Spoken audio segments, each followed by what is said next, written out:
Yo, what up, what up, what up?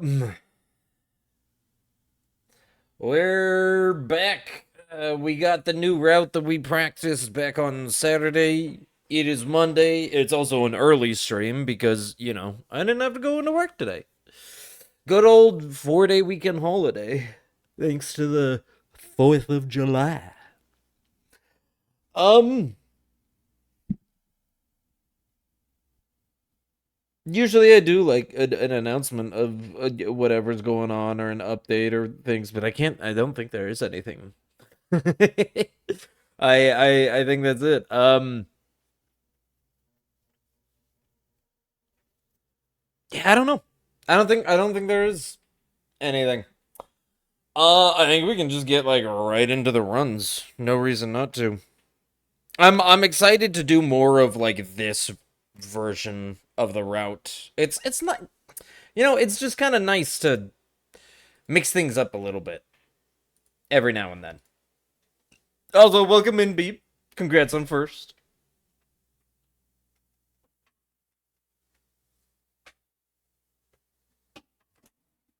I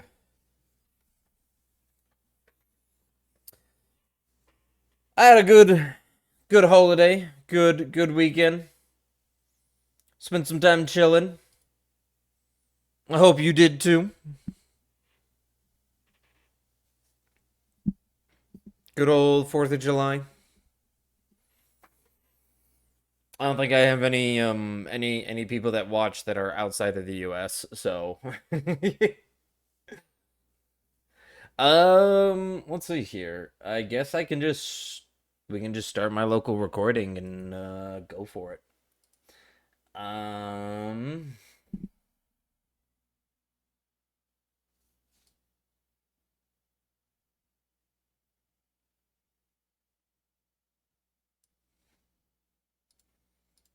all right. Got the local recording going and I guess we can start.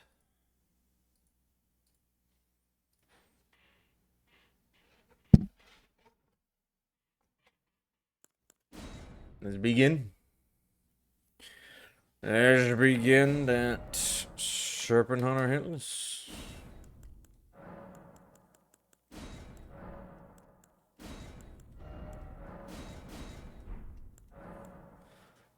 Oh, that's what I'm forgetting. I don't have life split. I knew I was forgetting something. I don't have life split up.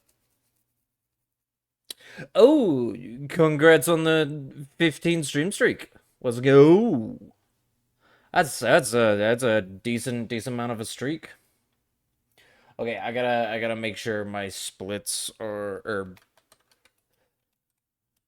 make sure that it's on in-game time, set up and ready to go. Okay, there we go. Live split should be good to go. Did you forget the Dr. Pepper too? So this time I've got a juice. I've got some juice next to me. And that's honestly just because before I hopped on stream, I ate some food and I had a Dr. Pepper on that. And so like I was just like, you know what? Maybe I should have juice. And then maybe like halfway through the stream, I'll pull out a Dr. Pepper. All right, let's begin. Juice? Yeah, juice. If it's not Dr. Pepper, it's juice. That is pretty much all I ever.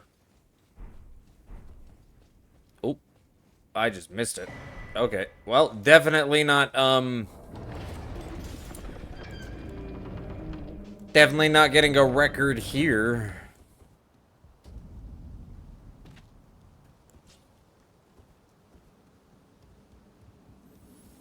But that's okay. But yeah, if it's not a Dr. Pepper in my hand, it's usually some juice. And I'll be fair, it's kind of like just kind of generic um citrus juice.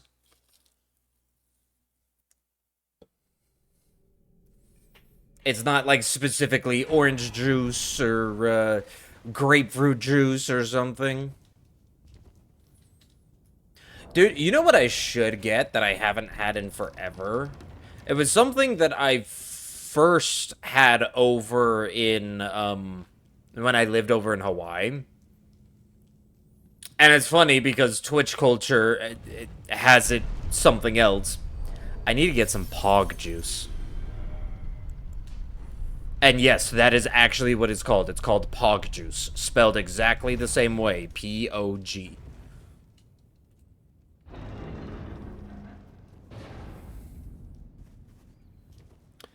The and it was so weird when I first heard that when I was living in Hawaii, because I'm like, yeah, I know the term Pog, something else.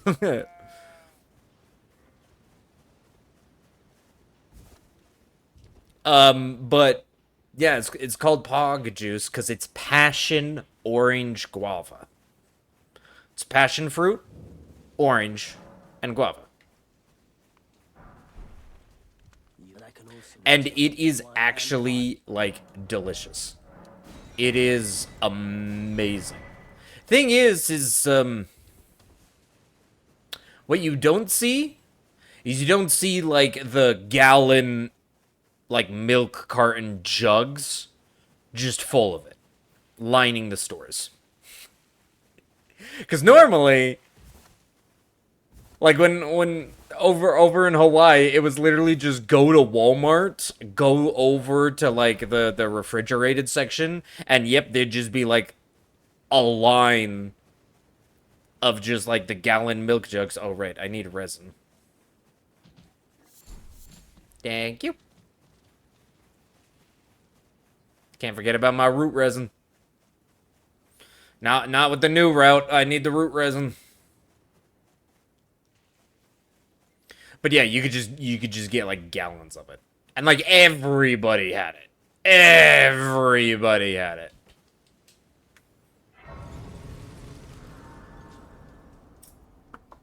It'd be awesome if I could find if I found a place, you know what? Maybe my Asian Mart would have it. Go down to the local Asian Mart, maybe it would have it. They serve, but you, I can play turning to 80. You need to the foot. Then it's summoned. I bequeath. I'm just sad that it's not in like the local grocery stores where I can just get like a ton of it when I go shopping for everything else as well.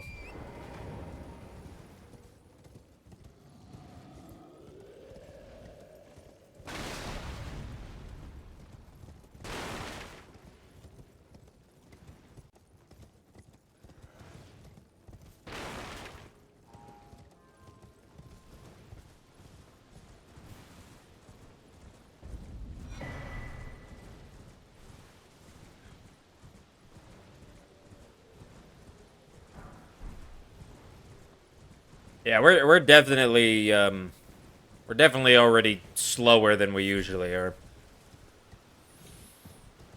If I had done the sensible thing and set up splits, we'd be seeing red. Maybe it's a good thing that I honestly I think that was my original reasoning. I mean, yes, I was lazy and didn't want to set up splits, and so that's my main reasoning. But I think my original reasoning of like when I actually thought about it more was more of if I set up splits, I would be so focused on getting greens and getting quicker times than I would on like actually just completing. What am I doing? I don't go over there anymore. Than I would be just on completing the run. And of course, when you see red on your splits of like, oh, you're behind, I would be so focused in saving time and doing riskier things.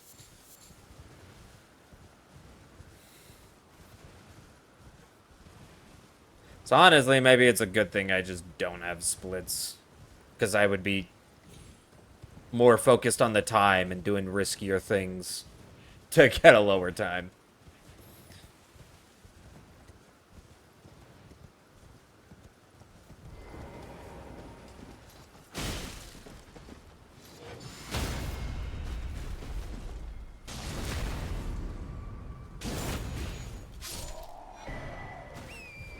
GG, Mr. Knight. GG.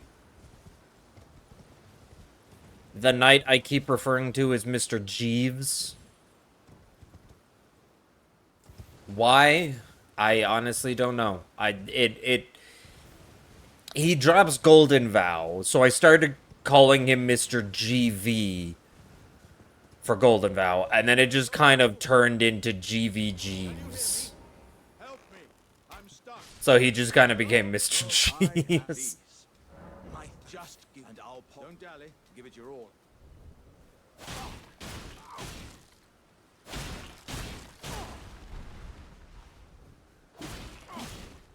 Wait. I see it now.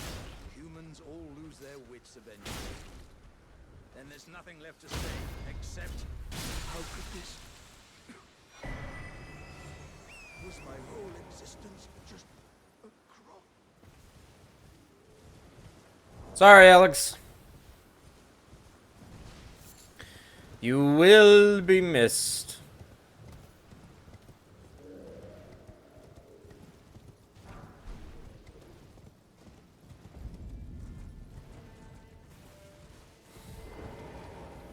Did my stream just lag there? What just happened?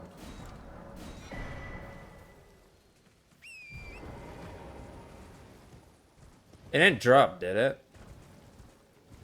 Well, maybe I dropped a couple of frames. Dude, this is why I local record, just in case. My internet better not die. It'd be so annoying. No, I missed one of them. Oh well.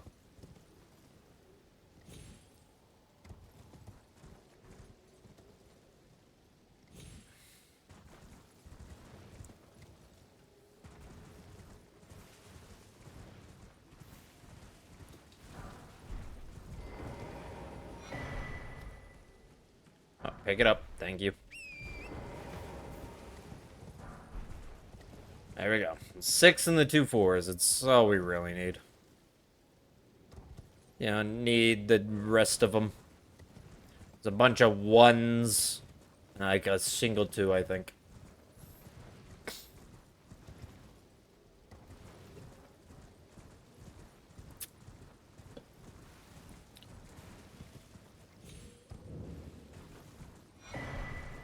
Oh yeah, GDQ is going on right now. I got some good stuff. I'm excited for Thursday.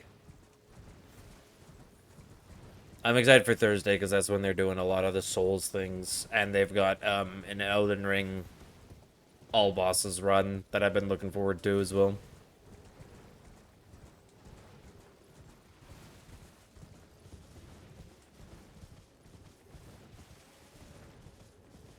Yeah, maybe next step after this is to actually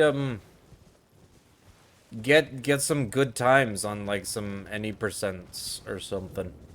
Some actual speed runs rather than I've mostly stuck to challenge runs.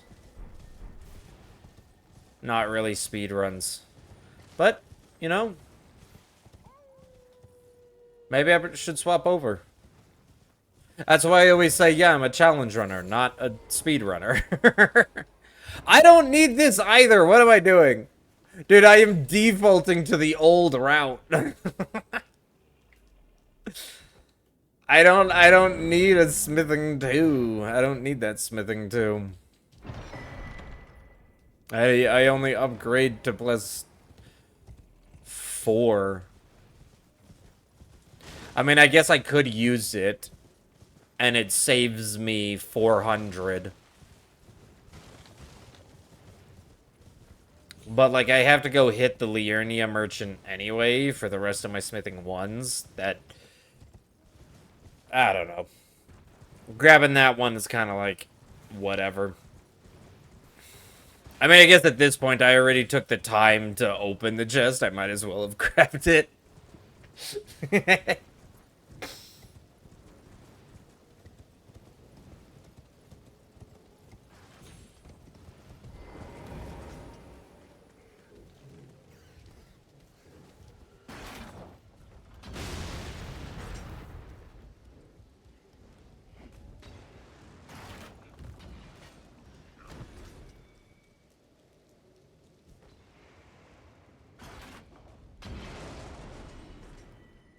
Let's go, let's go, let's go.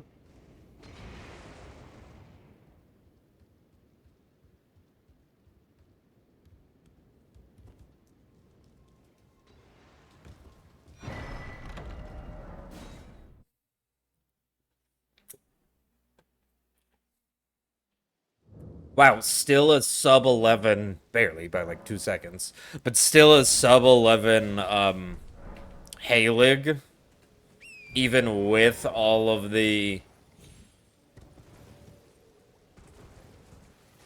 issues.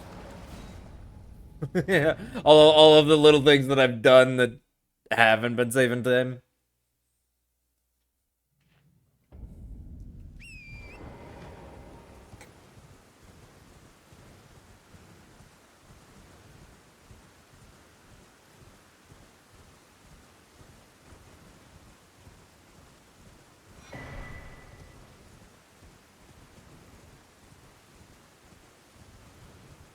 Oh.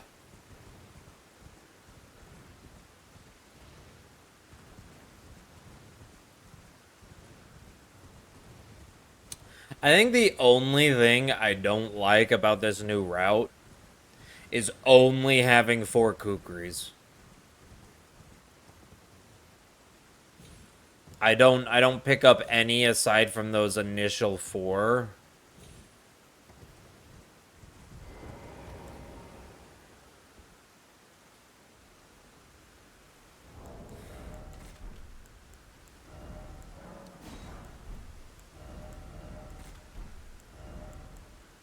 Whoops. Those are supposed to be. This is supposed to. Yep, there we go.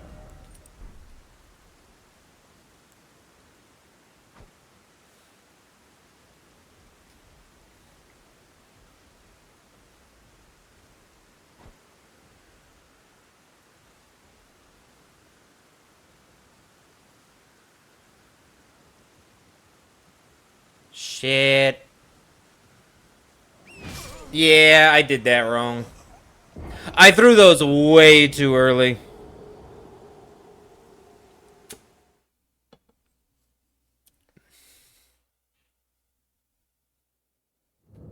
Yeah, that sounds about right. That's fine. It's still warm up. All right. Yeah, I keep risking that one to be like, oh, I can do it a little bit faster, and the last 2 times it's just ended up messing up entirely, and it's like, why am I even bothering to try and make that faster? Like, there's no reason to. I just need to do it how I've always been doing it. I shouldn't swap it up. Anyway, let's go.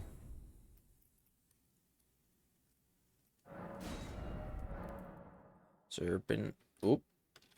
Hunter Hitless. Not Serpent Good or Hitless.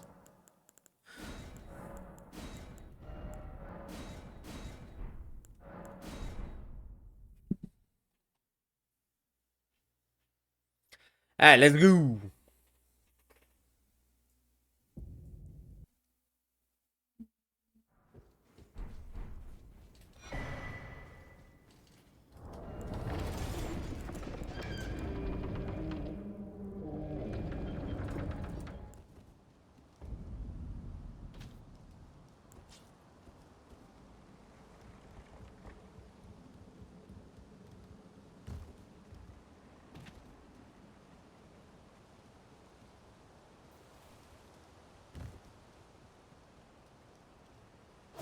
Oh, I might have jumped too early.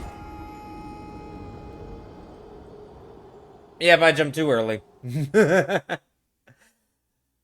Oh, that could have been a new record too. Oh, that could have been a new record too. Okay, that one I get a free pass for that one, okay? That one was just me being silly, all right?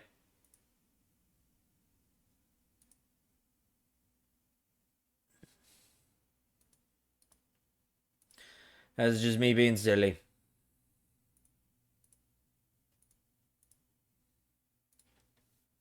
Let's go.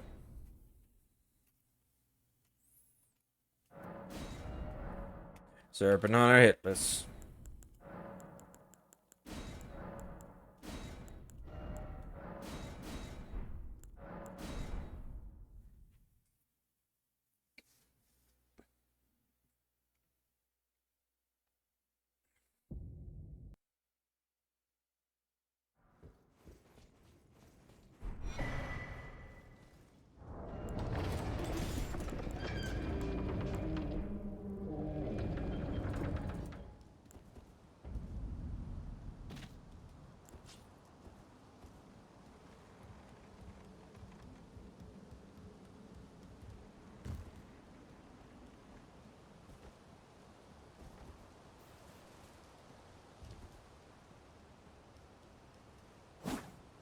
There we go.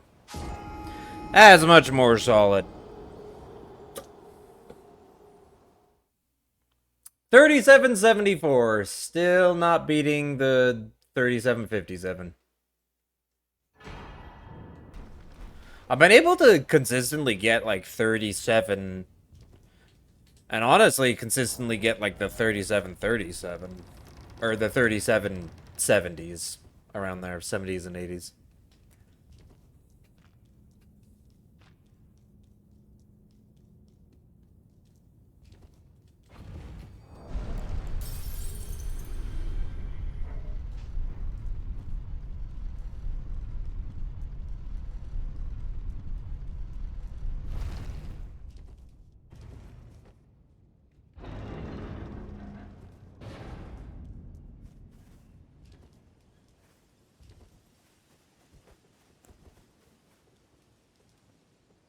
Oh, that was... Oh, that was good!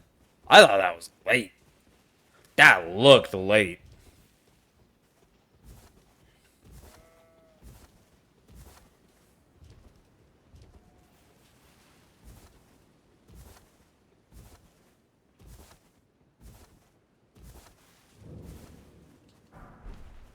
And I can also that you're not then wine. I am Carly. I'm Carl.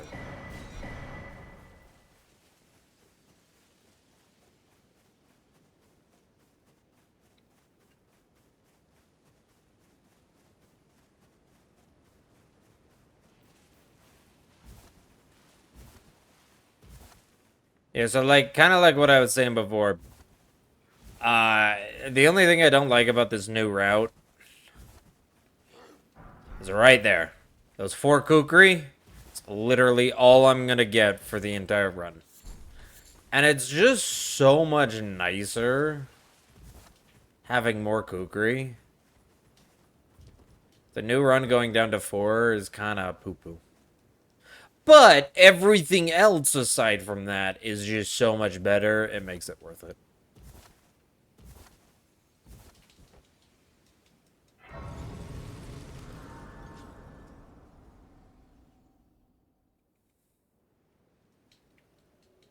Have they, sir? But you, I can play turning to aid you. You need own to the foot. Then summon me. Ah, I bequeath. It will summon a spectral torrent. Treat him with.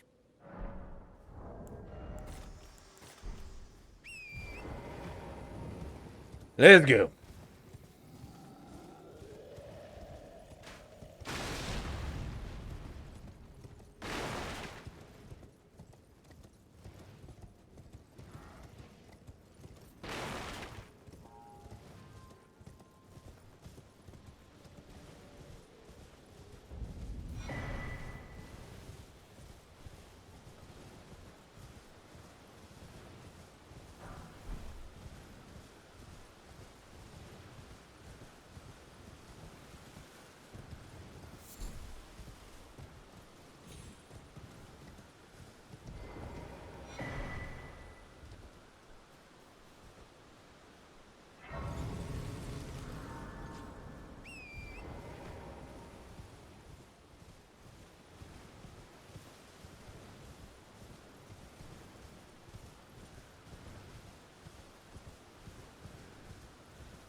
I'm still surprised at how close you can get to him without aggroing.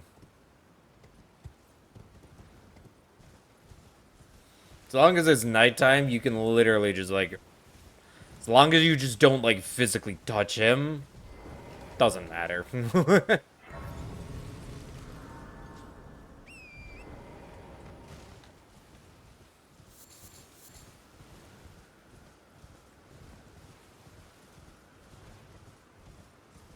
Damn, I got, like, 2 doubles there.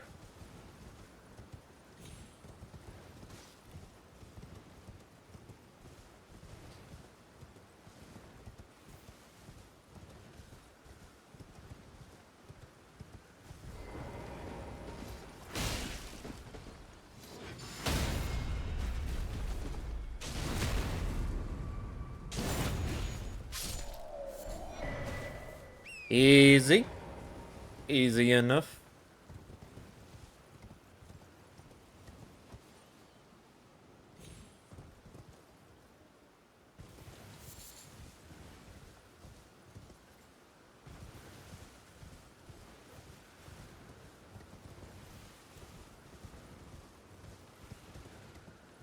Hello?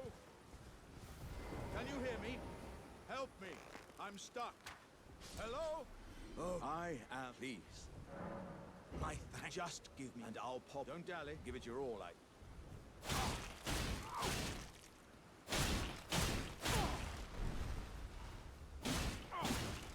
Wait.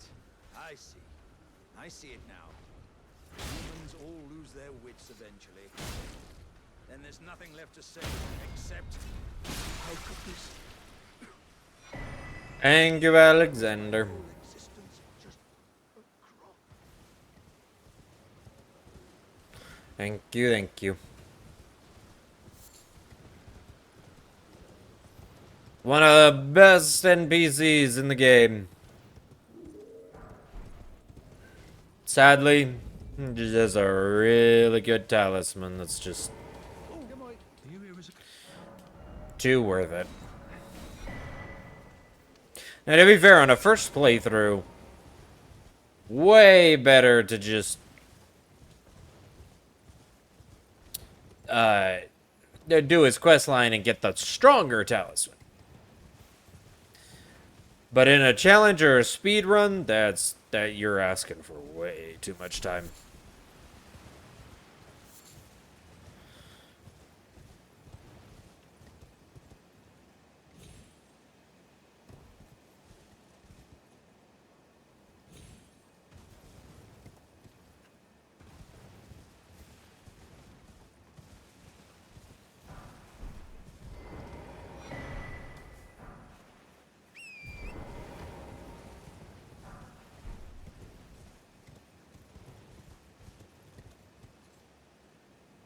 Boop.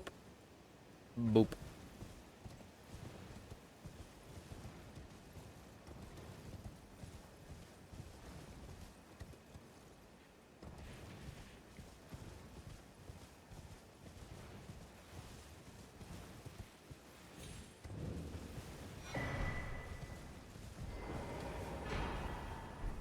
I jumped off turn early there for no reason.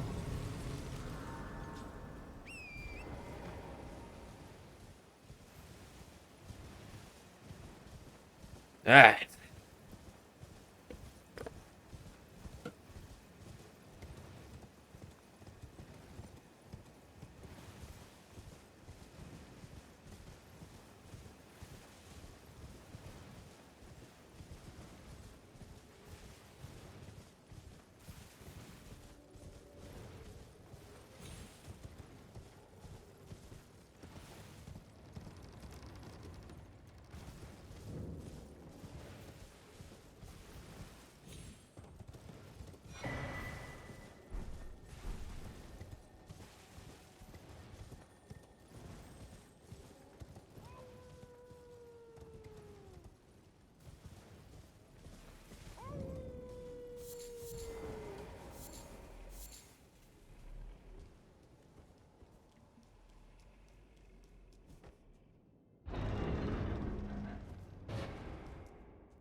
run smoothly.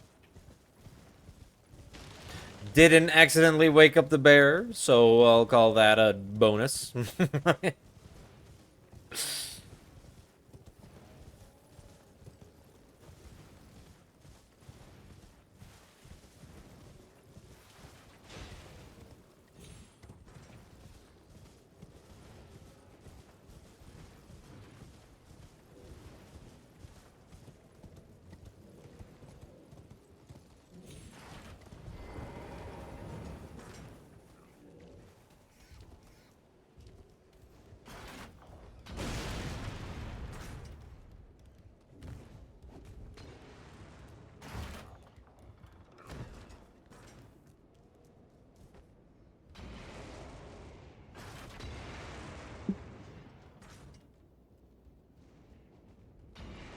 Easy peasy. Fort height, no issues. I mean, Fort height rarely ever gives us issues, but...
Alright, no need to rush this time.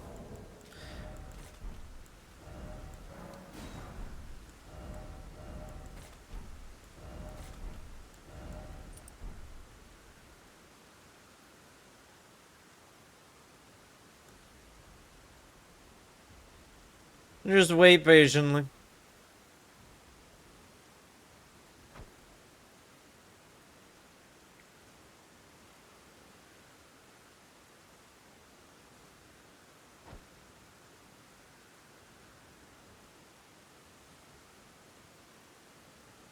There we go.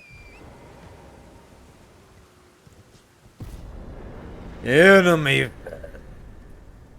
Well, an enemy definitely did fall. I don't think I fell him. He just fell off a cliff. Same thing, right?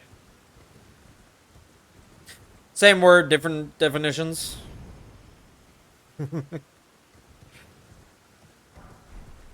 Just depends which definition you really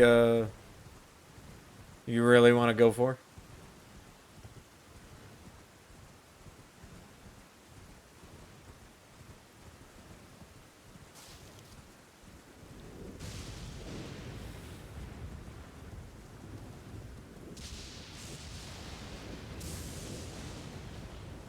Yeah, Mr. Erdtree Avatar. With dirty corruption. Has the most annoying butt slam.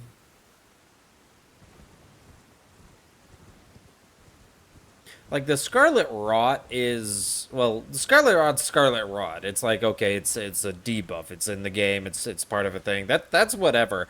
I find it just really annoying with the tick damage. Because the tick damage just goes crazy.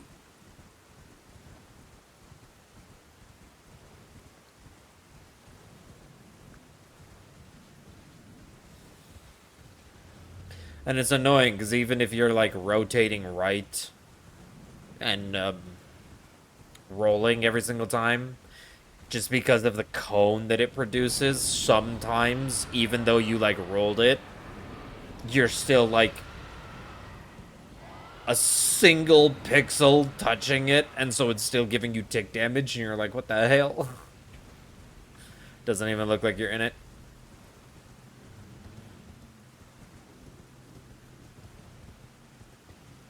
Luckily, Erdtree avatars are just easy, moveset-wise.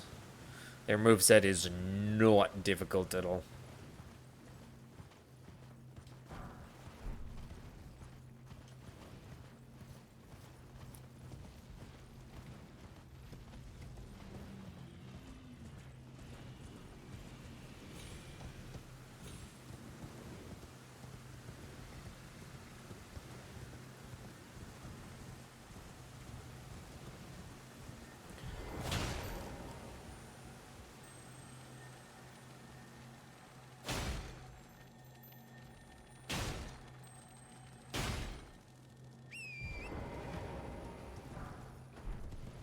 Easy little 3 swipes, and we're golden.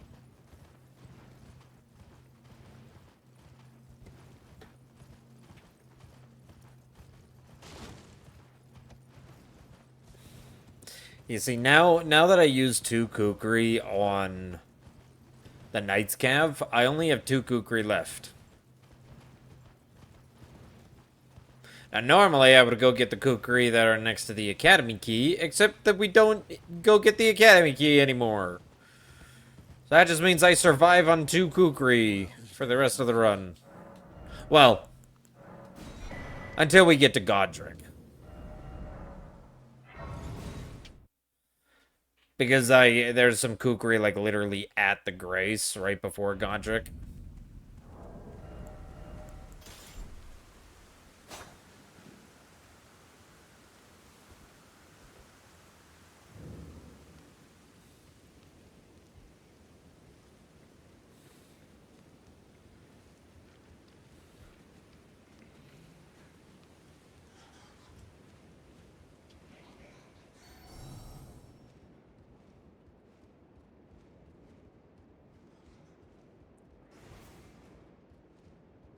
Easy peasy. No issues with the bats.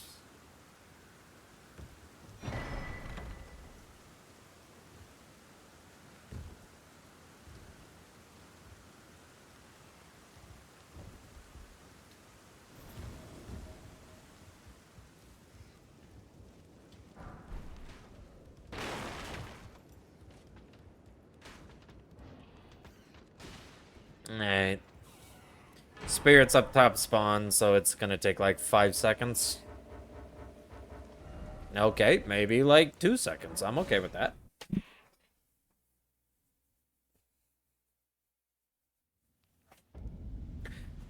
There's a line that you can do up there where you kind of just sprint directly. I think it has something to do to when you jump. If you jump like a little too early or a little too late or whatever. Because sometimes you can get through that top area of Fort Feroth without them ever spawning. And then if they don't spawn, the bat's already de-aggroed, so it just doesn't count you as in combat. And you can just port away.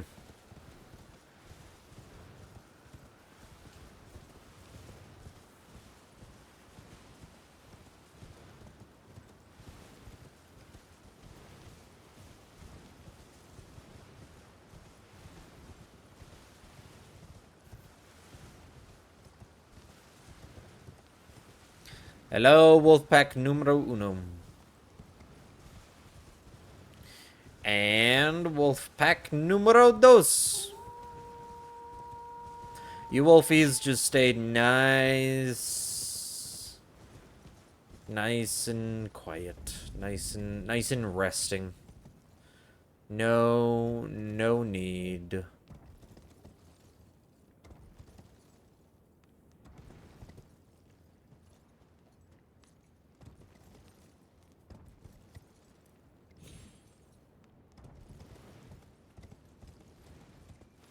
Nope, tree.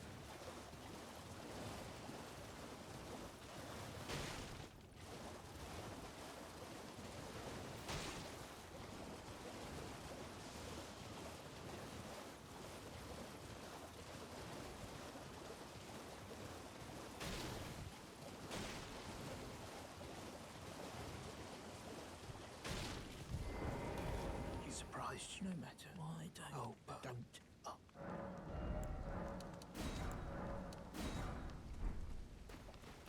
3 and 2.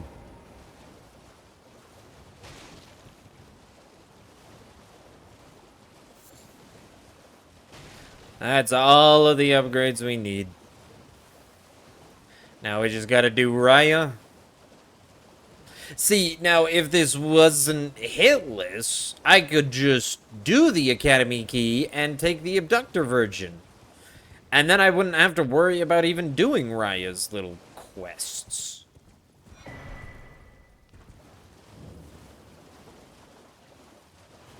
But no, I can't kill myself in a virgin. That counts as a death and thus counts as a hit. Well, hell, even before the death, you get grabbed and that counts as a hit. So I gotta take the slow way. The Raya's hand way.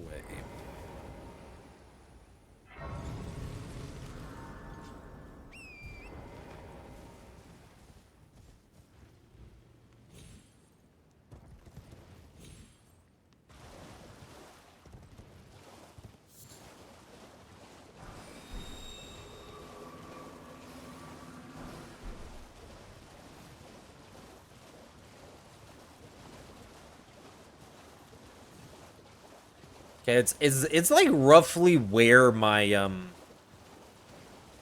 runes from the grafted scion are, if I remember correctly.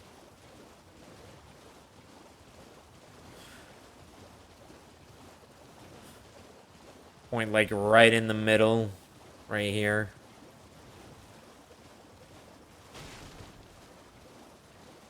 Oh, yep, there it is. Okay, so it's a little more to the left. Oh yeah, and then this is more Trina lilies. Whee! You know, in case you need more. Even though there's like a total of 6 we get prior. So that constitutes 9. And then, let's see. There's 3 on the way. On the, like, the remainder route. There's, like, 1 in Godric's Castle. Did we, like, pass? There's 1 right before DTS. And then there's 1 in the snowfields. So, I mean, you're never really short for Trina lilies. For them sleep pots.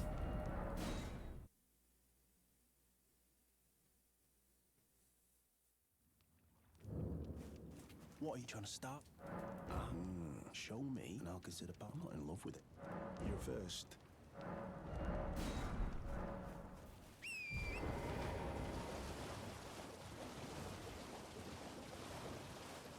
Dude, am I having drops? I'm not. I have my moderator overview pulled up. I don't have OBS pulled up, and OBS will show if I actually have like frame drops. But my chat keeps disconnecting and then reconnecting.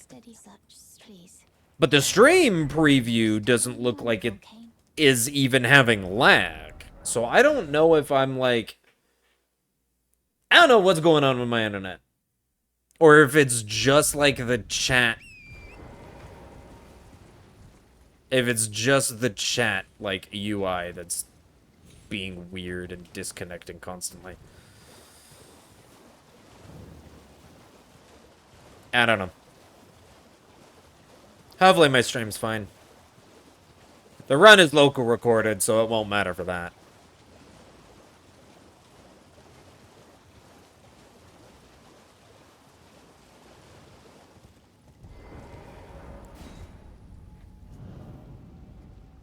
There's a little branch right there. And every time, it keeps you from jumping off, because anytime you, like, change elevation on Torrent, it delays, like, a dismount.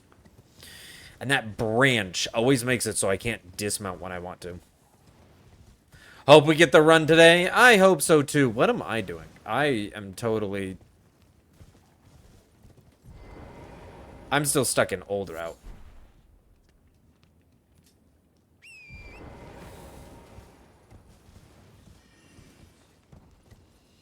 Whoo! That was closer than I remember it ever being.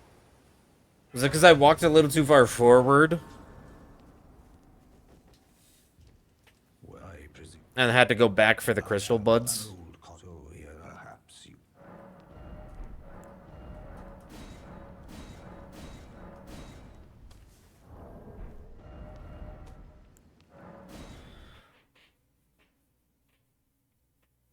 That might have been it. Might have just put them in a weird position.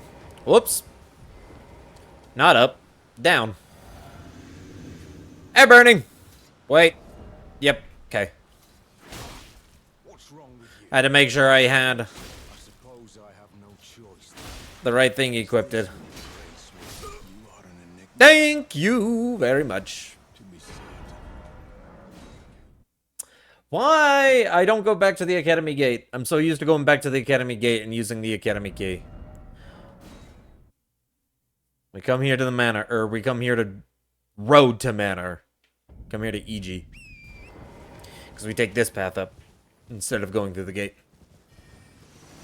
Which is a little riskier with those arrows pouring past your face. But you literally just hug the cliff and they physically cannot even get close to you. Because they don't ever spawn close enough to the cliffside. And once you get over here, this little area is safe as well.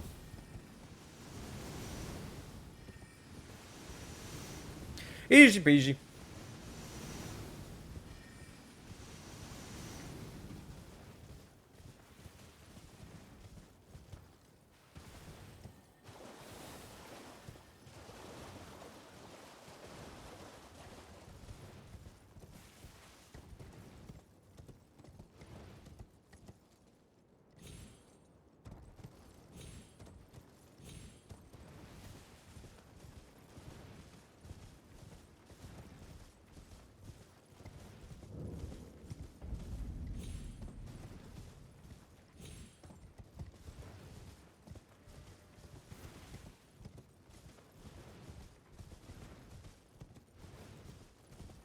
Yeah, I'm hoping to get the run today too. It would be nice to move on and to some other things. I mean, I kind of am on Wednesdays. We're doing Steel Soul Silk Song because I never finished that. But it would also be nice to just move on to other, even just other Elden Ring stuff. I wanna do like a training arc across all like a bunch of the bosses and whatnot.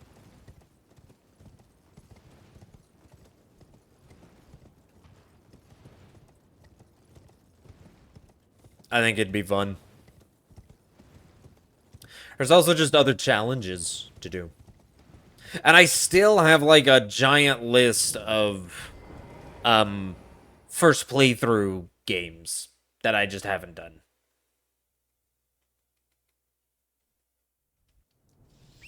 I want to eventually whittle down that list. Play some games that have been on the back burner for way too long.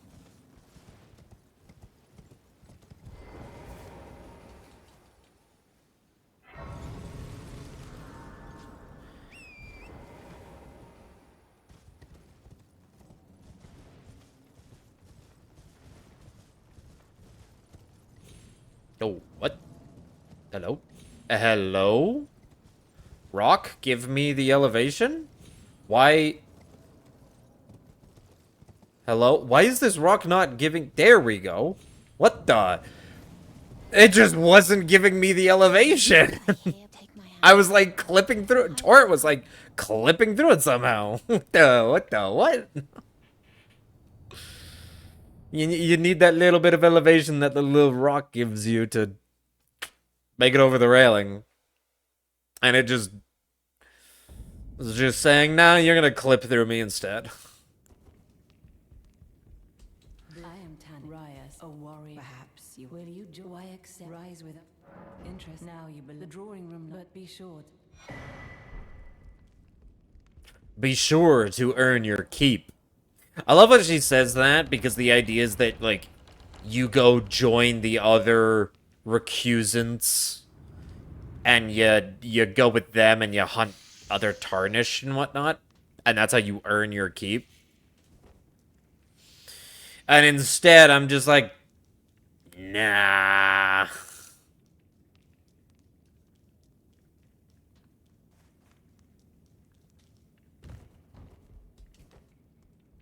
I mean, it's also because, like, you know, it's a hidden wall, a hidden passageway.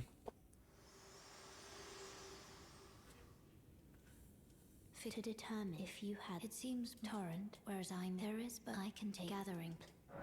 But the idea is that, like, you know, you can do the hidden pathway and go through Volcano Manor, or and this is the one that people don't usually do, but actually, if you do all the recusant quests and you go out with Bernie, who we kill, but you go out with Bernie and you go out with all the letters that they give you on people you're supposed to hunt down. If you end up completing that, Tanith literally says, you have proved your worth, you have been granted audience with Rykard. The idea being that you are now a really strong warrior, proved your worth, now you're going to get devoured by Rykard and add to the strength. Because that's the whole idea of Rykard's thing, is that, like, he devours everybody and all the strong warriors, and all of their strength gets, like, combined together. Together we will devour the very gods. You know, that whole ordeal. So you can actually get to Rykard without ever going through the whole Volcano Manor. You just have to do a bunch of invasions. NPC invasions, but, I mean, let's be fair. NPCs still suck.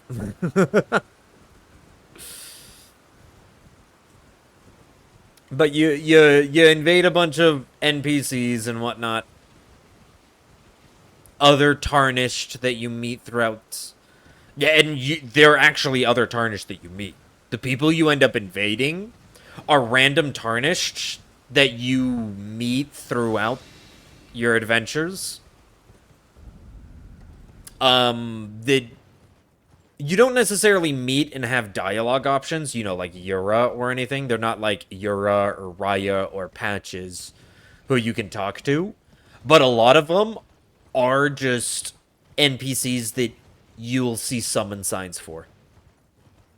Like, for instance, the very first one that you invade, if I remember correctly, the very first person you invade, the one that's North Liurnia from here, you can summon him if you do Buck's questline, and you get Buck over to the cave where it's the dual demi-humans down there. That dude's summon sign as an ally exists for that duo fight. Bogart, the bull goat armor dude.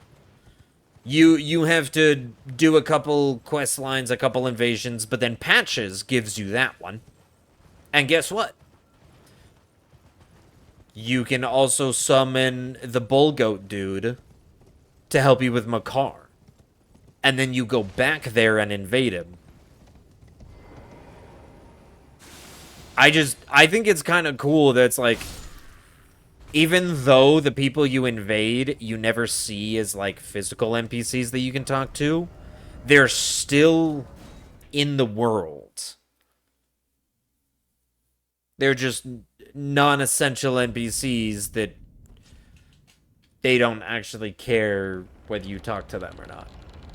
They're just summon signs, pretty much. But they're still there. I think that's, like, cool little stuff. If Elden Ring forced like pretty much if Elden Ring was built like all the other games, all the other AAA stuff out there, then all of those NPCs would be like forced dialogue and everything. You'd like have a cutscene when you get to the end of the dungeon, be like, "Oh, you're here with Bach, right? Yeah, these are the guys that Bach was talking about. You want to help take him?" And it's just like, nah. Elden Ring don't do that. Elden Ring just says, "Hey, here's a dude that's helping Bach as well. You can summon him, or you cannot. Up to you."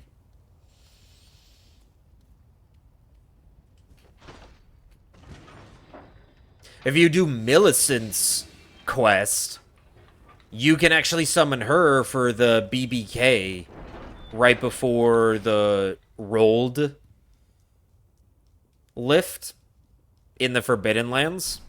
Like she'll be there in the Forbidden Lands. You can summon her there. It's like these NPCs exist in quite a bit of places outside of what most people think.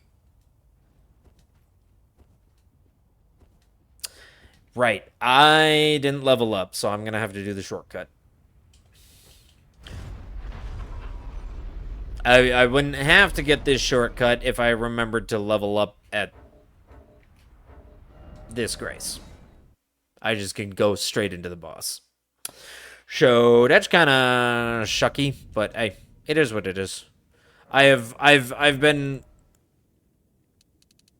I just learned the new route. We just rerouted it to this, so doing stuff the old way makes sense.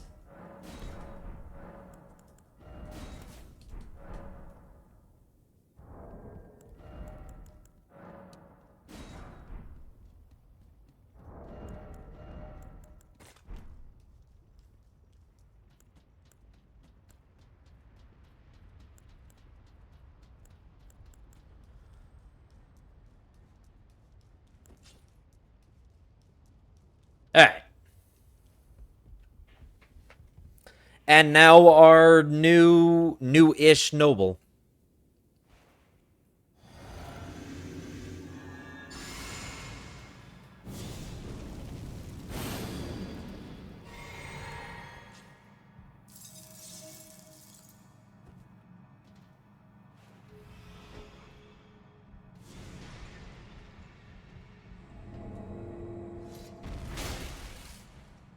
Nope! Ah, shit. I should mimic out.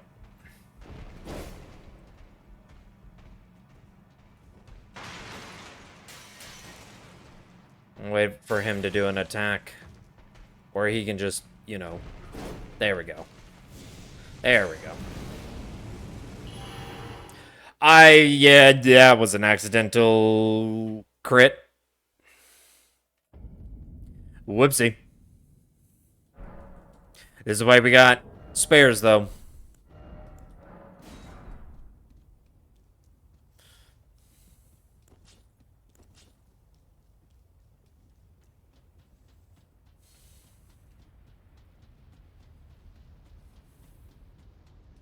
Yeah, I kind of stood in front of him instead of to the side, and I usually stand at the side so that, you know, doesn't accidentally happen.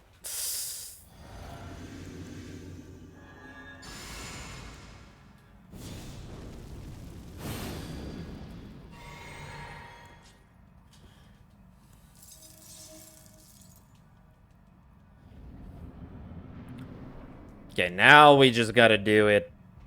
We don't get the automated.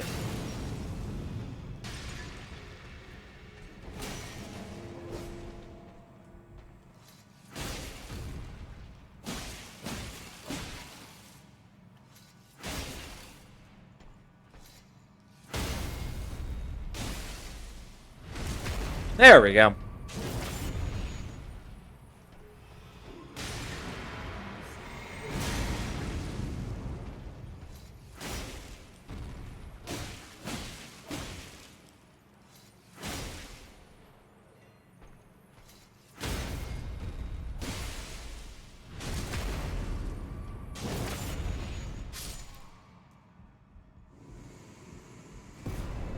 There we go. Even with the mess up, we're all good.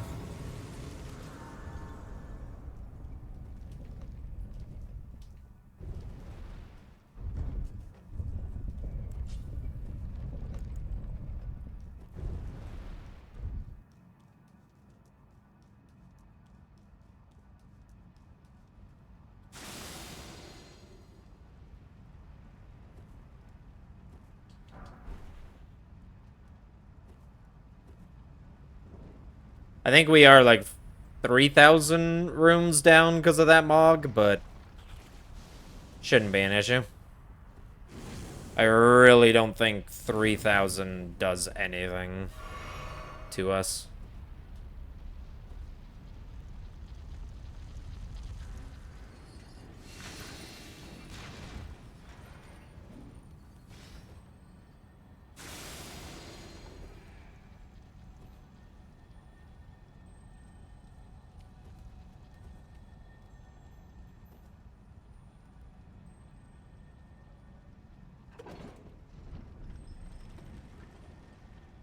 Oh, he's gonna be coming right up the stairs, isn't he? Because I didn't rest. Yep, there he is.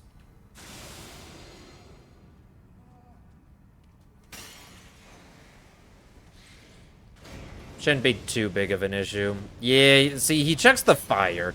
I should just rest after Noble just to reset that guy's walk cycle.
Easy enough.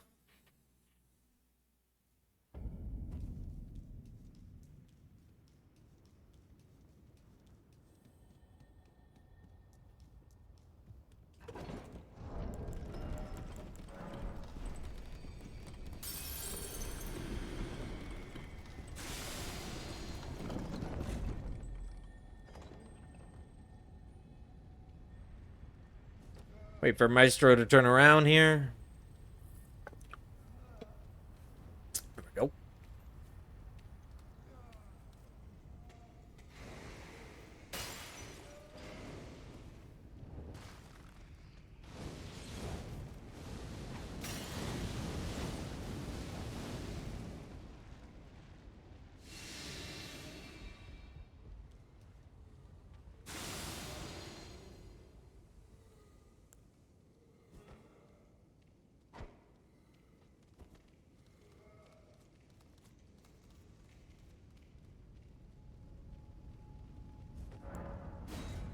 Easy peasy.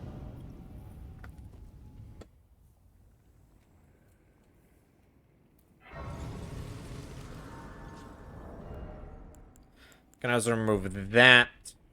We don't use freeze grease at all.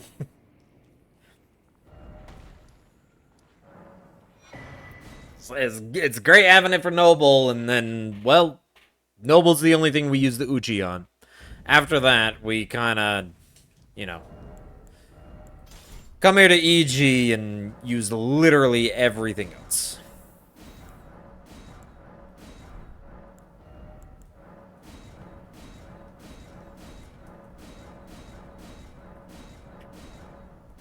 And there you go. Goodbye, Uchi. Hello, Serpent Hunter. And you can't grease Serpent Hunter.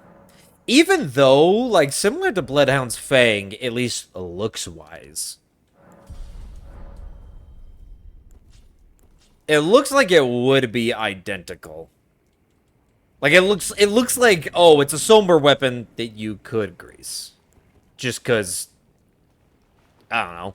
Why is Bloodhound Fang a sober weapon that you can grease?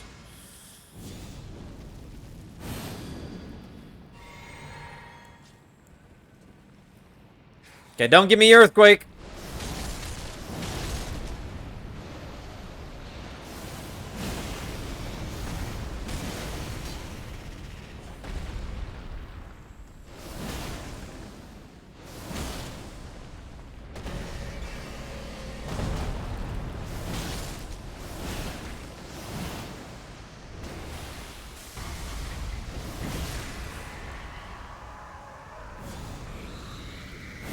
Poison was a little bit annoying.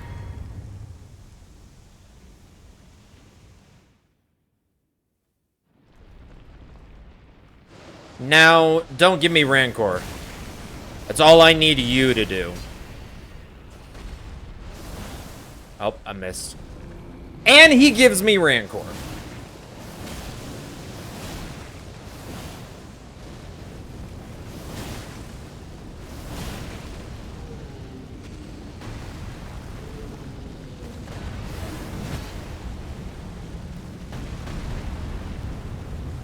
Oh.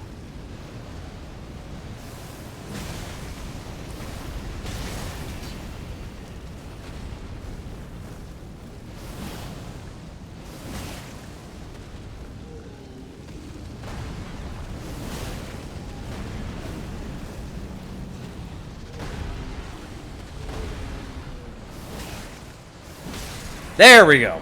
I just had to play that differently. I didn't get any pokes off during his stun because I was just way too focused on dodging the freaking Rancor ability. I hate when he does that.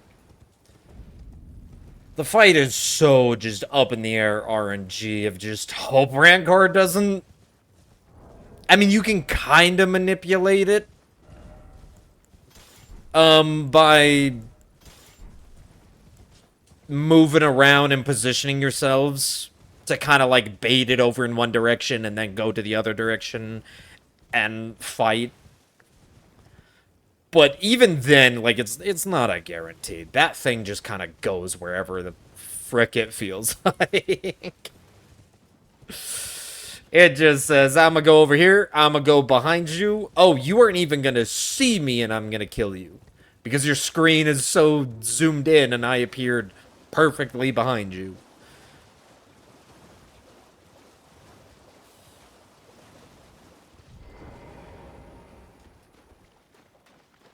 It's a hitless complaint.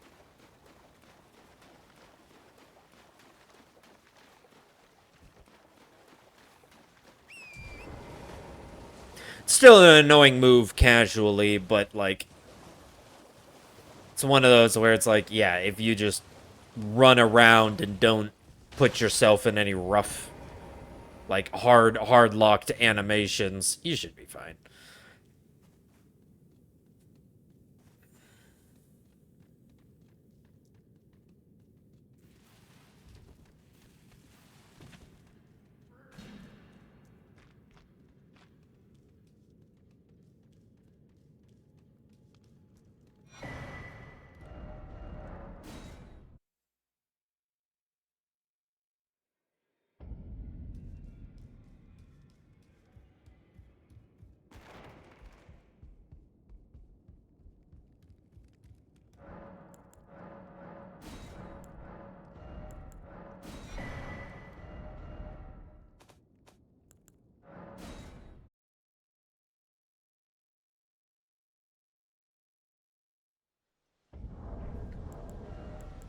Alright, forgot to pop this. Let's do that. Do we still get to 46? No, we only get to 45. And I'm about 4,000 short. which would not surprise me. I should probably do this. It's just safer.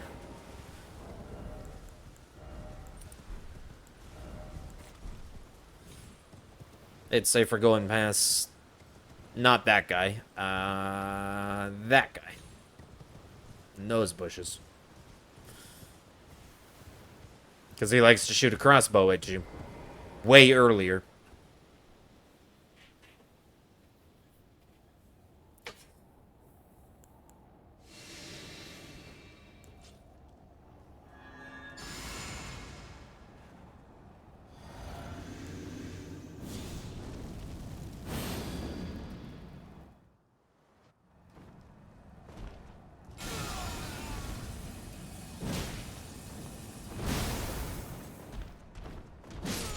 You live with 1 HP if I don't get to 46?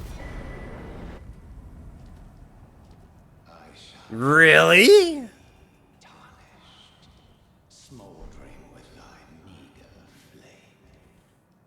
I need 46 to get him with just the 2 heavies. Oh, wait. I chose the wrong option.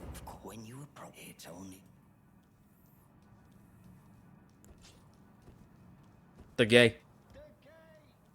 The gay.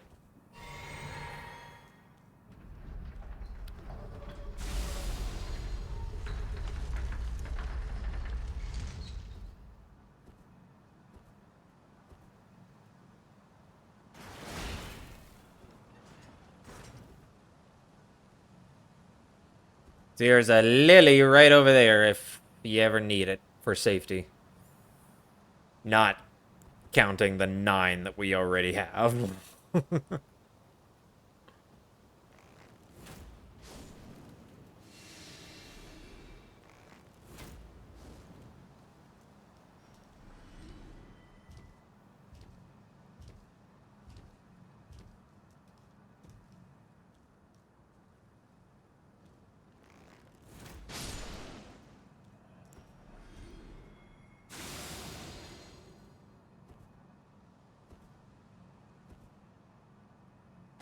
It's so much brighter than it usually is. Is that because I mogged? It might be because I mogged. Yep, seeing there's the extra kukri we get. Well, one of the extra kukris we get.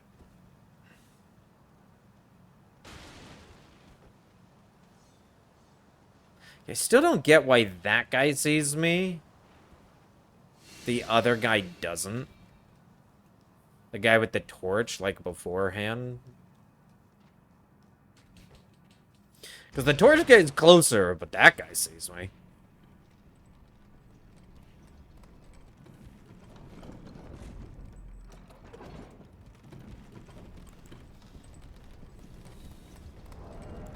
Oh, yeah.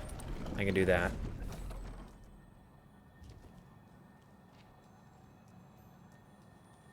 Yeah, I think the Mog, because mogging similar to dying, or I don't think warping does it, but I think everything else does it. Mogging and dying. They always advance time slightly. So it feels weird because it's not night anymore, and it's usually always night at this point. Or like it's still dark out.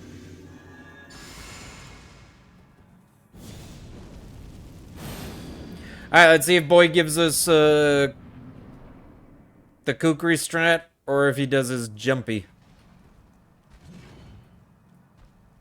Oh, he does his jumpy.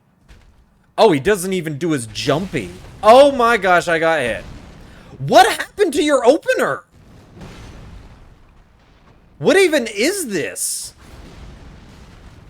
I have never seen him not do his opener.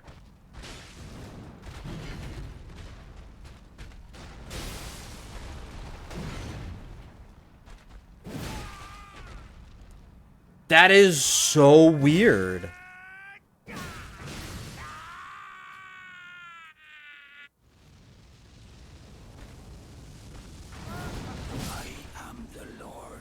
That I don't even know what happened there. He just didn't do an opener at all.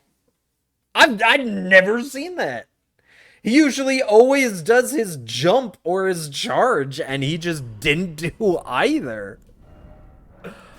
Oh, that's weird. Alright, that's fine. That's fine. Still fairly early in the run. I'm less annoyed about these ones where something happens early in the run. I'm more annoyed when it happens at like Malekith or Godfrey because they're at the very end of the run, man. I'd like it to just be normal.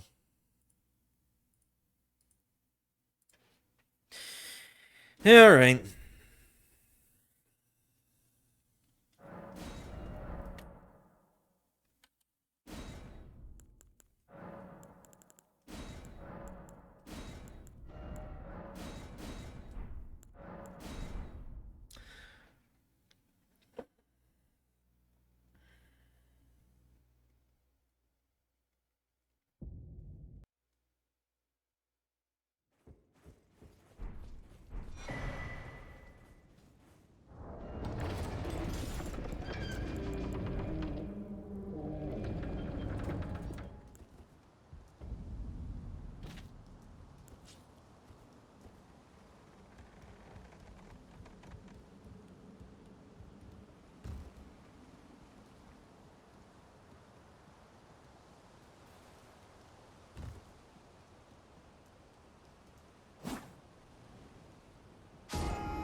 Another 37. 3787.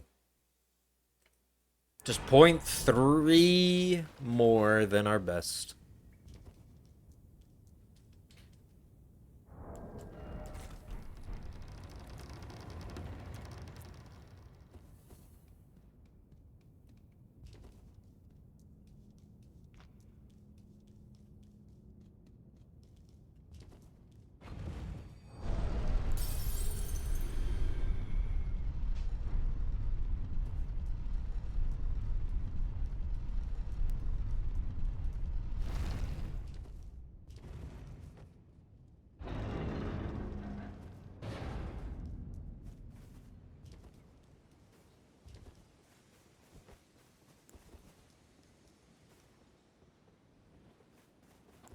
Let's go. 2 for 2. Pretty much the only 2 I do. Because when we get to Lindell, I do not... I mean, I could swap them back around or whatever. I do not wield the bow on my right. And I can also that you're not then wine. I am Carlet.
Have they, sir, but you. I can play turning to aid you. You need to the foot.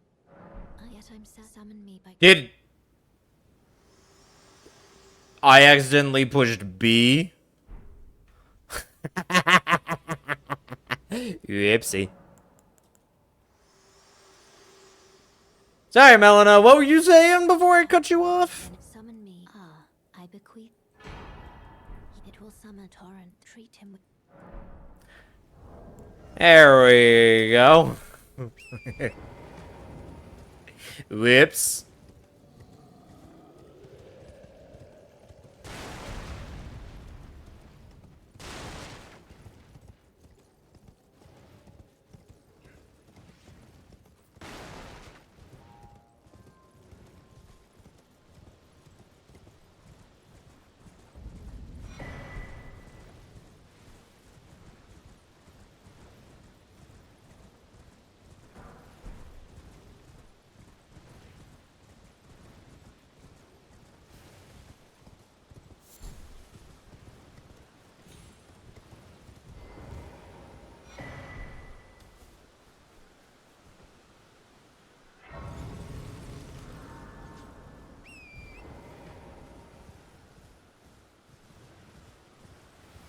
Alright, Mr. Giant. Let me sneak around you.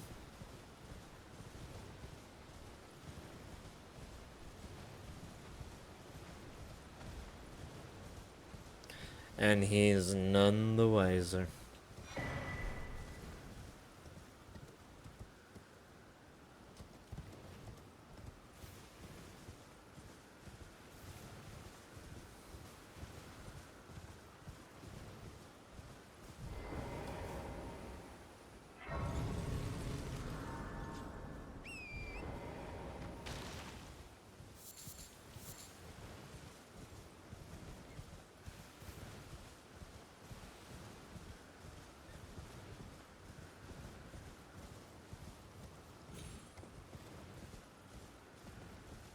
Alright, Jeeves.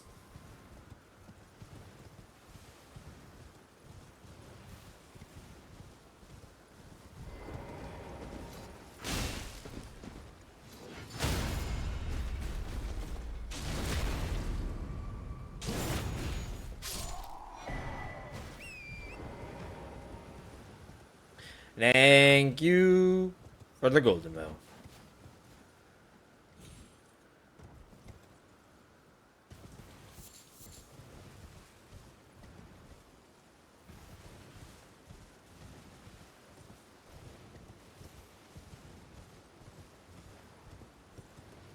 Hello? Can you hear me? Help me. I'm stuck. Of course. Hello? I should just always wait. It always moves. And I'll pop. Don't dally. Give it your all, I.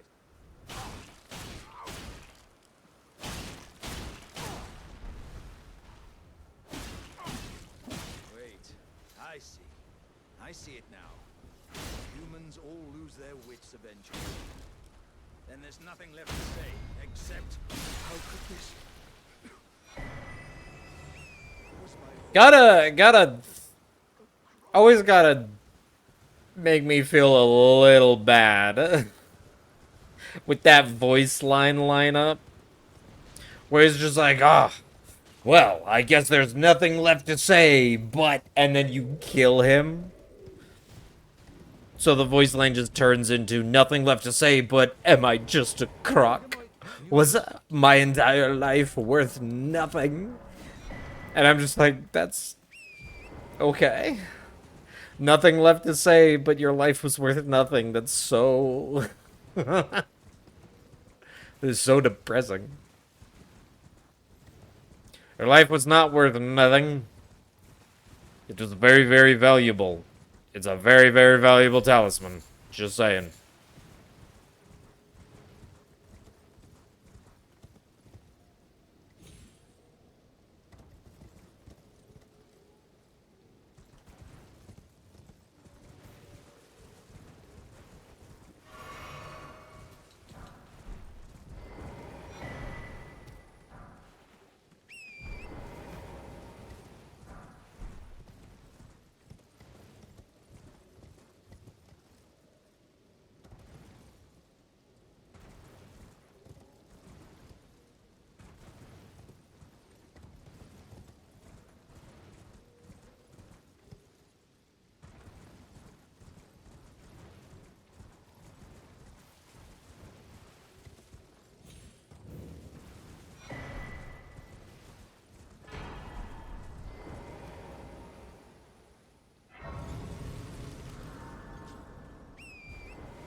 Hello, Mr. Boar.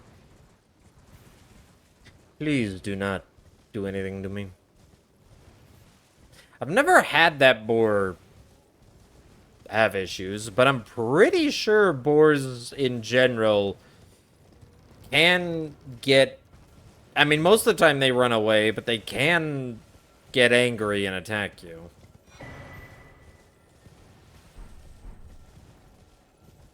It's mostly rams that you have to watch out for.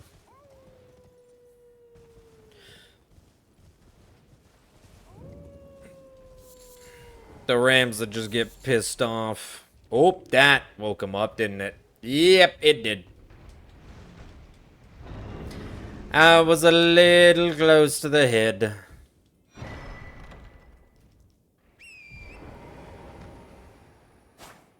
Okay, he's no longer aggroed, right?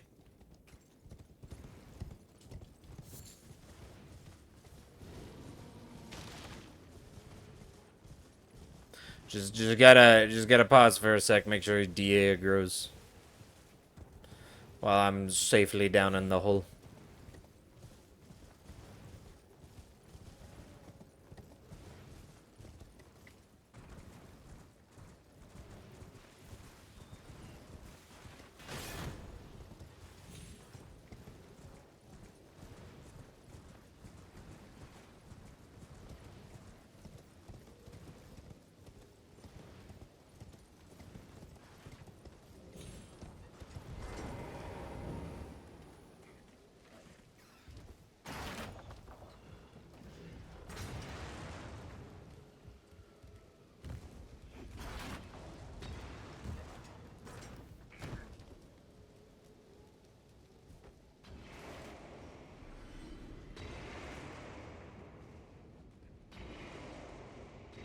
Alright. Fort height without incident. Let's go.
Oh, okay, that scared me. I floated there for a second. I was like, is this gonna kill me when I land?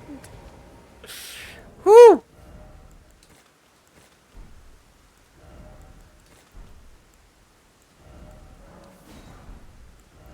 Would have been terrifying.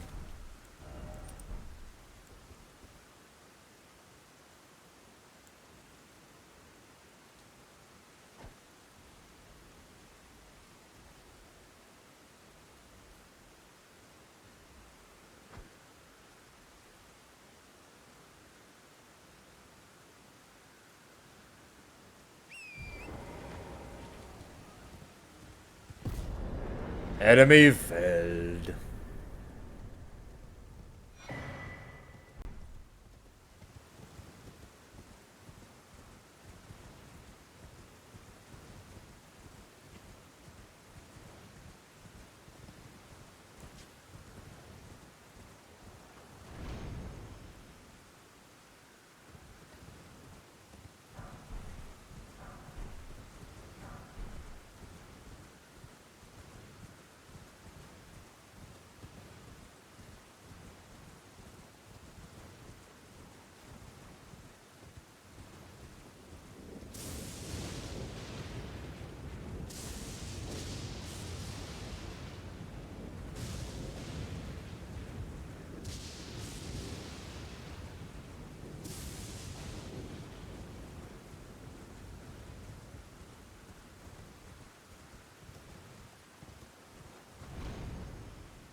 we're big. Scream for me.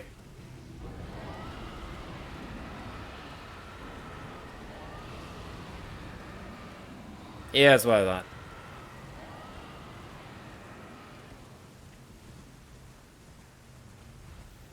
The big ladies, they scream well.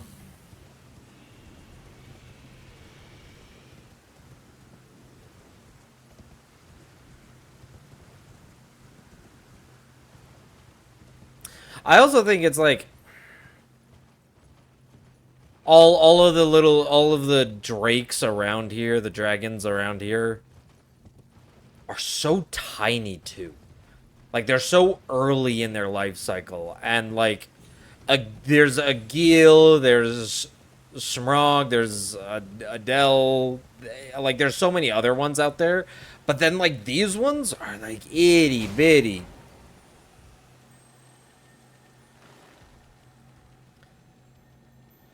Yeah, you went off in a really weird way.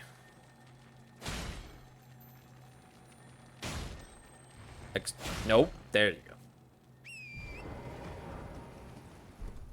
Yeah, I hit you off that branch in a very weird way.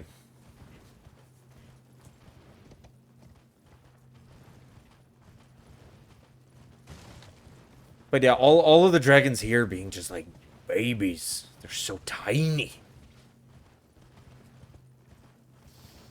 Versus the actual like boss dragons. And it makes sense because like Grail is, you know, the mother of all dragons. Which might be a translation thing. Like I'm pretty sure she's the mother of all drakes. Or the mother of all lesser dragons, essentially. Cuz there's really two types of dragons.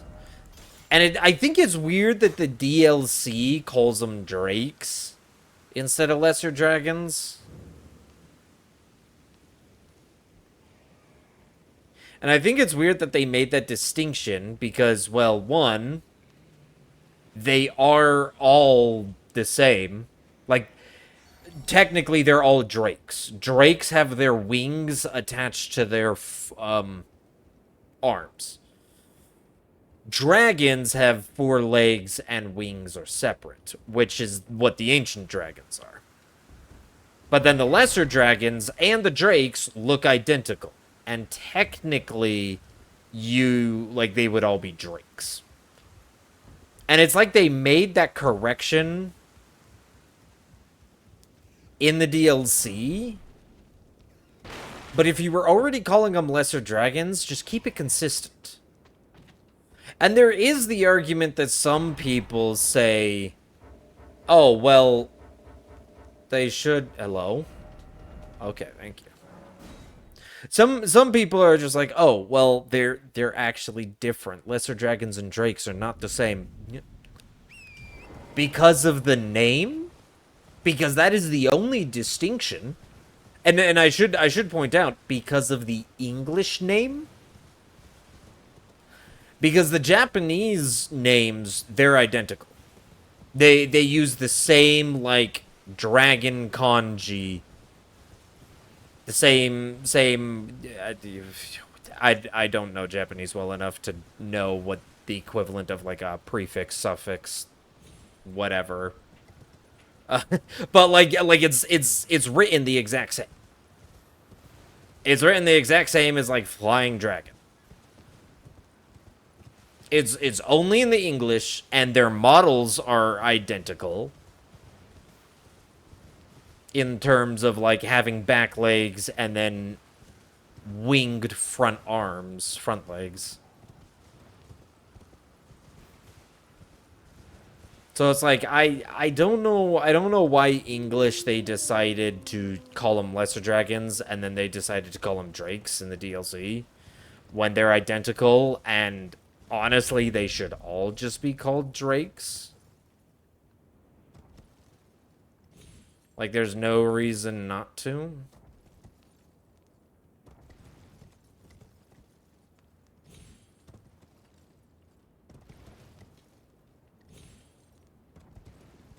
There we go. Beautiful.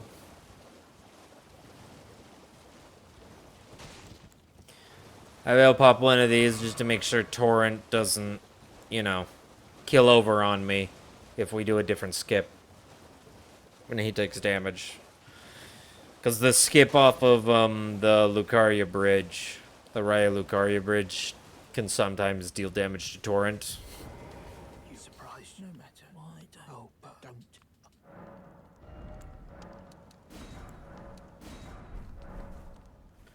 I want it. I want it. There's absolutely no need, and it will serve nothing extra. But I want it. I want the Golden Rune one. Warrior, welcome in, welcome in. How's your day going? Did you have today off like I did?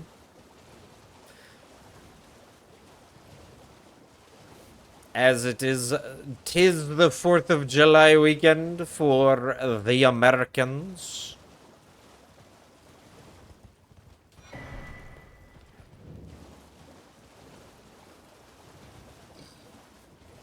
Hence why I'm doing like a started stream much earlier.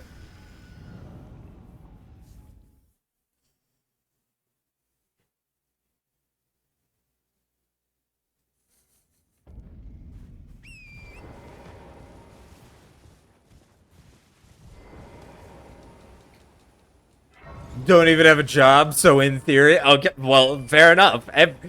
Every day is a day off.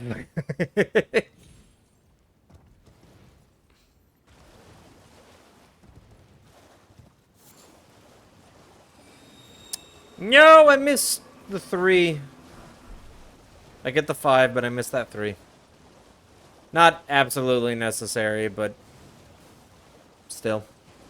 Just doing laundry. Fair.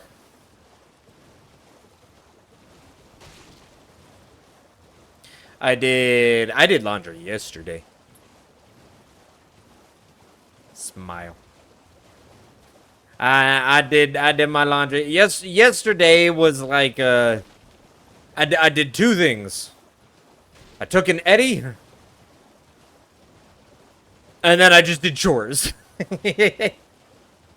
Straight up, I took an Eddie, did the laundry, vacuumed and swept, wiped down a couple of things, ran like the dishwasher and everything. Like I just full on was like, you know what? If I'm gonna do this, I'm gonna do this the fun way. And that's get a little bit of high, throw on my headphones with my computer, because my computer's like in the living room and everything, my entire setup.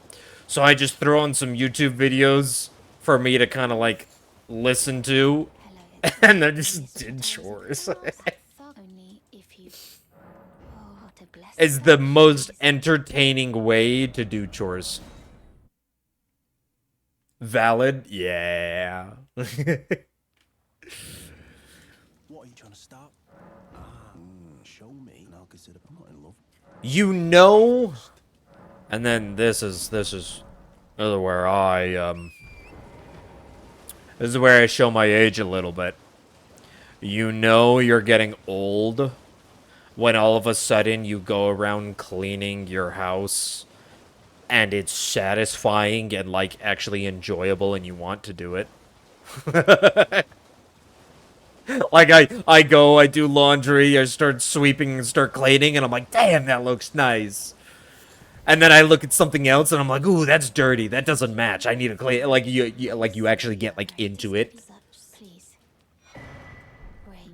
It's like the moment you actually enjoy cleaning the house already tells you, yep, you're old, man. You're not a kid who dislikes cleaning chores anymore. You're old. Oh. Yeah. It'd be how it be, like your priorities and your enjoyments in life change. Yet what has never changed for me has been my love for video games. I will forever stay a child at art when it comes to that. Which is so weird because, like, nowadays, I've, like, watched the people that, like, I grew up with and the people who I, like, used to be friends with and whatnot. And, like, the people who I used to play video games, like, all the time with. And now, they're, like, barely online. Or, like, I see them occasionally play a video game here, and then that's it. And I'm just like, damn.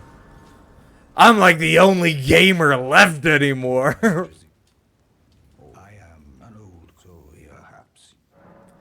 And, like, don't get me wrong. I get it if you have, like, kids. Because, don't get me wrong, I'm at that age where I know plenty of people who have kids. But I know plenty of people who don't have kids. I know plenty of people who are still, like, single. And it's like they just don't even play video games anymore. And I'm like, where is the enjoyment in your life gone? Okay, Bernie. What's wrong with you? Be good to me. I suppose I have no choice. Is this what grace would have of us? You rolled, you mother. Oh, shit.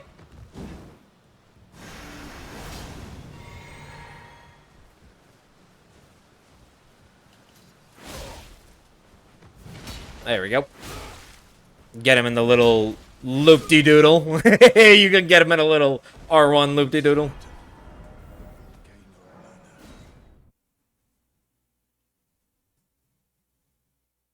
It's kind of lonely in a weird way. Well, I mean, you find other people that have similar stuff. Oh, what? Again, I did it again. I'm reverting to my old route, and I'm like, through to the academy. I don't go through the academy anymore. I go this way. Like, yeah, in a way, it's like, I get being, it's a little lonely. To me, it's like, I've just found different people. I find other people who, you know, are similar.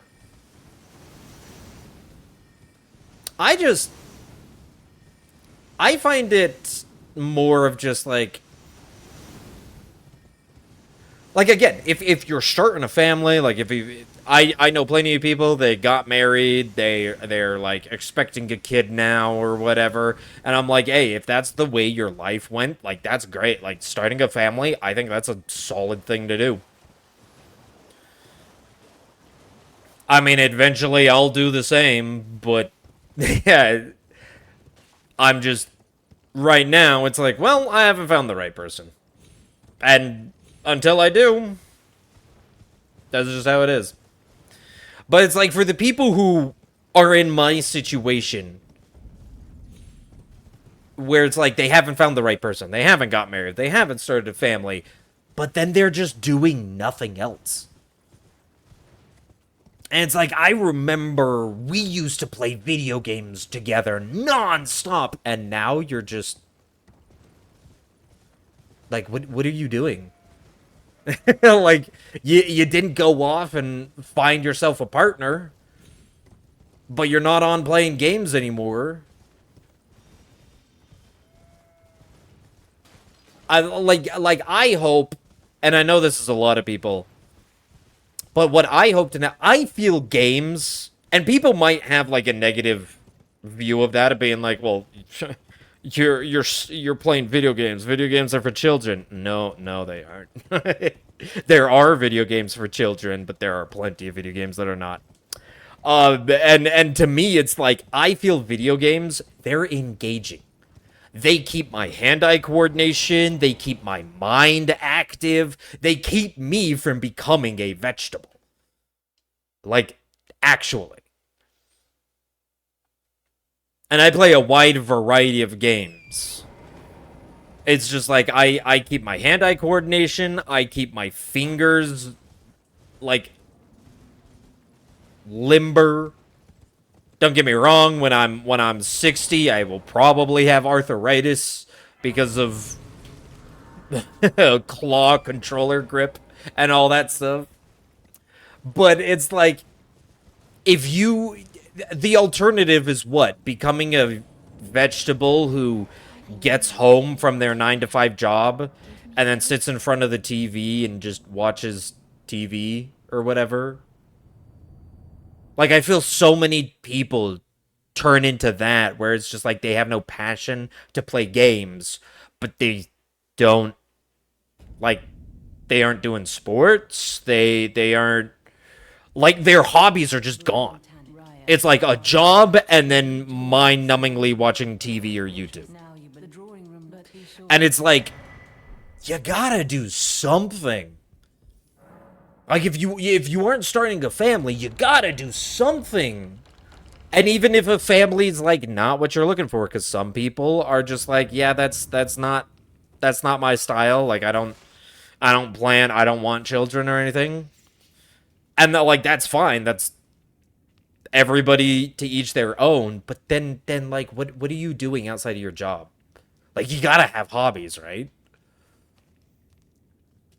And like, I feel some of the people I've seen, they just don't have hobbies. And I kind of just, it feels sad. I mean, I don't know everybody's full story. And so there's plenty that I don't know. And it's like, I hope that you're doing more. There is, but I can take gathering place. But I know you were like a hardcore video game person. And I know you're still single. And now it seems like you don't do both. If you picked up another hobby and you're good on that, like, by all means. But like, it feels weird when it sees like what you grew up doing and what your passion was is just dead. And I'm like, I don't know, that's a little sad to me. I don't like to see people's passion burned out.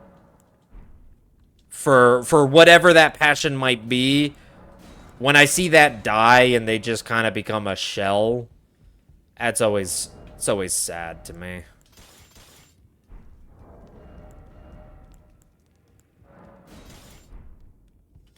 Takes me back to cartoons are for children. Dude, have you heard of Adult Swim? Like, usually, whenever you get someone who's like, blank is only for blank, that's usually a person who's like, they don't really know much about the topic. Like, that's telling me it's just like, oh, video games are for children. Then you don't really know what video games are, do you? Cartoons are for children. You've never seen adult cartoons, have you? It's just like, and I mean, you can say that about a lot of things. There are a lot of things out there where it's just like, blank is only for blank, and it's just like, man, you don't stop to just gain a little bit more knowledge about the subject you're judging, right? I like to learn more. I'm a person who, it's like, if I don't know something, I like to sit there and be like, well, tell me more about it. Now, don't get me wrong, I do have things that I'm interested in, and I do have things that I'm not interested in. There'll be some people who'll be like, oh yeah, this is my hobby, and I mean, I don't say it to their face because it's rude to kind of say that. But, like, internally, I am kind of thinking of, like, I have zero interest in that. like, I have no interest. By all means, that's your hobby. You do what you want to do, which is, personally, I do not have any interest in it. But for the most part, there's a lot of things where it's like, even if it doesn't sound super interesting to you, just learning about it is suddenly like, oh, okay. Maybe there is an aspect about this thing that I do find interesting.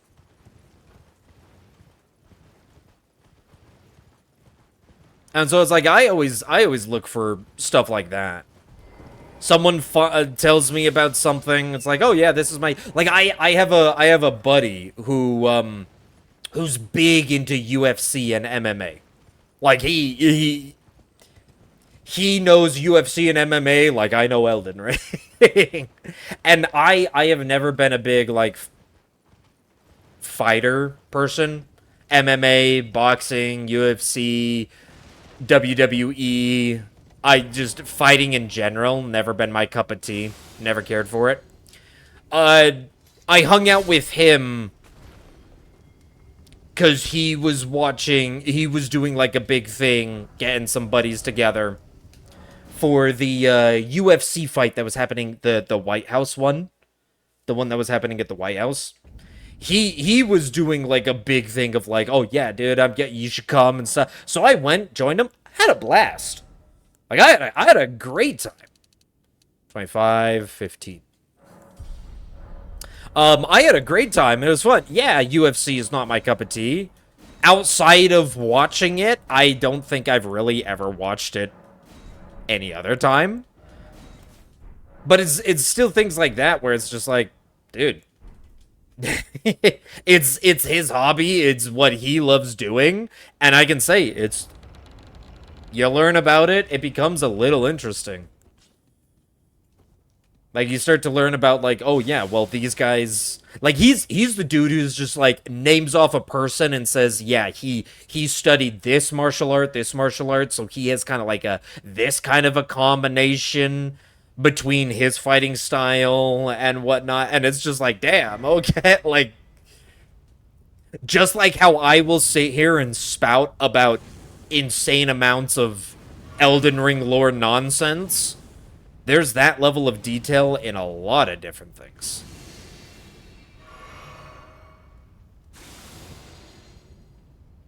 And if you ever, the people who just look at things and they only look at the surface level, like how many people out there played Elden Ring? It sold 40 million copies. It was an entire game. Even if people didn't buy it and play it, everybody knows what the game is. But guess what? Most of those people, they played it. They had a great time. They say it's an amazing game. They haven't really ever came back to play it. It was kind of a one and done thing. And I think that's fine. I bet you those people would be very surprised to see that Elden Ring, an RPG, like, single playthrough type of game, has, like, an still active, even now, 4 years after the game, a still active, like, 40,000 concurrent players, at least on Steam. And it's just like, yeah, right? There's, like, so much more that people just don't realize. And that goes for, like, all topics. Right? Didn't craft these and put them on my hotbar. That's gonna hurt me in the long run. Hopefully my buffs don't die out.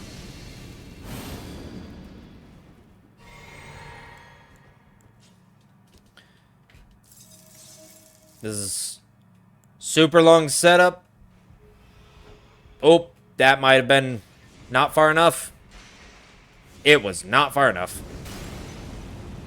Luckily, we got multiple.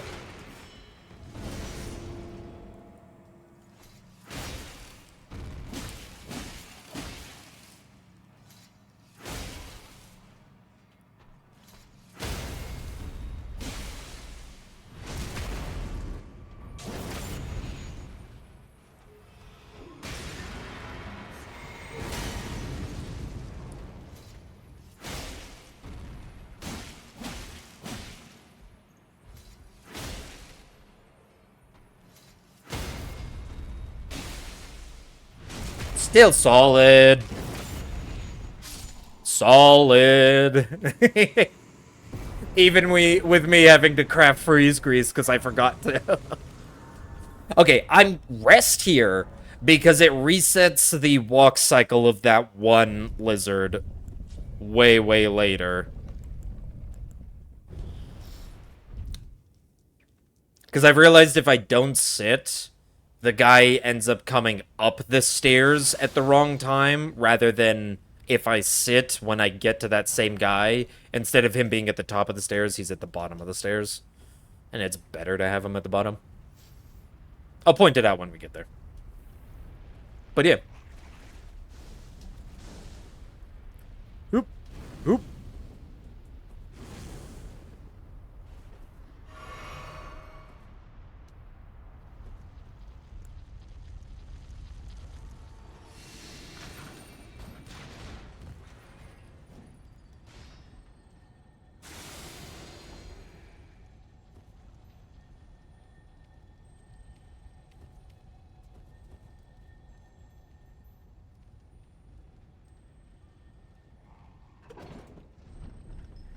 Alright, that guy right there. You see him walking down those stairs? Right there? Yeah, see, that's why I like resting at that grace. Because then when we get to him... Look at him. He's at the bottom of the stairs, turning around, and we just slip right past. While if we don't rest, his pathing ends up... He's, like, at the top of those stairs, walking towards us, which means he sees us way earlier, and is just way more annoying. So... The small things you learn when you route stuff like this. When you're just like, what's the optimal path? You learn the itty-bitty things of the difference between resting or not resting. Just to have one enemy be in a different spot on his patrol cycle. Ew, crazy.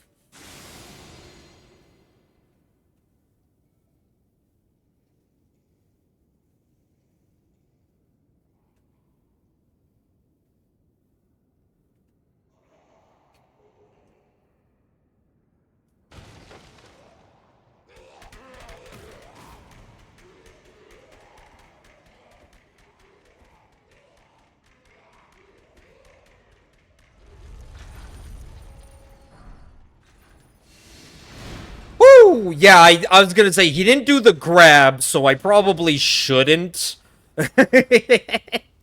Normally that version does the grab, which means I can just grab the thing and run to this grace. But when he turned, I saw him start charging up, his like, blade launch.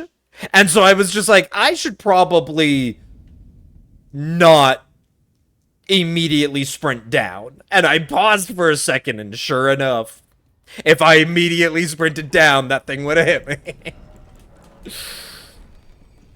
I'm glad I realized that, and I paused right before.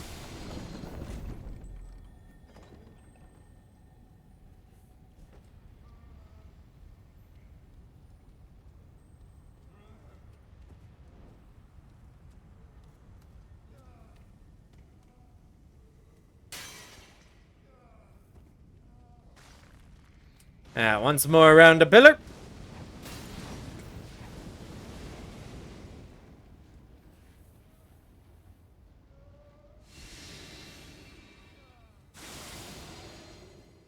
And then our final kukri.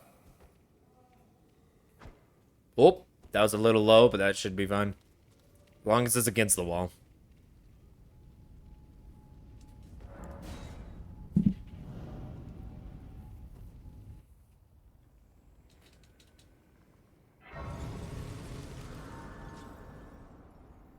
So, warrior, what I see, because I know you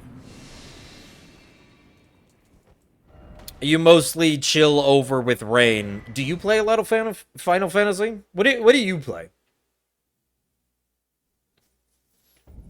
What's your cup of tea preferred video game? Or are you more of just a watcher rather than a player? Because that's fine too.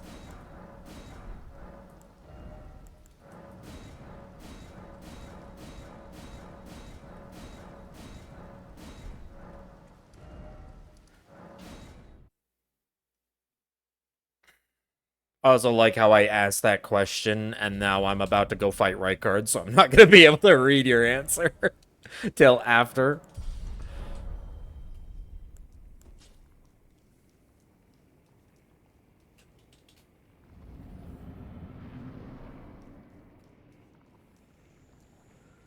Alright. Be good to me, Rykard.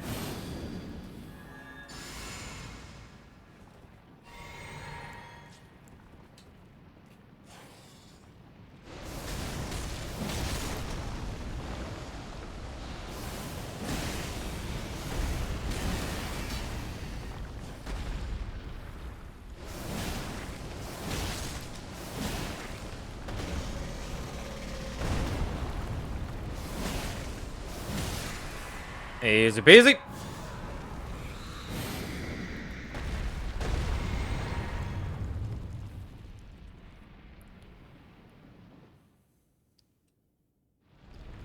Okay, right guard. No Rancor this time, okay?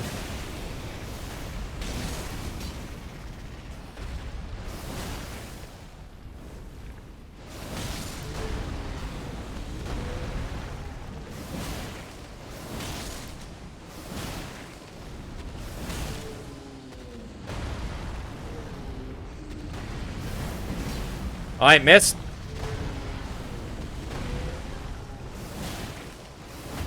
There we go. Okay. Thank you, Rykard, for the no Rancor. That is beautiful. That is what I want. That is like a solid. That's like one of the best Rykards I could have got. Jeez. Gate front. Play Final Fantasy, yeah. Do 14 mostly. Ooh, okay, so 14. Play through 10 again. I've never played any of the other Final Fantasies. 14 has been the what? Actually, you just said BRB. I'll wait till you get back. I don't want to answer your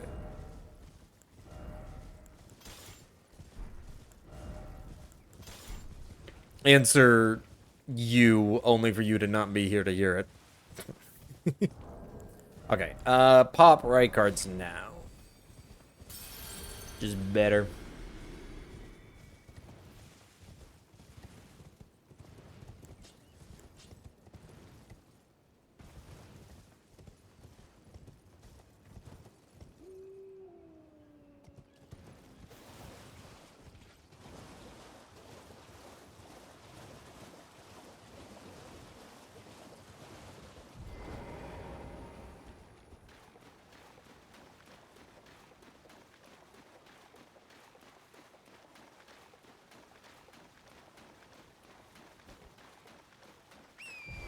Solid. No weird. I don't want to call it a glitch because I don't think it's a glitch, but sometimes it's weird where he just doesn't despawn and he chases you literally across the entire map. And I don't know what triggers that.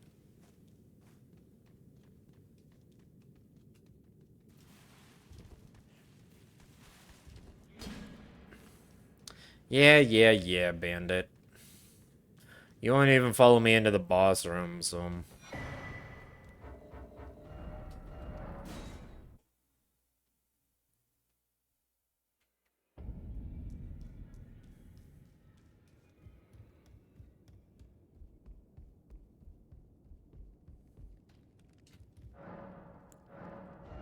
Oh. There we go.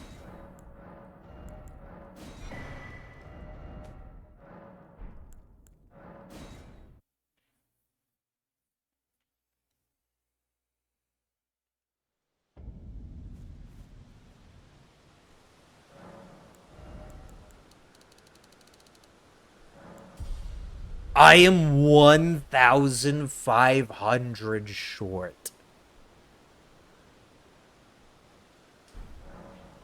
Huh. Of level 46 of the next level. Realistically, the only thing that changes is that Margit won't get two-shot. Oh, I did an Assassin's Gambit. Now he's gonna shoot his bow. Yeah. And I'm losing stamina already. And like 3 of the legions, yep, they're gonna start chasing me, which means I'm gonna lose stamina for longer.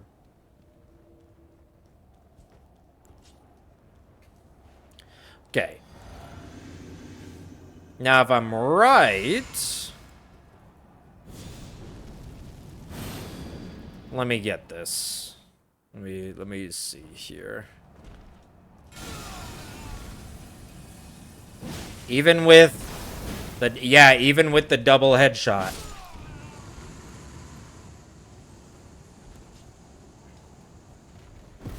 He survives with like 1 HP. I really do need that level 46. I mean, it's not a big issue because I can immediately R1 him even before he starts his phase animation. Face change animation. But still, it's nice when you just smack him twice and he's just gone. The guard. You'll slip. Of course, when you approach its own. The gay.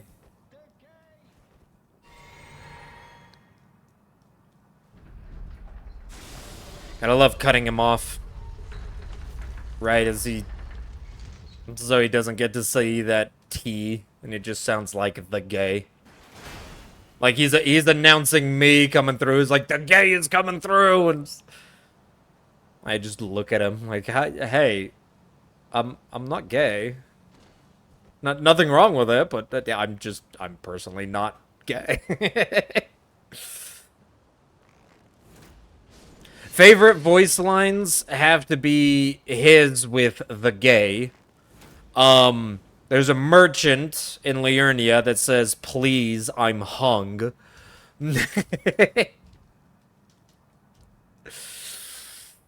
EG says, I am but an old. There's so many, like, a good little, like, just voice line cutoffs in this game. My favorite line is, a man cannot kill a god.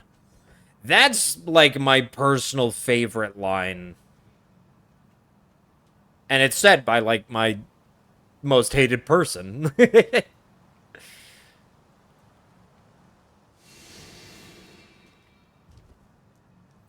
Gideon is the one that says it, and I hate Gideon. He's an annoying little prick.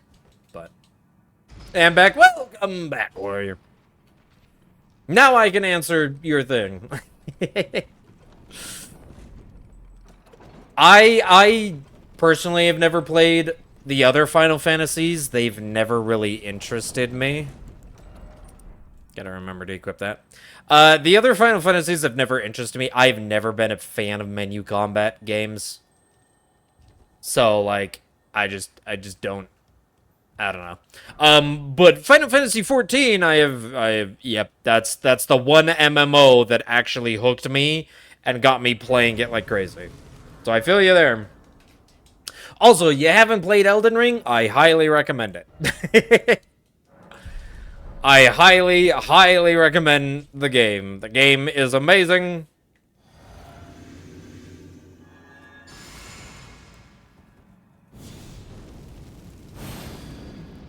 It's even fun if you want to play it with friends. You can get, like, seamless co-op, which is a mod. But still, makes the game enjoyable. Okay, can you... Do the tornado! Do the tornado! Do your tornado! Oh my gosh, did he just...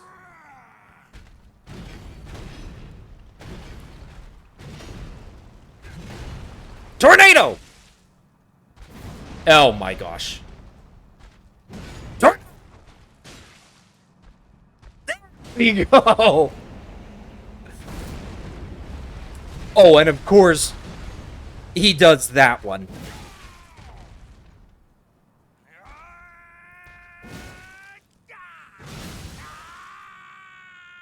Of course he does the tornado and then doesn't do his flip. Instead does... Does the launch. Dude, that was a horrible god trick. Nothing worked. Nothing worked there. He didn't... He did a weird ass opener. Well, he did his second opener. But the thing was, is I just wasn't even remotely close to him, so I couldn't capitalize on the second opener. Usually, if he ever does, like, that jump as his opener, you can get a free hit in. But I was just nowhere close to him. That was just a weird god trick overall, let's be fair. You played through Elden Ring once, but I haven't The last time I played it was fairly early on. Oh, so you played through it, like, when it first came out. And then you just haven't played it at all. Did you beat the entire game? Like, did you go through and beat, like, the final boss and everything?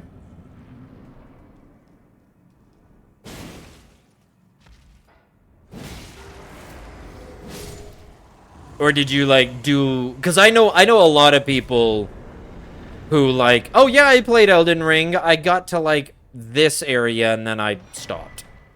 And it's just, like... So you, like, didn't even get half... What am I doing? Why am I not just teleporting away?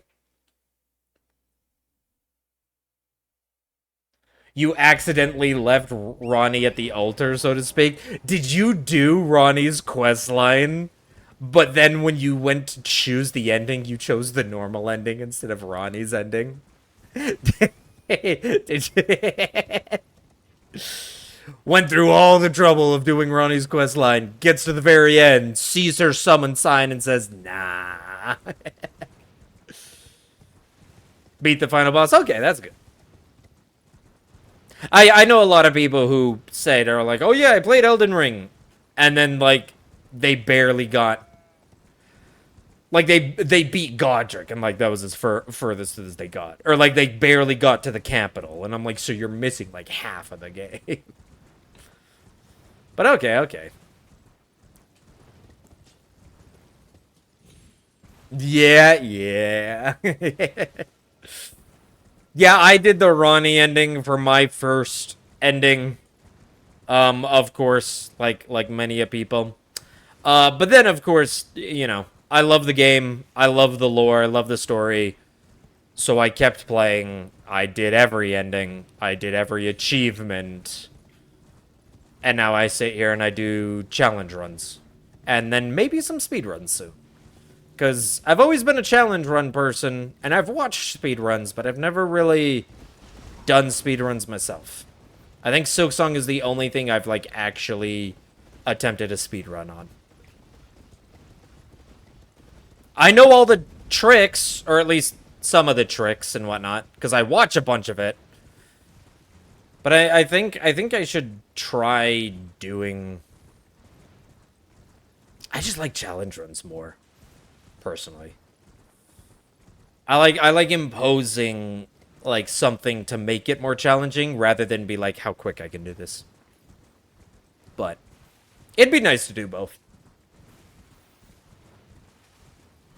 Well, okay, so then if you played through the entire game, Warrior, how did you like it? Did you think it was a good game? Did you think it was an okay game? Did you love it? Or did you be like, eh, I beat it, but it's not my cup of tea? I mean, I imagine if you beat it, that you at least enjoyed it. Most people who say it's not their cup of tea don't bother to try to beat it.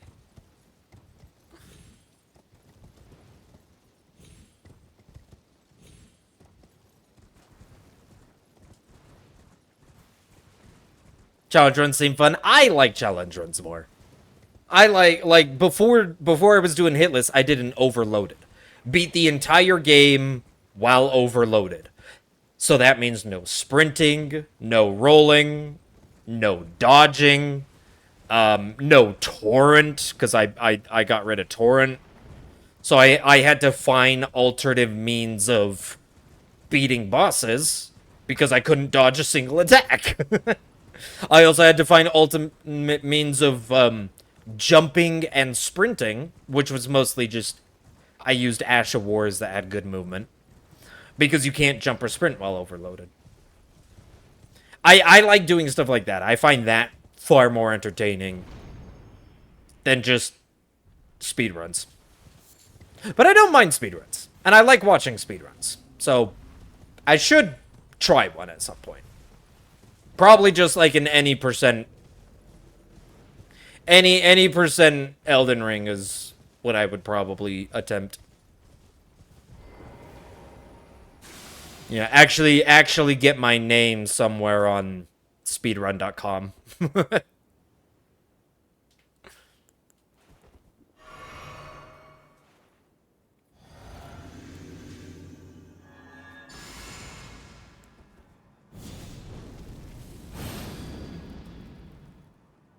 Hey, booty smack. Booty smack. Boom. Boom. I never popped this either. I thought some of the overland transversal was a bit tedious, but I enjoyed the game overall. I can understand that opinion. I personally, yeah, it looks like I'm just one level behind for kind of everything. Which I guess kind of makes sense. I literally drop like a ton of runes at the very beginning during my setup phase. Like I understand that opinion. I personally disagree with that, but that's because like I'm into the lore, I'm into the environment. Elden Ring does insanely good environmental storytelling. So just walking through and exploring, even if there's not a dungeon or an enemy to fight or an item to pick up, there's still always just like, there's details in the world to be noticed that kind of just tell small scenarios or stories that are going on. And I very much enjoyed that. So I was very much like into the overworld travel because I liked looking at every little detail.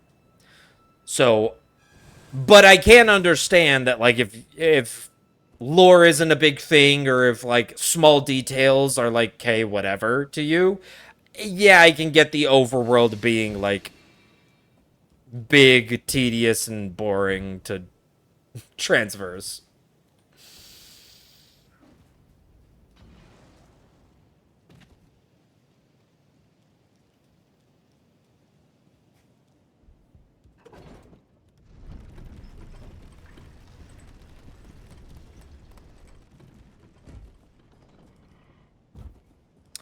I think, and this is something that I think was a huge improvement. I think Stakes of America or like that like gameplay mechanic should never disappear. The idea of runbacks have been a long-standing thing in Souls games, and other games have definitely taken other games who take like kind of the checkpoint system, like the bonfire system, um, do similar things of runbacks. But then Elden Ring decided to do Stakes of America, where it's just like you can just respawn right outside the boss fight. It doesn't count. Can I? Hello? Thank you. It doesn't count as a grace, so you can't reset unless you die. But I think the adding aspect of that is just, it's fitting. And I think if they do away with it in future games, everybody will think it's a bad choice. Most of it was fine. It just felt like the landmass could have been reduced by like 5% and it would have been fine. Saying I'll be fair, I'm sitting here like I kind of wish there was more. I wanted more to explore. Now, that more to explore would be like a new area with new items, you know, like the DLC. Like the DLC that just adds more areas, more enemies, more items and stuff. Which is different than just like, you know, reducing the landmass of each area. Maybe you would like the DLC, because the DLC does kind of, it compacts everything way more. It's like way more compact, way less of giant areas, you know, like Liurnia, where you're just running across a giant lake for the most part. And instead, it's like, oh no, there's tunnels that lead underground, and then there's entire underground area. Everything kind of weaves back and forth, and it's all like kind of cool. So you might actually enjoy the DLC. However, I will say this: the DLC is significantly more difficult. So if you found base game bosses difficult, the DLC will very much be difficult to you as well. Hello? Don't give me that shit. Excuse me, do an attack, please. Jeez. I hate when he just sits there and doesn't do any attack.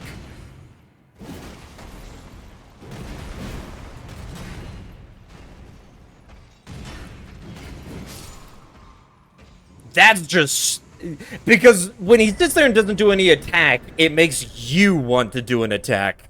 And then the moment you do an attack is when he queues it up and you just get hit. It's like, no, you move first.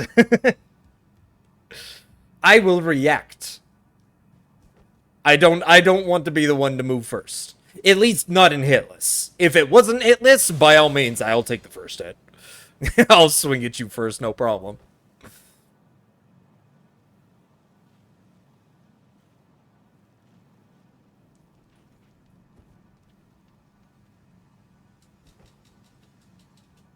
Still need to play the DLC? It's so good. It's so good.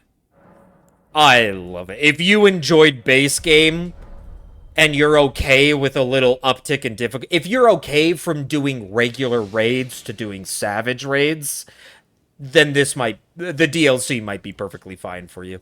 Because that's kind of what it's like. It's like you're moving from regular raids to savage raids. Good luck. But if you're okay with that, it's gonna be fun. It's gonna be so much fun. Does my script still work with me being a level down? I mean, the first part should still. But will he die on the crit? That's my question. I don't think he's gonna die on the crit. Nope, he is definitely not dying on the crit. I mean, it's not a big deal. There's a simple R1 afterwards, but still. Oh, it also probably would have helped if I was running Ritual Sword this entire time. I just kind of forgot. Actually, now that I think about it, he might have still died to the crit if I had Ritual Sword active. Man, you're on the Grace! Get off the Grace. Melina, take his body behind the throne. We don't want to see that. Look, you can see his little foot sticking out. Allow me, you are unable to enter the thorns. A husk I love it. and Because it looks like she appears from the throne, like she just dragged the body back there. I think it's funny. Yeah, do you, you said you played, Final Fantasy XIV. Do you play with, like, Rain and Vox? Do you, like, do Savage Raids with them? Or are you not into, like, the Savage Raids? Are you more of, like, everything else? Because back when I played Final Fantasy XIV, I was into everything. I did Savage Raids, I was an Omni Crafter, I was in love with the story, I kind of just did everything. I liked it. And then it's been like 2 years since I've touched the game. 2 years since I've had an active sub.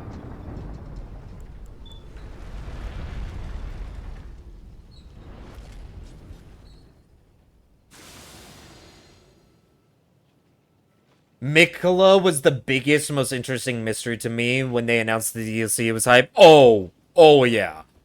Miquella was a huge, like, what is going... Like, we know he made the Halig tree as, like, a safe haven for demi-humans and beasts and everybody that the Golden Order rejected.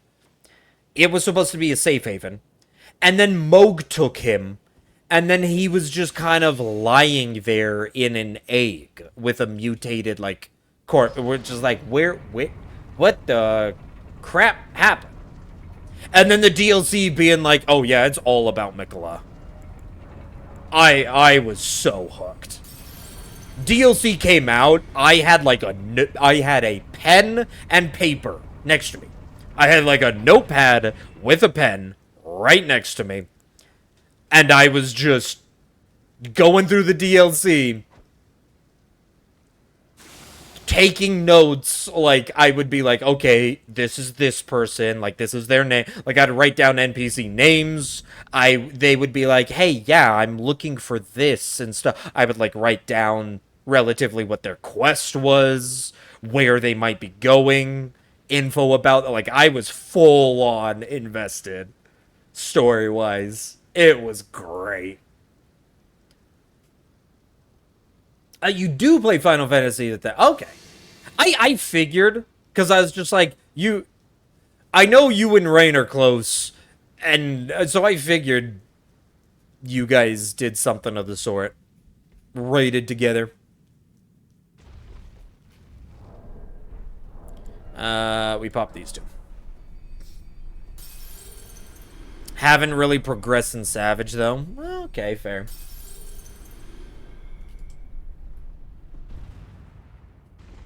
I think I did the first... Oh, ads are going right now. You might not be able to... I'll wait till ads are over, and then I'll answer your question. Or respond, I guess, not really answer. Okay, 63. That's our normal. Our normal is 63. So... Yeah, I definitely lost time. I'm supposed to be like almost 5 minutes ahead of the old run, and I'm almost like exactly where the old run is. Saved a bunch of time in the intro, in the setup, only to like lose it all later.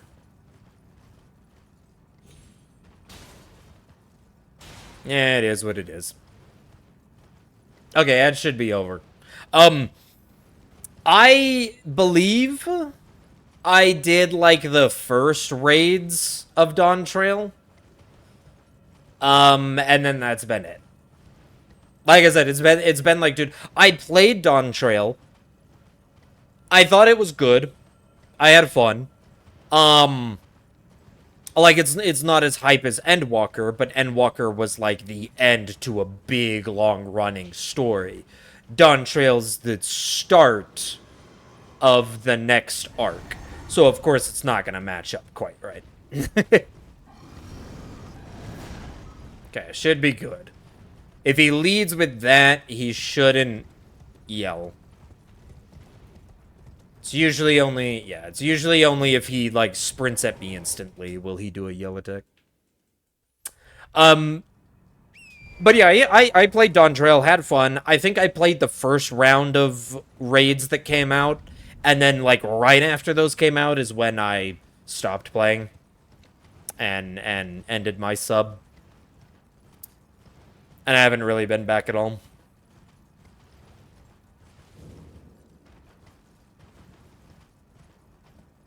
Maybe it hasn't been quite 2 years. I think it's like coming up on 2 years. But yeah. There's just other things started grabbing my attention. Stuff happened. And I just started, like, I don't know. I've always been doing, like, challenge runs and stuff like that. But I think I got, like, just really into challenge runs. Started doing them way more. And then other games, of course. Because I do like playing a variety of games. The days of being stuck at one game and not touching any others except for that one, that existed back when I played League. Back in, like, 2015, 2016.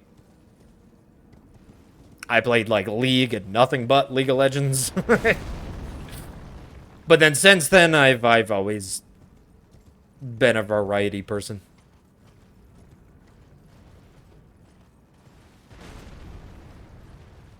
I'm glad to know that the raids are kick-ass, though. Good to know that they aren't slacking on things. Rain told me the new expansion that was coming out. I used to keep up to date with all of the news of Final Fantasy 14. And then Rain's just like, oh yeah, the new expansion. I'm just like, I didn't even hear that there was a new expansion announced. That shows you how out of touch, how I have drifted from the Final Fantasy like news and communities and whatnot. Didn't even know they had a new expansion coming out. Oh God, League. Yeah, I was a League player. I first started playing League in 2013, and I played it all the way up until like 2019, 2020. I was playing it during COVID.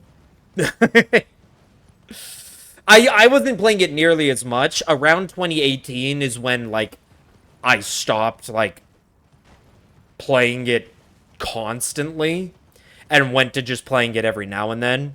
Or I would take like 6 month breaks and then come back and play it for like a month and then take like another 6 month break or whatnot. But then I haven't touched it since... Oh, when was the last time I touched it? I think the last time I actually played a game was 2022, 2023. And I think I had like 5 games that year, and then if you looked beyond those 5 games, it was like another 2-year gap. So yeah, I used to play a lot of League. Don't really touch it anymore. Especially when they added Vanguard. As a tech person, I know Vanguard pretty well. Like, a lot of people get scared about kernel level stuff. I know it to a degree. I still am just like, I don't like kernel level stuff unless I have access to it. That and Vanguard started to screw with things. I don't know if they ever patched that issue, but it would literally crash other games. I would completely quit out Vanguard.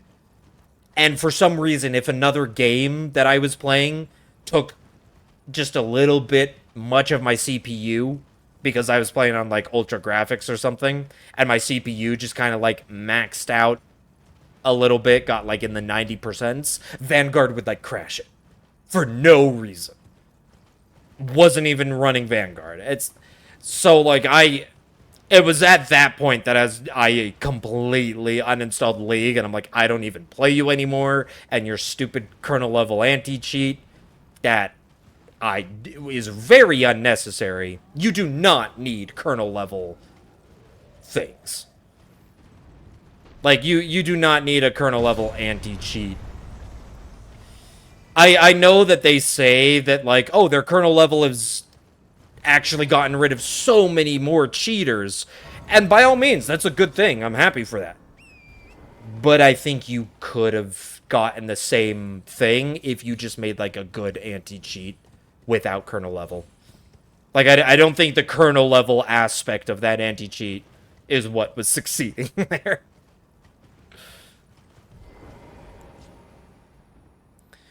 Alright, Fire Giant.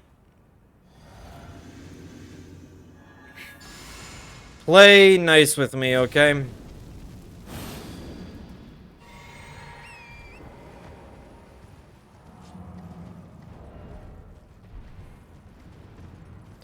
Give me some good RNG, please. Give me a jump. Or that.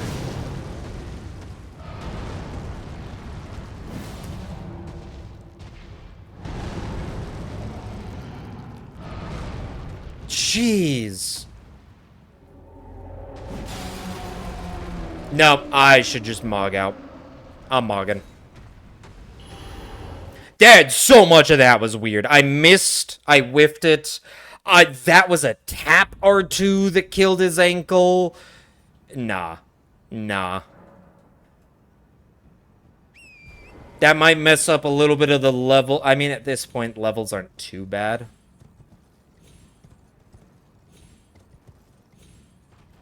But nah, man.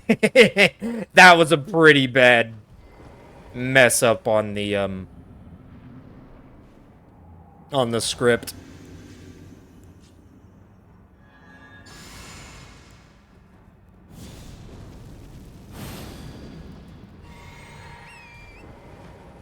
Okay, let's try this again. This time, give me something better. Okay, I can work with that.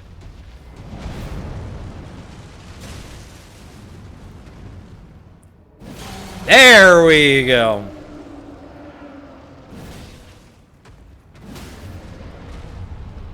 Wait, how did that stun you?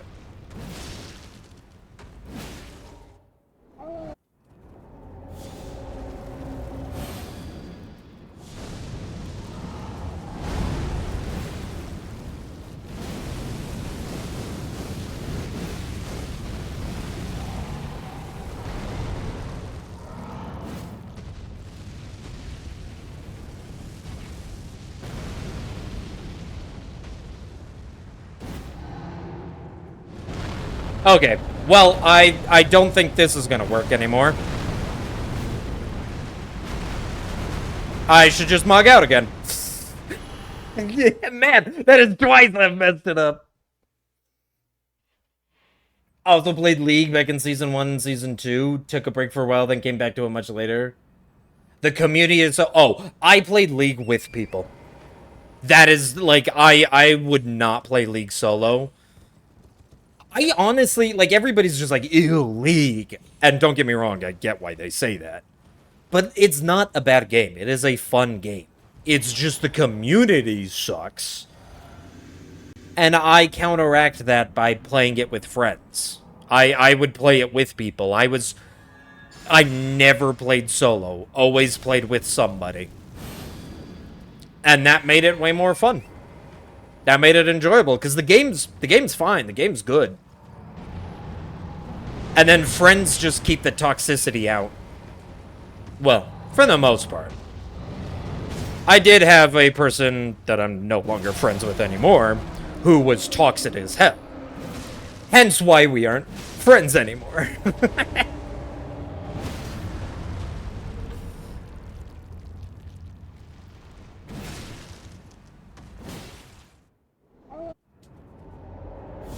But I don't think League's bad. As long as you play it with people and not alone.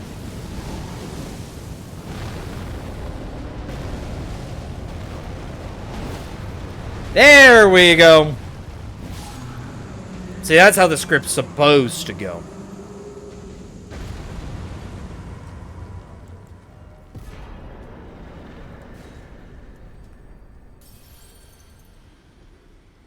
The game is fun, yeah. Also play with friends, but never had a full team.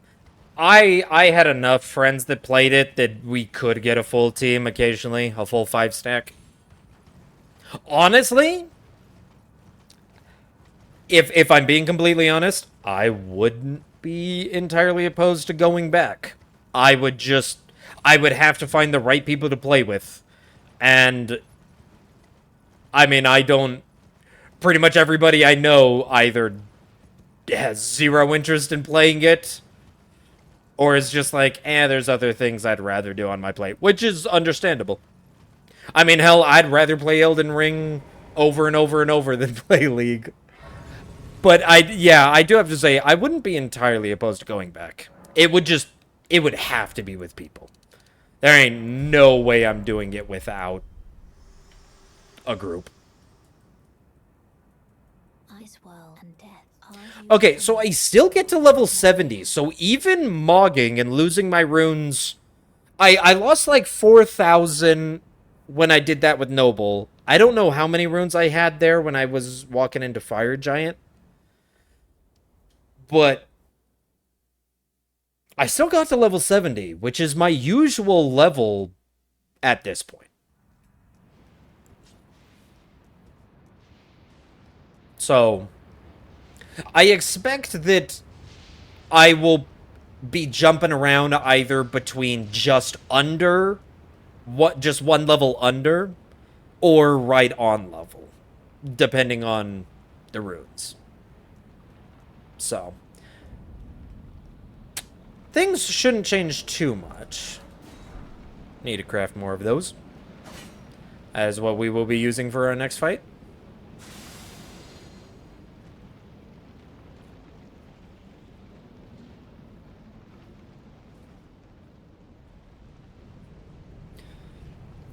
Well, I can say that, yeah, like you said, you play Final Fantasy 14. You're even thinking Final Fantasy 10. That sounds like it could be interesting. Um, Rain always said, like, similar to how I've been, like, nudging Rain of, like, hey, if you want to get into Elden Ring, let me know. He's done the same thing to me. He's been like, hey, if you want to get back into Final Fantasy 14, hit me up. So I don't know. If I ever end up renewing my sub again and coming back, I'll definitely play with you guys. No reason not to. Who knows? Maybe when the expansion comes out, I'll renew my sub for a little bit to play the expansion. And then, depending on whether I like the follow-up raids or whatnot, we'll see if how long it stays renewed to keep doing everything else.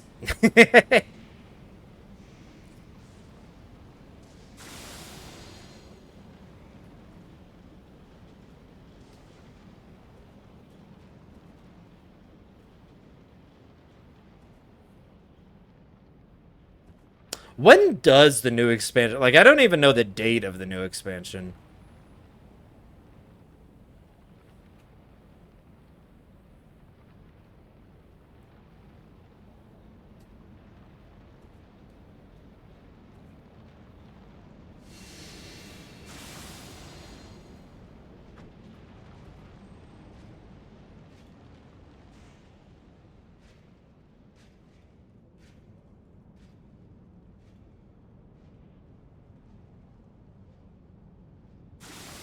Okay, Golden Vow now.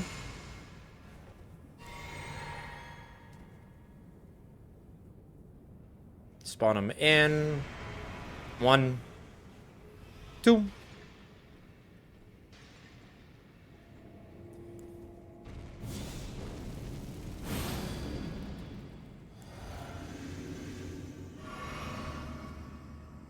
Alright. 1, 2. 1, 2.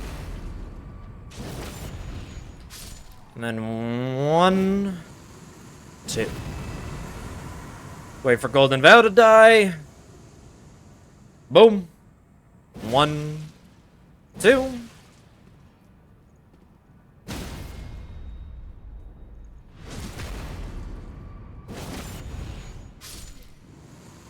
One, 2. I think I only needed 1 there at the end. GG! All without resting. Still haven't rested at a single grace since I got to Farum Azula.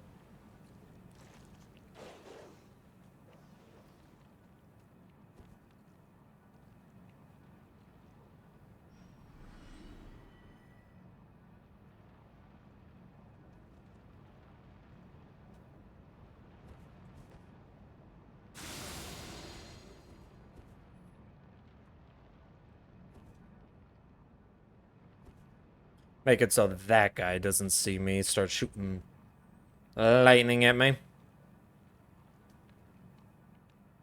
Alright.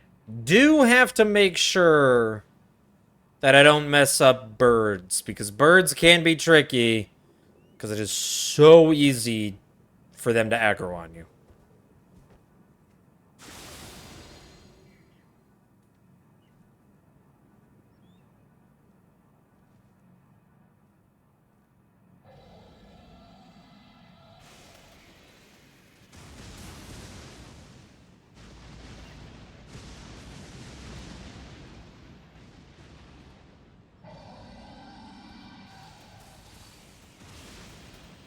Okay.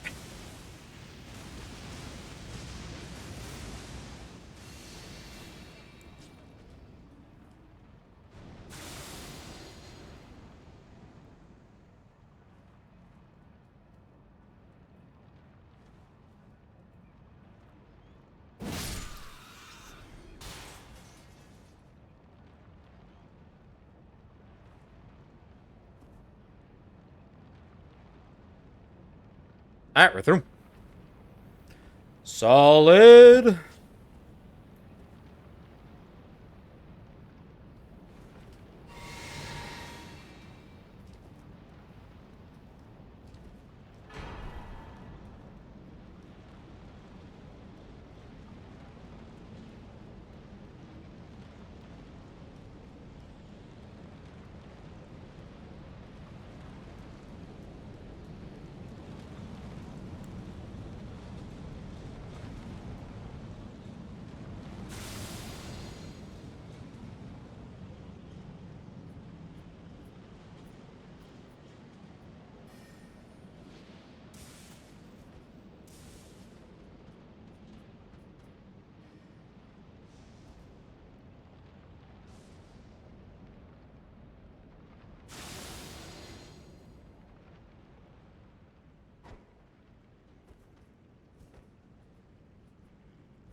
And we're through. Alright, now it's just Malekith.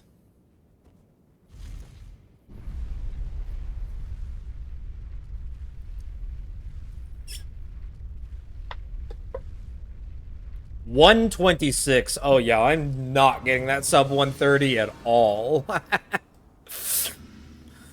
Oh, with the amount of mogging and that I had to do, I did one mog on Noble and I did 2 mogs on Fire Giant.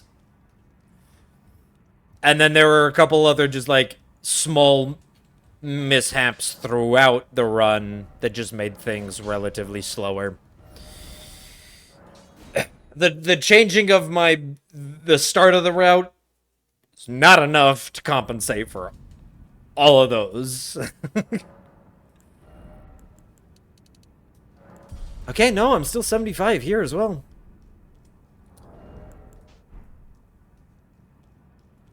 Okay.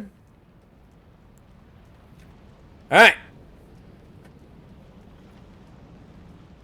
Gotta focus up for the Mali. Hopefully he'll be nice to me. And he'll just give me some super easy moves.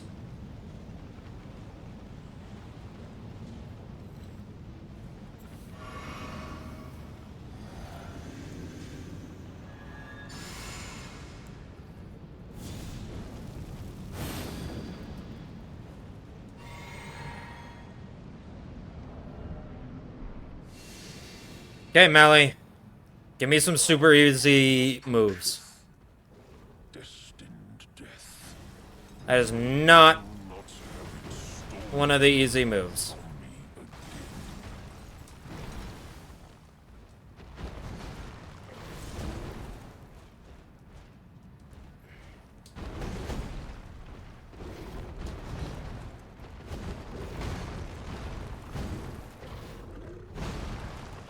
That's one of them.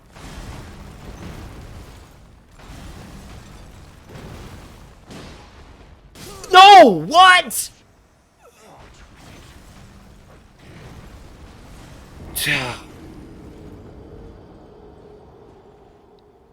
It's always Malekith.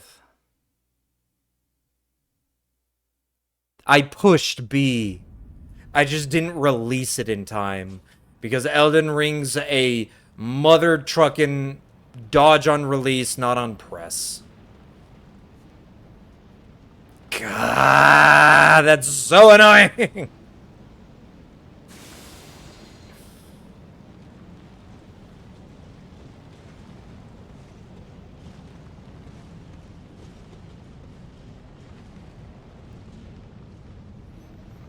What if I just constantly stall you out so you only do the one move over and over and over?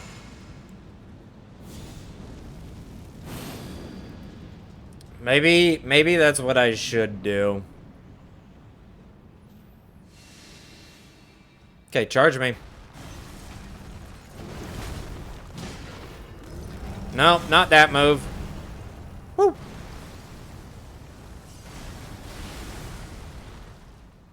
Charge me. Dude, man will not charge me. There we go.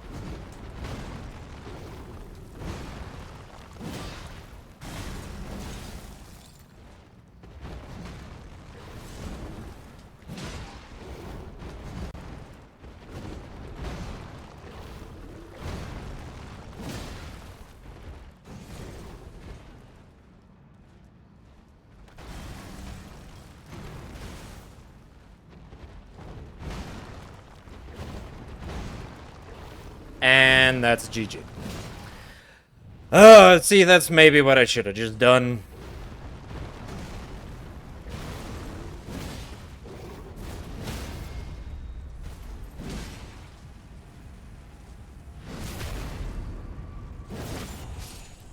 Witless tarnished. Why cover destined death? To kill what? Yeah.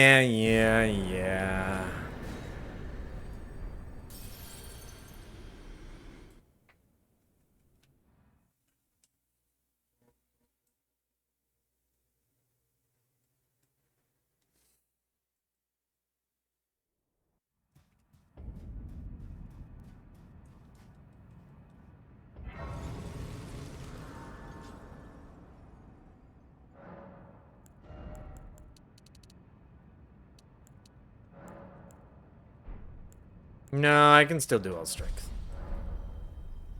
I don't think that should be an issue. My levels look pretty much identical to how they usually do, even with all the mogging. Even here at the end of the game.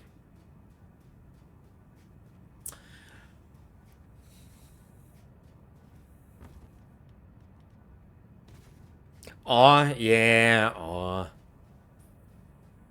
Yeah. You know, it's the same thing it's always been. It's like Malekith gets me on like a something stupid. And then even if I get past Malekith, which again, usually I do, usually Malekith is not an issue. Then Godfrey gets me on something because something just, you know, doesn't work right for whatever reason.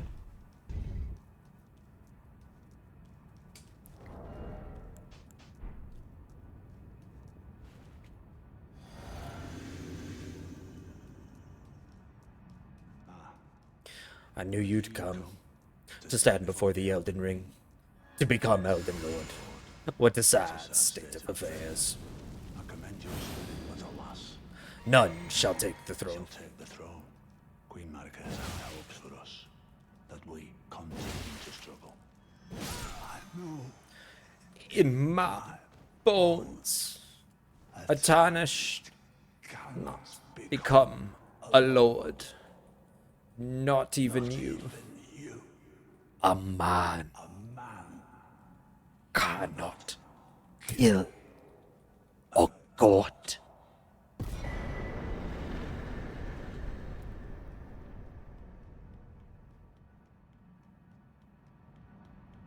Yep. That's my favorite line of the game right there.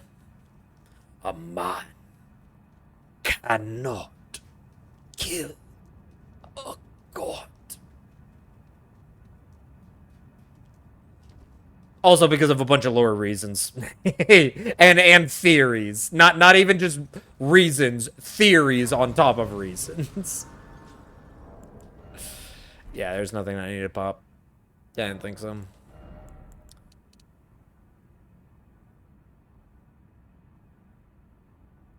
Yeah, what if I do this instead? What if I just go one under? Because at this point, strength is not that big of a deal. But I do need the endurance for a Ratabeast, so...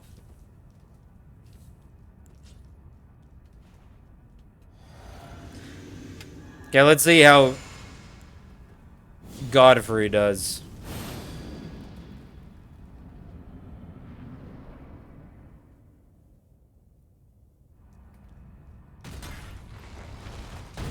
Whoa! What happened to my screen there?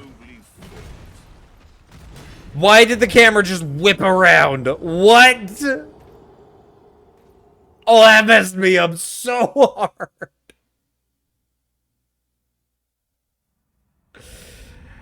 Oh, jeez. I don't even know. Well, yeah, there's that. Guess it's not a big deal that I got hit by Mally anymore.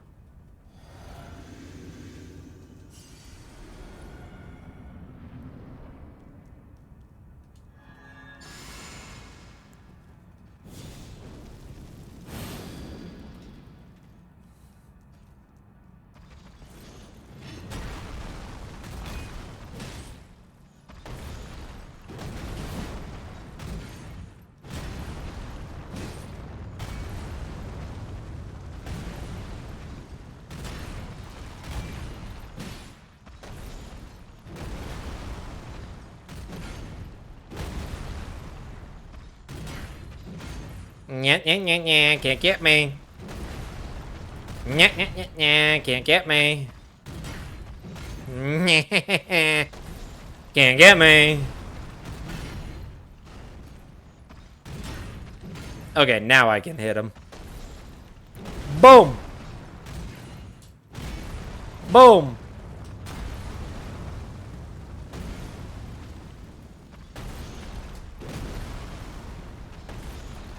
Boom. Boom.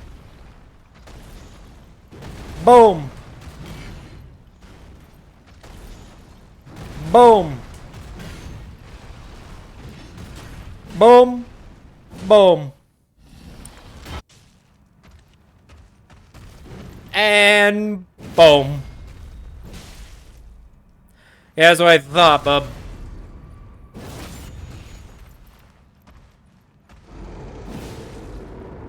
Brave, tarnished, That's how it's supposed to go. befits a crown.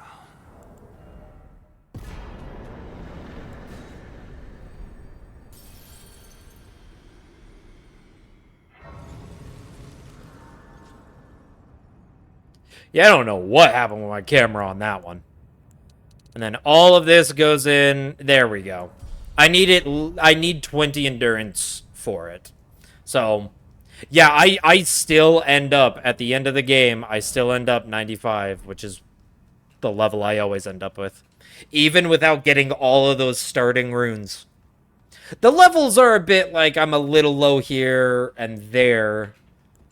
But from beginning to end, identical.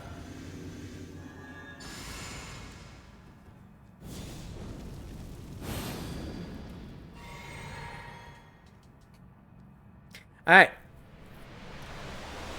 Now here we go, assuming that we just have a perfect Ratabeast.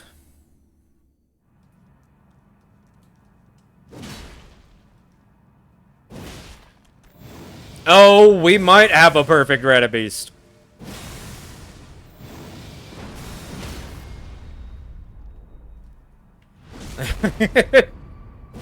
Bro gave us the best RNG.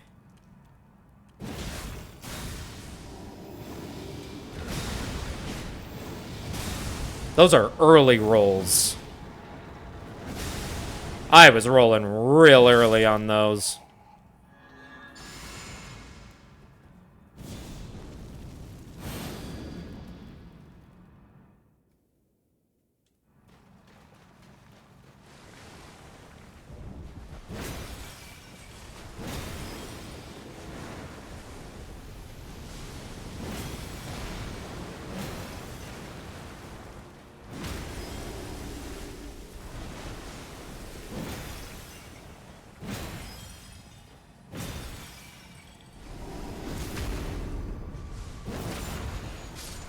GG.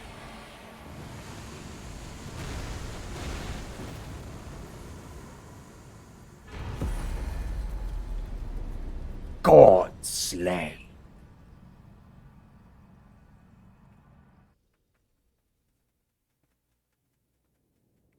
Yeah, well, that was a 2-hit run.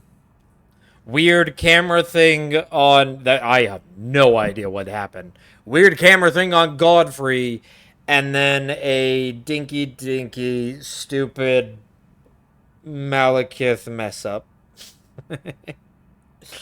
Cause dodge is dodge on release, not on button press, on the button release. So you have to press and release, and then your character dodge.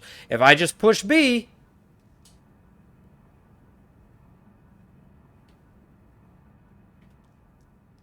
it's because if you're moving and you just push, it has to register if you're sprinting, because if you push and hold, you sprint. Otherwise, if it was on push, you would, like, roll and then... So that's the thing. There's no dedicated button for sprinting. B, the same button that sprints when you hold it is the same button that dodges. So it has to register, are you holding this button, or are you just pushing and releasing it?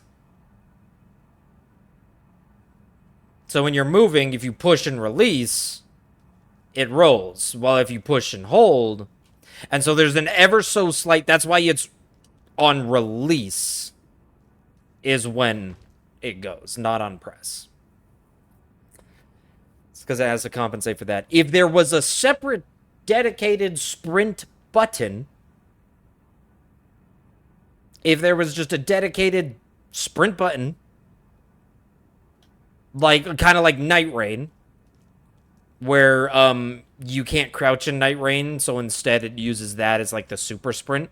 But even in Night Rain, it has that as the super sprint, and then there's a normal sprint, so it still is push on release.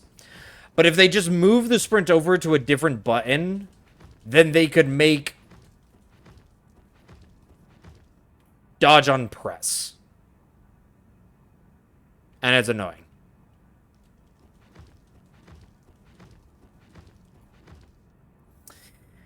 It is what it is. I just need to, you know, be better at dodging because, like, I've dodged it a million times on press on release. Eh.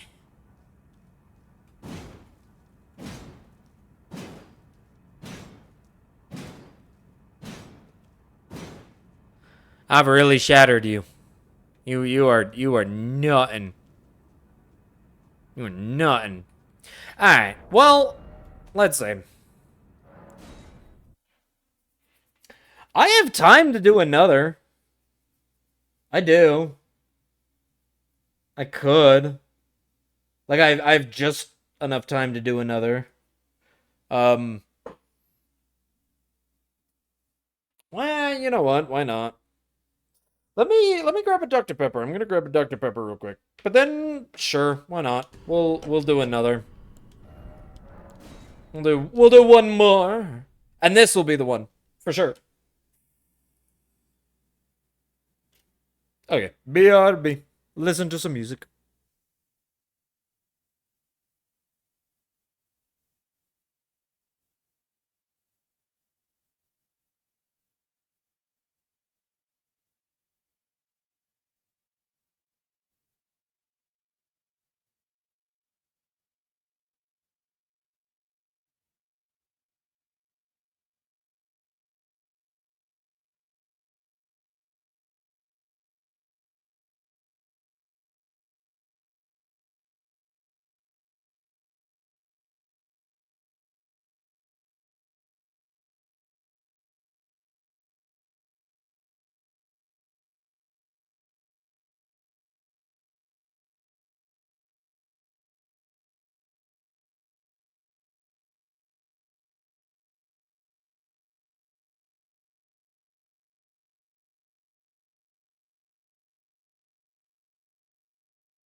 Okay.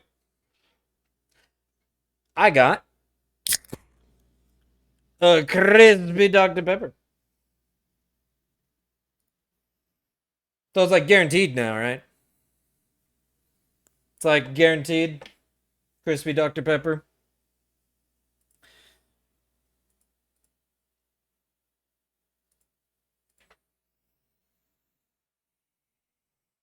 With a Dr. Pepper, anything is possible.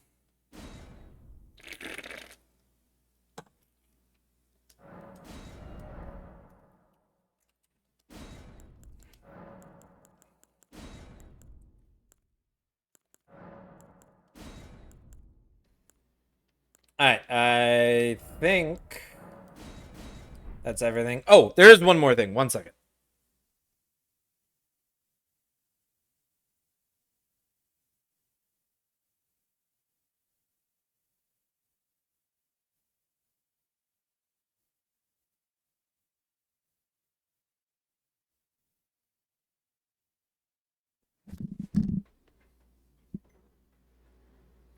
Okay, I'm back. Let's do this.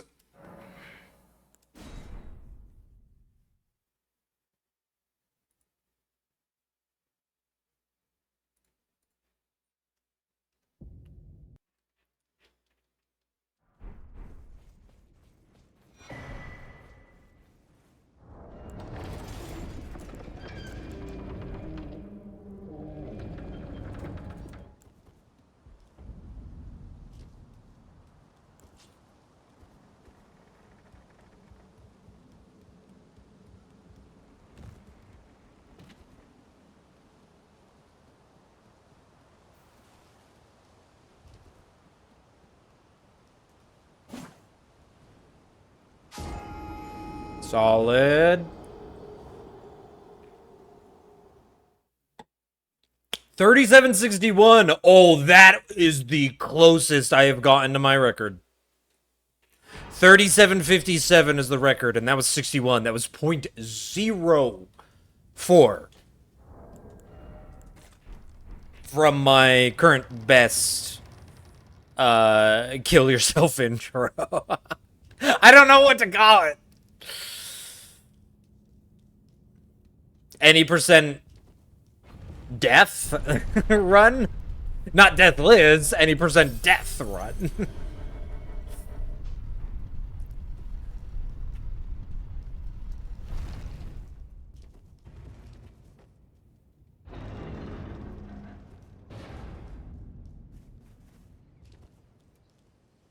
Okay, the real question. Did we get the double bow? I think I was a little early.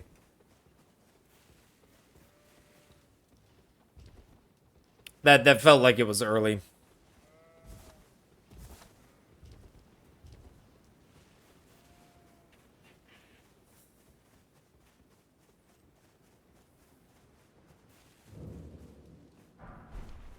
And I can also that you're not then wine. I am Carly.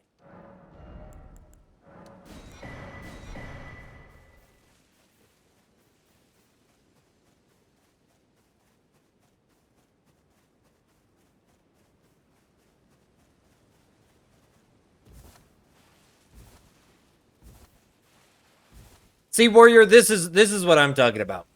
Where, like, environmental storytelling, you have this start where it's like there's these soldiers of Godric looking at this broken down wagon and searching the forests because they're looking for that cave over there. Oh, he actually got close enough to swing, so he's taking my stamina. Darn. But like the kind of story that's going about it there is the story of like their supply caravan that was supposed to come towards this camp to resupply got jumped in the woods and they're investigating it. And when you go and you find out, like you go to the cave, you see more dead bodies there of like, oh, they've been trying to get this, but this is definitely who attacked the caravan. And then while you're sitting there looking at the caravan and everything, it's like, oh, it's a pack of wolves that did this. And the boss of the cave is a beastman of Faramazul. A being that has not been seen in the lands between for many eras. Pretty much a myth at this point. Because the Beastmen were during the reign of Placidusax and the Ancient Dragons. That was the time of the Beastmen. And that was forever ago. And so it kind of builds this whole mystery of just like, oh yeah, there's environmental storytelling. Soldiers of Godric got their caravan broken down and stolen from. And so they're investigating it, only to learn that it was a beastman that has taken control of a wolf pack, and they're attacking people for supplies and whatnot. And that's literally just that intro forest area. It's that, like, small storytelling that is all throughout Elden Ring that I love. And that's why it's like I never felt transversing through the overworld was a chore. It was always like a, what next? What's gonna happen? What little story am I gonna learn next? What mysteries am I gonna uncover? Am I gonna figure out who a Beastman of Faramazul is? I mean, you kind of start to get more and more answers to that. But yeah, it's just, that's the little bit of storytelling and why I actually like the overworld transversal.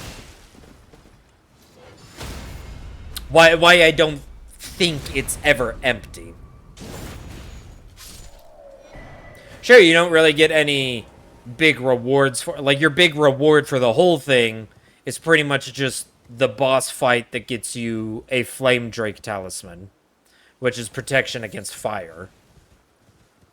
And it's like, that's the most reward you get, and some people are like, yeah, that was the reward for killing the boss. And it's like, yeah. Hello? Can you hear me? But I'd much, of course. Hello? There we go. I'd much rather have, like, that storytelling be optional, and you can just ignore it if you want, than have you be, like, forced to go through this giant quest line with forced dialogue Wait. and all this extra stuff. Humans all lose their wits eventually. How could this? Was my whole existence just? So yeah, there's like go through all these cutscenes and this forced dialogue options and accept a quest that appears on your bar that then says investigate what happened in the forest, investigate the broken down caravan, and then you're like, look, push X to look at clues, and then it gives you a little trail over to the cave and whatnot, and it's just like, what is this, an Ubisoft game? And then after it's like, quest completed, quest reward, Flame Drake talisman. Are you kidding me? The game would be so much worse if that's what it did.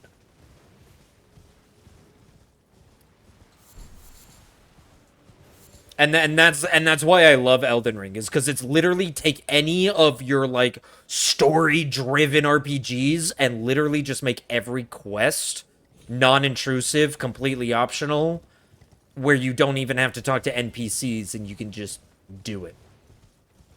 And it's like, that's great.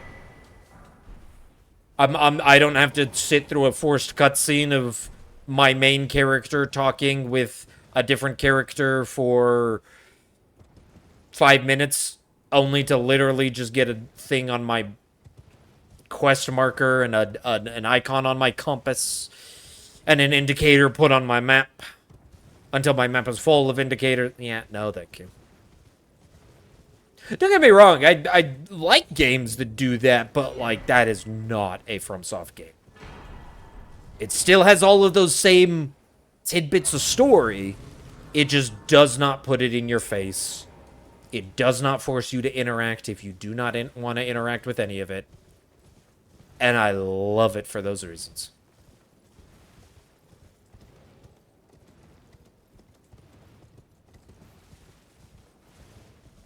Funny enough, another very well put together, well crafted, story driven game that I very much enjoy was a game called Prey, where it was literally prop hunt the game.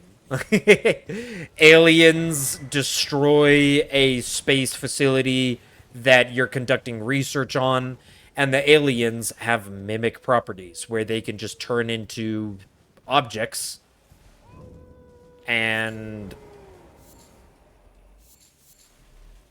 you gotta play prop hunt with them. Love that game. Love the storyline. Love how it's built. And it does a very similar thing. You get people coming up on your radio talking to you and pushing a story, which is great.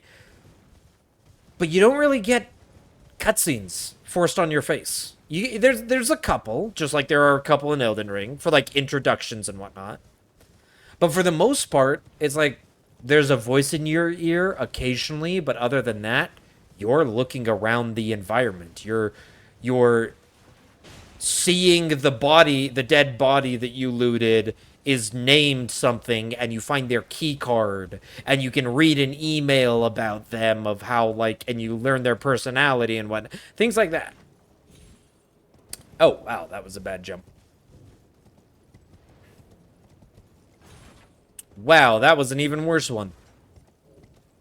I'm just fucking it up there. Jumping like way too early. Hey, don't do that.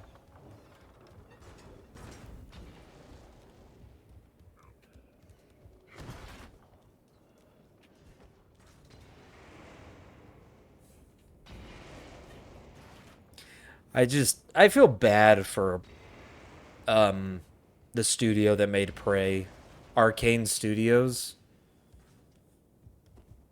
They're famous for another game, but not because that game was a success. They're famous because they made Redfall. That live action Vampire Slayer, I think is what it was supposed to be. I don't even know what it was supposed to be. But they made that game that got completely trashed. And now, in the more recent news of Microsoft getting rid of, like, shutting down studios, they are one of the studios that Microsoft is shutting down. Like, completely dissolving. And I feel so bad. Because they made one of my favorite games. I liked that studio. And I don't blame them for Redfall. When I remember when people were talking about Redfall, Arcane Studio made single player like Prey. It was a single player shooter story driven like game. And now they're supposed to make a I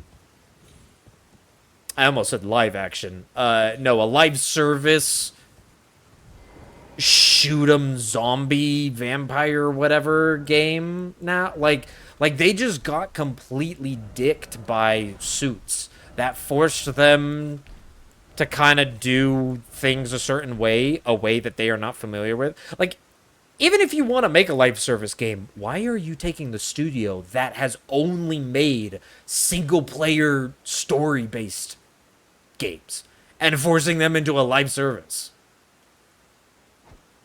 No wonder the game just sucked.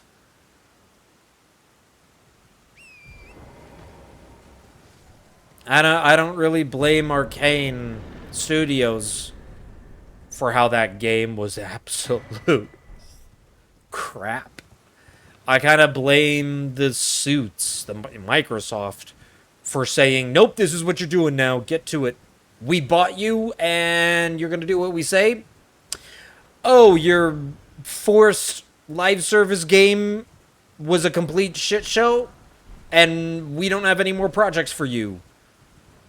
So sit there and do nothing for half a year, and now we're making the announcement that we're just dissolving you.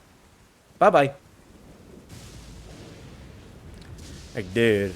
I hope that whether, because I don't even know if the same people stayed, or if the same people, I would not be surprised if I went and looked into it and found that a lot of the devs that worked on Prey jumped ship before Redfall. I would not be surprised. But I hope the devs that did work on Prey or Arcane Studios, if it somehow survives and goes independent or whatever, I hope they can come out with another banger and just say, hey, we're an indie studio now. We've just joined the indie game. We'll slap our game on Steam. Be like from the developer. Because at that point, it's not from Arcane Studios. It turns into from the developers that brought you Prey. And I'd be all over that game. If it was another, like, single-player story game.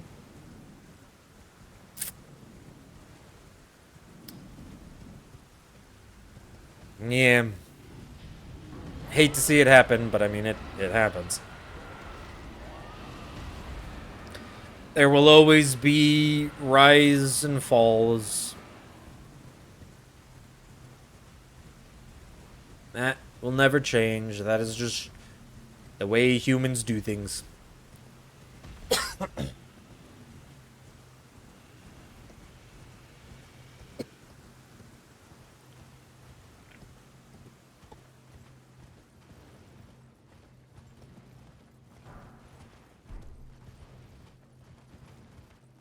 Like I can say the same thing for FromSoft.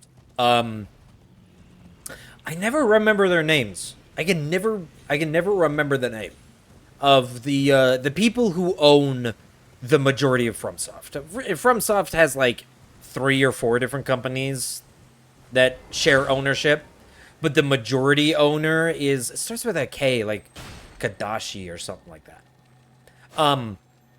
Well, anyway, they are a very hands-off approach to FromSoft. They have always been a hands-off approach. They're just like, yeah, we own you, but Miyazaki, make what you want to make. We aren't gonna involve ourselves. Can't wait for your next banger, and I respect that.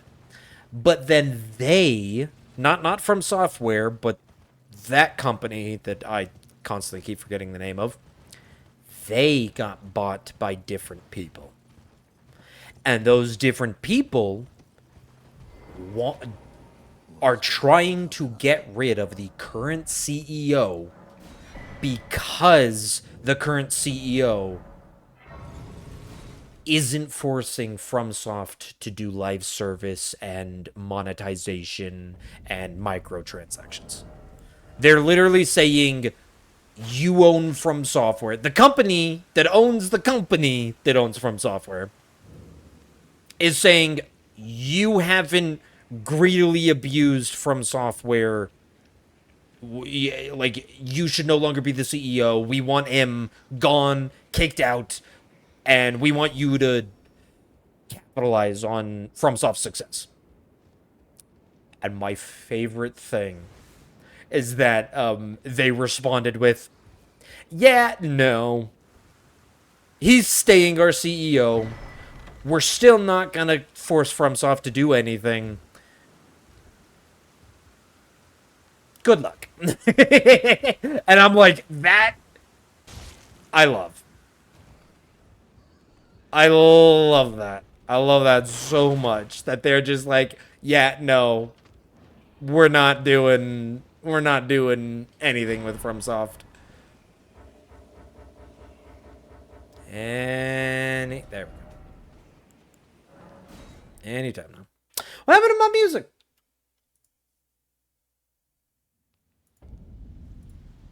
We gotta let's do the video game soundtrack now. Woo! Oh yeah. Classic Silk Song time.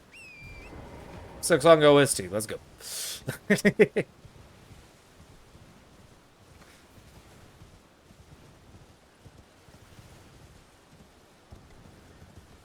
But yeah, I love that they just kind of said, no, you aren't touching From Software with your greed. Get out of here. To have the owners of From Software stand up for From Software against the even bigger owners. I love it. I love it. And let's be fair. Everybody is...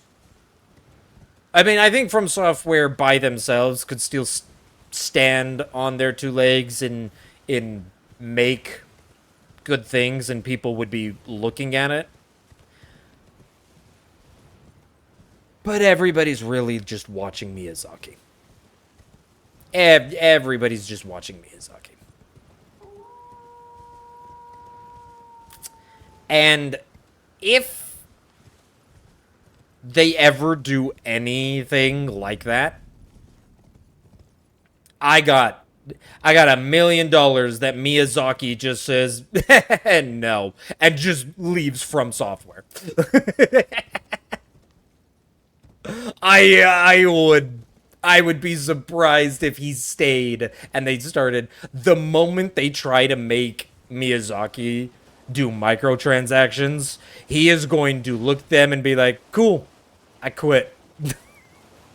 And his entire team, who he has built, all of the developers that love him, will say like, yep, we're following Miyazaki. They will probably leave with him. He'll take his entire team. And I mean, hell, Miyazaki probably has enough money that he could just say, me and my team are going independent, and they would be fine. But the moment Miyazaki leaves from software, every other company is going to be offering him a big fat check to come make a studio under them. To come be like, hey, you want another studio? Like you left from software. You want to make a new studio? We'll give you a big fat check. You make your new studio, and we'll do a hands-off approach, just like you had before. Like he will be like the next important athlete that doesn't renew their contract, and everybody starts saying, "Hey, we'll give you a deal to come to our team." I think everybody's just gonna follow Miyazaki. And Miyazaki is not a person that will, like, unless he does something very out of character, he is not a person who wants to be told what he has to do. He is a person who tells, this is the story I want to make. We're making it this way. And I respect him so much for that.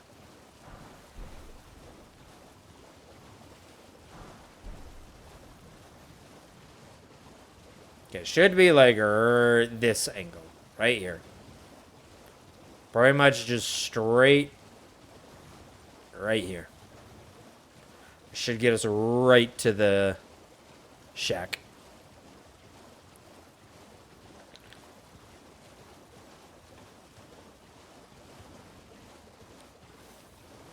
Oh, I was a little off. It is a little bit down. Wait, was it? No, never mind. I was right. I was looking at a tree down there thinking it was a different tree.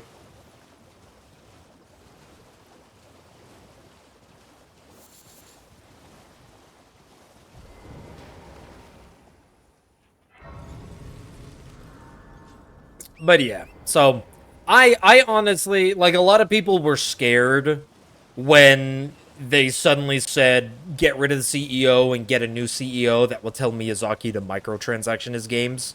And like everybody was scared, being like, the one company in the world where AAA has gone to shit, indie is rocking everything. The one like AAA studio Hello, it's rather my mistress. they want to infect as well. And like I get the worry, but I honestly don't worry about it at all. Cause I trust Miyazaki that he won't. What are you trying to start? If if I will say anything, I will say I trust Miyazaki on a couple of things. The first one is he will never put microtransaction in his games. He will probably leave the company if they try to force him to do so. So I never have a worry, even if people are saying that. I don't have any worry about that. I will also never expect Miyazaki to make a good NPC fight. It's like, hey, it's an NPC fight, and Miyazaki was the director, then it's probably not going to be good. I see you. Now, I'm hoping he proves me wrong on that with Duskbloods. I am hoping Duskbloods is FromSoft's, hey, we can make NPC fights better. I want to be proved wrong on that. And then the third thing is I will always expect feet. And like what am I? I'm going back to my old route. Gotta hop over this way. I mean, I guess it not that big of a deal. I jumped too high? What?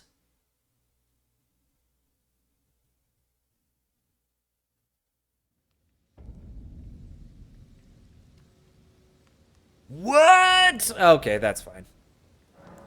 It's only 23 minutes in. I can still do one more run.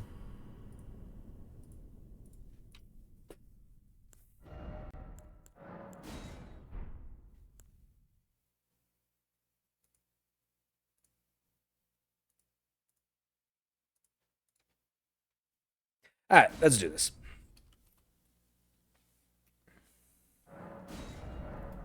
Serpent Hunter Hitless.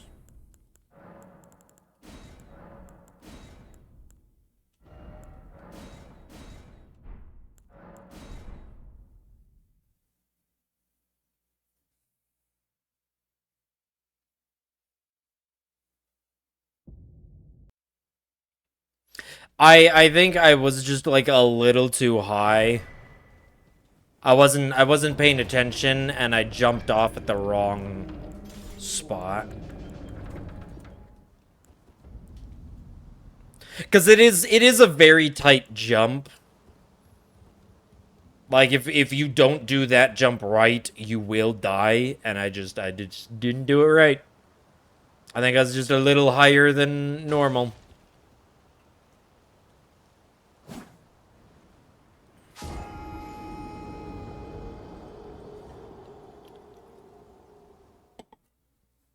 Yeah, I know.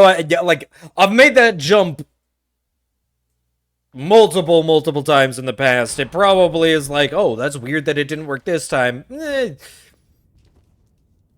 because it is a very like fine tune. You have to jump at this specific spot. If you jump a little bit further than that spot, that it's lethal. I just need to pay attention. Make sure I'm jumping at the right spot.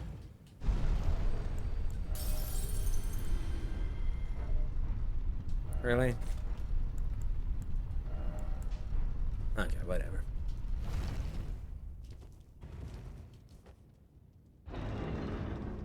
Hello, Limgrave! Long time no see. Can we get the double? Oh, that's late. Oh, that was late. Oh my gosh, that was so late. Ew. Ew. I would have been very surprised if I somehow got that bow cancel. I two-handed that bow so late. And I can also that you're not then wine. I am Carly. Boop, boop.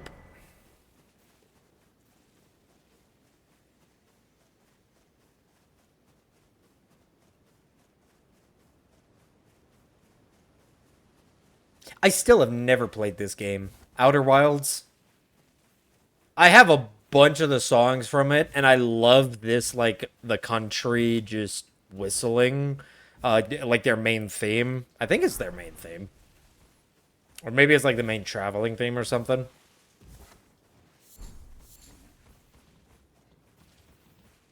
Never played the game. Probably should at some point. I don't know. I hear it's a great game. I've pretty much heard from everybody since it came out. Outer Wilds, great game. Never played it. But boy, do I still love the soundtrack.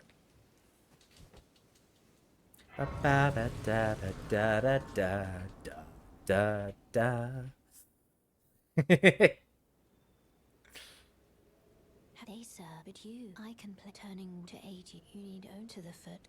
Then summon me. I bequeath. It will some torrent. Treat him with. Alright. Let's try this again, maybe without, missing jumps. I missed the fort height jumps, too. And that's supposed to be an easier jump.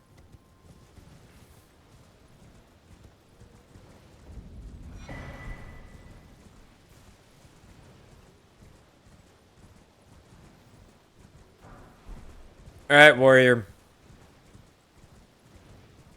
I got a favor. Or not a favor, a job.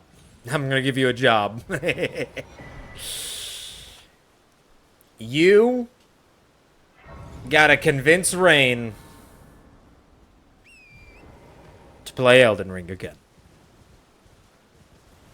He still has to finish Lies of P, but, I mean, gotta convince him to play Elden Ring again.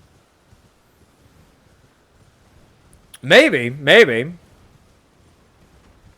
we do a big seamless co-op and we like take him through it.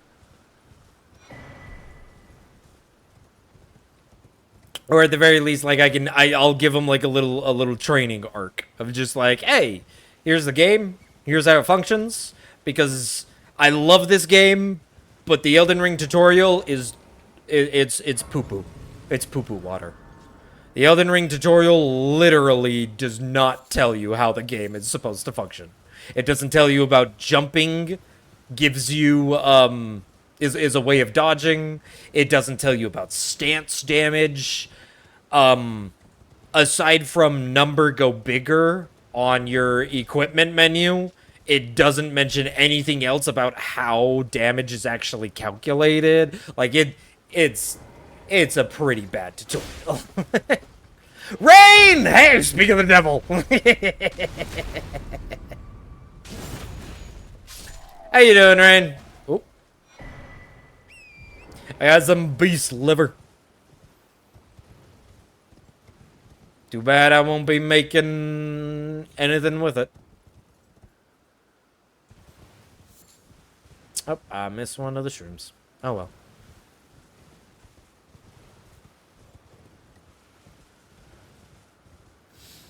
What about me? Oh, nothing.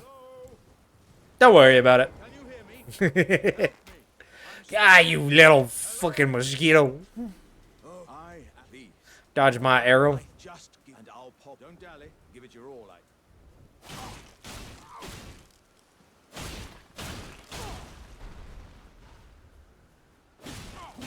What are you playing at? Wait, I see. I see it now. Humans. Okay, okay. I think I know how to.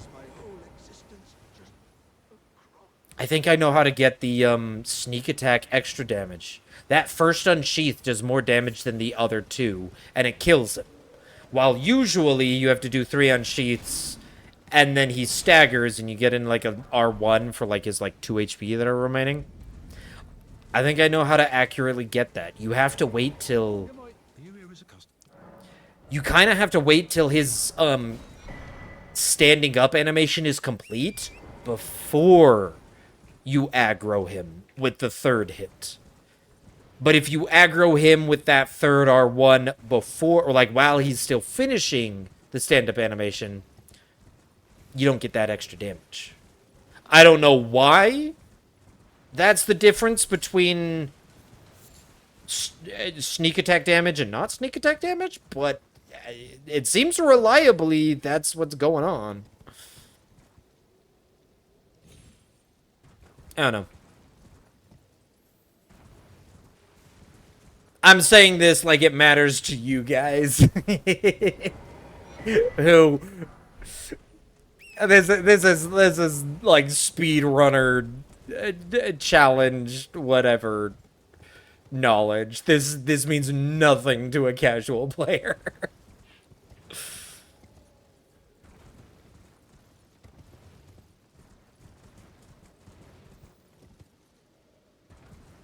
Figuring out new things is neat. True.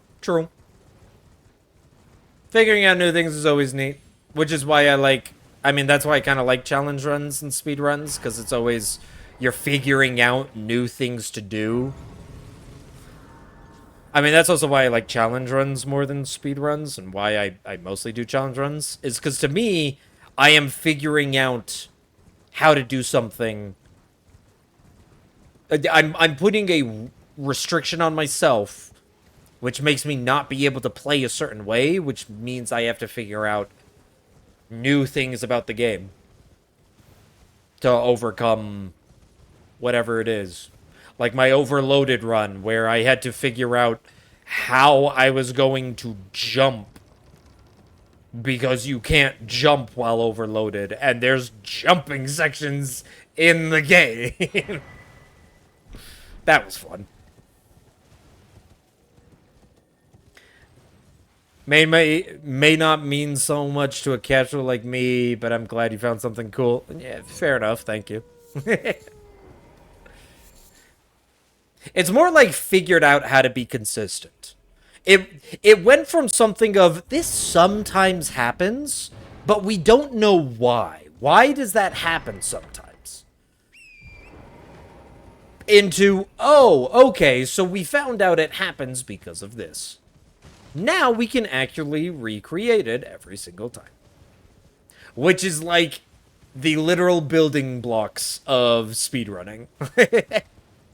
It's like, how do this be random? New trick was found. Hey, a new shortcut was found because if you look at this precise time and do this, because of these mechanics, these things will happen. And it allows you to just, you know, skip the entire game. Zip percent. If you have not seen Elden Ring zip percent, I recommend it. Because what is referred to as zipping is something that was found by performing frame-perfect actions, and it's a glitch that just breaks the entire game. You think me beating Elden Ring in an hour is fast? The zip percent world record, it's like 4 minutes. They beat Elden Ring in 4 minutes. I'm not leveling up. Physics. It is like it's you don't even have to worry about I gotta sit through an hour-long video to watch the world record. Nope. It's a 4-minute video. It doesn't take long at all. You can watch the zip percent world record and it will take 0 time out of your day. It is, in short, a very insane glitch was discovered where people can just break the game and win it instantly.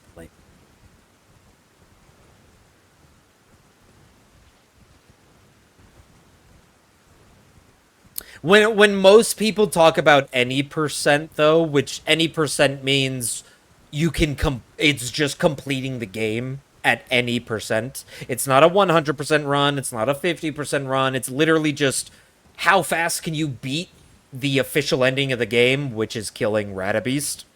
When most people talk about any percent, they talk about glitchless any percent, where you aren't allowed to use glitches. You have to play the game as intended. You can use exploits, which is like cheesing something, but you can't use something that is intentionally like a major glitch. For instance, this Hitless run, this is considered a glitchless Hitless run. I don't use any glitches. I'm not breaking anything. I'm not doing something weird. I am playing the game as intended, using my resources appropriately. And that is what is referred to as glitchless. That is most of the time when you hear anybody talk about a world record, they're talking about the glitchless world record. Which I believe the any percent glitchless world record right now is like it's either 58 minutes or it's 56 minutes. Or it might be 54. It's somewhere to mid to high 50s, I think. I think it's 58 minutes. But yeah. Jesus fucking Christ. Yep. Yep. That's 4 minutes beating Elden Ring.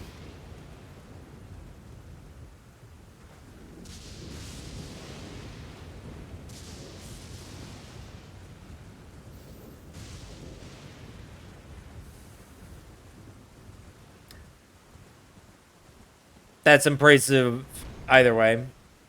Also, the moon's red. Yarnum's fucked. Yeah. Yeah, like don't get me. Yeah, an hour is, I mean, insane. It's the world record. That being a world record is insane by itself. And I mean, this hitless route that I have, if done absolutely perfect, which I have not done it absolutely perfect, even if it's not getting hit, it's still doing something out of order or slightly slower. But the route that I have, this route, can beat Elden Ring hitless in about an hour and a half. So it's an extra 30 minutes above world record. But let's be fair, Elden Ring speedrunning is so heavily done that if you're a minute off of the world record, you probably aren't even in the top 50. There's literally a person almost every second.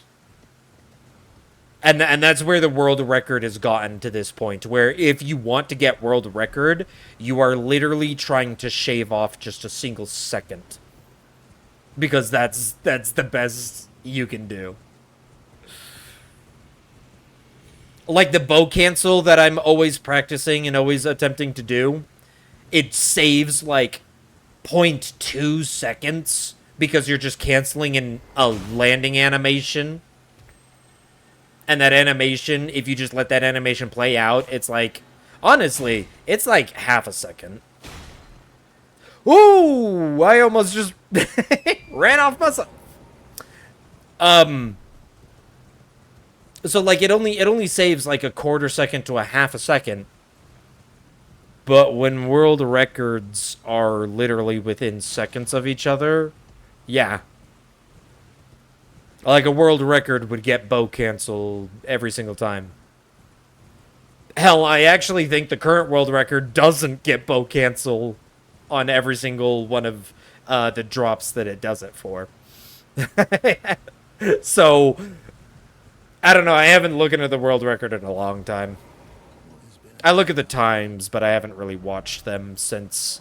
I don't think I've watched them since they pretty much got under an hour 20. I think that was like the last world record I remember watching. It was an hour 20. And now they've shaved off an extra 25 minutes. So. I don't know, they're fun. I like watching speedruns just in general. When Resident Evil Requiem came out, I beat the game. And then after I beat the game, I said, okay, without looking anything up, could I speedrun this? And I beat the game in like 2.5 hours. Then I went, after beating it in 2.5 hours, to look at the speedrun. And oh my gosh, the game had been out, I think, 3 weeks at that point. They already had found some cool skips and whatnot. But it turns out that world record, when I got my 2:30 run, world record was only at like a 2:28. Or not a 2:28, a 2 hour. Like it had just gotten under 2 hours. It was like an hour 50, hour 55 or something like that. And I'm just like, damn. Didn't look anything up. Gotta have it. Like, if I had submitted that time to speedrun.com, which, I mean, I was not planning on speedrunning Requiem. I just kind of did it the once to see. I think at the time I would have got, like, top 20. Now, a 2.5 hour probably wouldn't even crack top 50, maybe even top 100. But oh, and I didn't get the freaking ate my jump, man. See that right there as well. That one was literally torrent, a jump getting eaten, which that occasionally happens for whatever reason when torrent changes elevation. Like his Y position, whether it's going... Usually it's going down. When he goes downhill, he will, like, fall for, like, a single frame, but he'll be in a falling animation for, like, a single frame instead of a downhill animation. And sometimes when elevation changes, it literally just won't register your first jump input. It just says, oh, you didn't jump, even though you pushed the button. Why? Because you pushed the button while Torrent was in a weird position, and so it just doesn't jump at all. And that's what it's like. You'll occasionally hear people say, wow, the game just ate my jump. That's what they're referring to. Is that Torrent did some weird elevation change, and it just didn't read the input. Now, to be fair, that can also be of like, oh, you pushed the input late, because if you pushed it sooner, you wouldn't have had the weird torrent thing. So it still kind of is on me for just missing the jump. But it is annoying that the game just sometimes... Oh, torrent moved weird. Not gonna do your input. Okay, well, torrent moved weird last time. Yeah, but he moved weird in a different way instead of weird in the correct way. And it's like, seriously? That's... what the hell? Oh, let me reset the recording.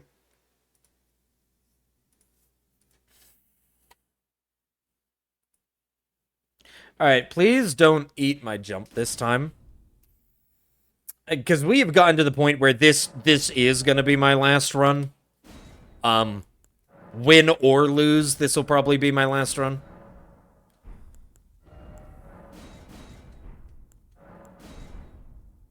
So, please don't eat my jump and cause me to fall to my death.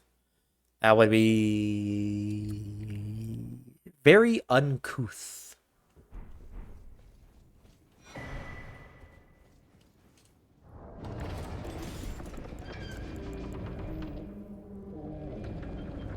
Requiem is on your list of games to play. Oh, I love it. I'm not a fan of the old Resident Evil games. I didn't really get into Resident Evil till 7 when they turned it into the first-person horror. I love first-person horrors. That's what got me interested in the game. But the way they did 9, where they mixed the first-person horror and the third-person action, I think they mixed that so well. If they keep with that formula, I will still be... Like, I don't care that, like, it's not all first-person horror. I still really like that formula of, like, a little bit of each.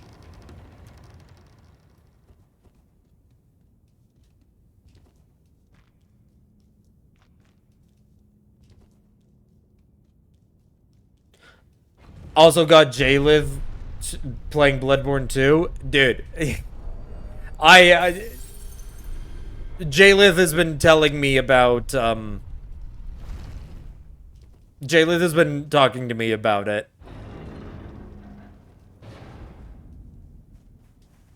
She's going through her first playthrough and whatnot. I think it's funny because I do laugh that you were playing it just not long ago. Or, like, you're still playing it or whatever. And now she's playing it too.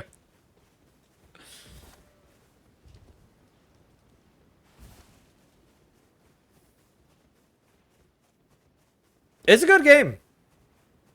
I'll be fair.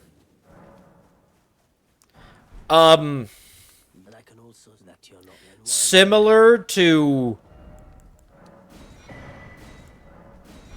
Similar to Dark Souls 2, you will get a lot of people with a lot of different opinions about Bloodborne. Now, Bloodborne is most definitely not hated like Dark Souls 2 is, but a lot of people, and I am kind of one of these people, I think Bloodborne is a great game. I think it's fun. I think it is very much overhyped. There are people out there that would praise Bloodborne and throw it, and it's had a reputation even when Dark Souls 3 and Sekiro had come out, before even Elden Ring came out. People would argue that Bloodborne was the best one of all of the games. I do not think so. It's a great game. I love it. Unlike Dark Souls 2 that I do not like, I love Bloodborne. But I still think DS3 and Sekiro are better than Bloodborne. I think Bloodborne is a bit overhyped. It's a great game. I highly recommend it. But I do think it is overhyped. From what some people say about it being the best ever. It's not. It's not the best ever. It's great. But Elden Ring is my #1 game. Elden Ring is my favorite. I think I would then go Dark Souls 3 and then Sekiro. And the only reason I would put Dark Souls 3 above Sekiro is kind of nostalgia. I kind of have a little bit of a bias. Dark Souls 3 was the game that got me into Souls games. I consider it my first Souls game. I fell in love with Dark Souls 3 first and foremost, and so that's why I rank it above Sekiro. But I would kind of put them almost the same. But all three of them are above Bloodborne. All three of them are above Bloodborne. But then Bloodborne comes next, and I'll be fair, maybe this is controversial. Yeah, I think Dark Souls 1 is below Bloodborne. And then I'm just not even going to put DS2 on the leaderboard because it doesn't deserve to be. Hey, excuse me. Thank you.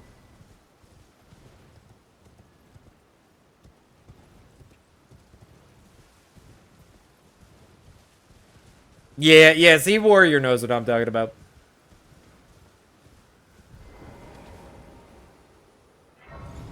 Taking your time through it. That's good. Why am I resting?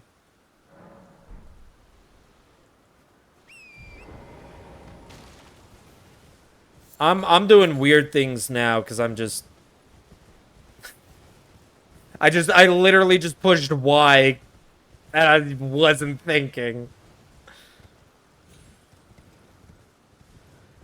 That shouldn't mess anything up. Still be fine. DS2 equals DS who? Exactly.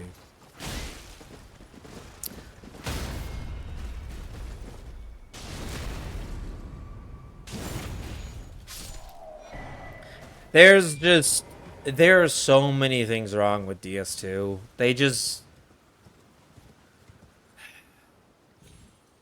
I do not consider DS2 a Souls game. It does not feel like a Souls game.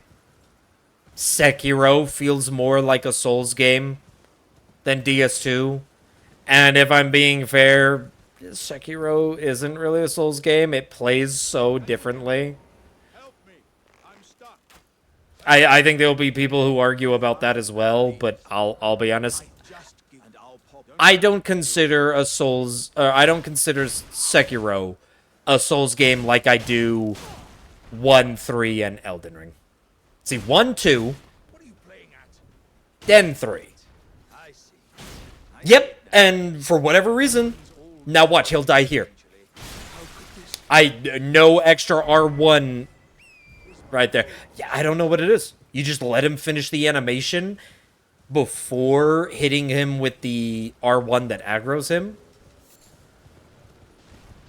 It takes 3 R1s to aggro him for him to become your enemy.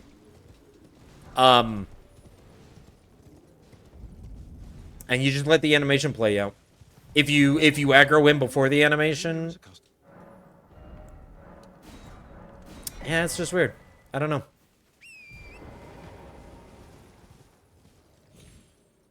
Good that I found a way to keep it consistent.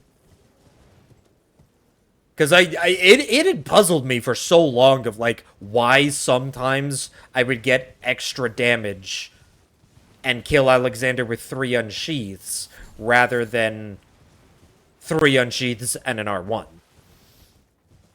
So.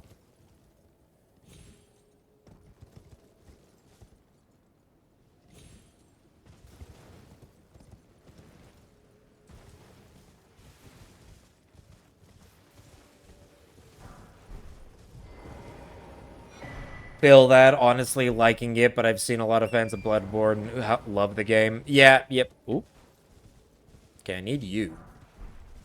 Don't give me that.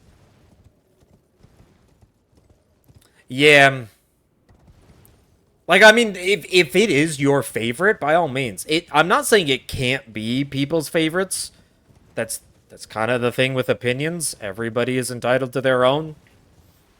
It's like, duh. But I do think that there are... it is overhyped in the sense of that, like...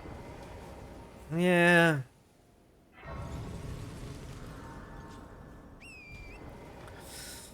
I think there are more people who honestly don't think it's the best one, but hop on the hype train of thinking it's best one. And maybe that's the better way to put it.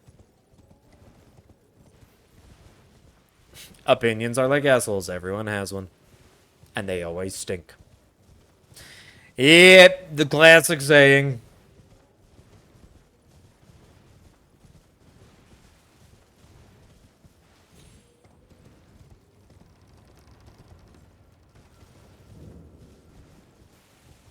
But yeah, that's my ranking of the Souls games. Elden Ring, DS3, Sekiro, Bloodborne, DS1. And I'll be fair, Duskbloods is probably not going to reach anywhere on that list either. Mostly because I do not have a Switch 2, so I will not be playing it. But also, I don't have a Switch 2 and will not be playing it because I'm not really interested in it. It is one of those games that if it had released to PC, for like guaranteed, I would play it. Of course. But because it's a console exclusive and it's not like a normal Souls game, it's an extraction game. It's like I would gladly pay for it to try it out and see, but I'm not gonna buy an entire console to try it out and see. I will watch people play it. It probably, like, I'll be fair, similar to Night Rain, I think people will have fun with it. I think people will enjoy it. I don't think it's gonna be a bad game. I think it'll be fine. I don't think it'll hit the same audience that it did, but neither did Night Rain. I just don't think it will ever pique my interest enough to get me to buy an entire console just for it. Not happening. I also don't really like Nintendo either.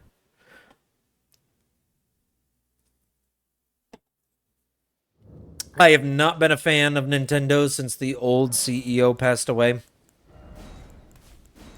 That is pretty much when I stopped thinking Nintendo was a good company. And let's be fair, they've kind of always been a scummy company, but they had good games. Now it feels like they're a very scummy company with not good to great, but okay to good. Like, I still think the games they make are good. I mean, they're definitely popular. A lot of people play them. Mario Kart World was a huge success. But I do think that the overall quality went from, like, good to great to okay to good. Everything took... Their peak is not anywhere close to their previous peak. And their valleys are much lower than their previous valleys. Everything shifted just down slightly. And they got a ton more scummier with... like the Switch 2. Come on.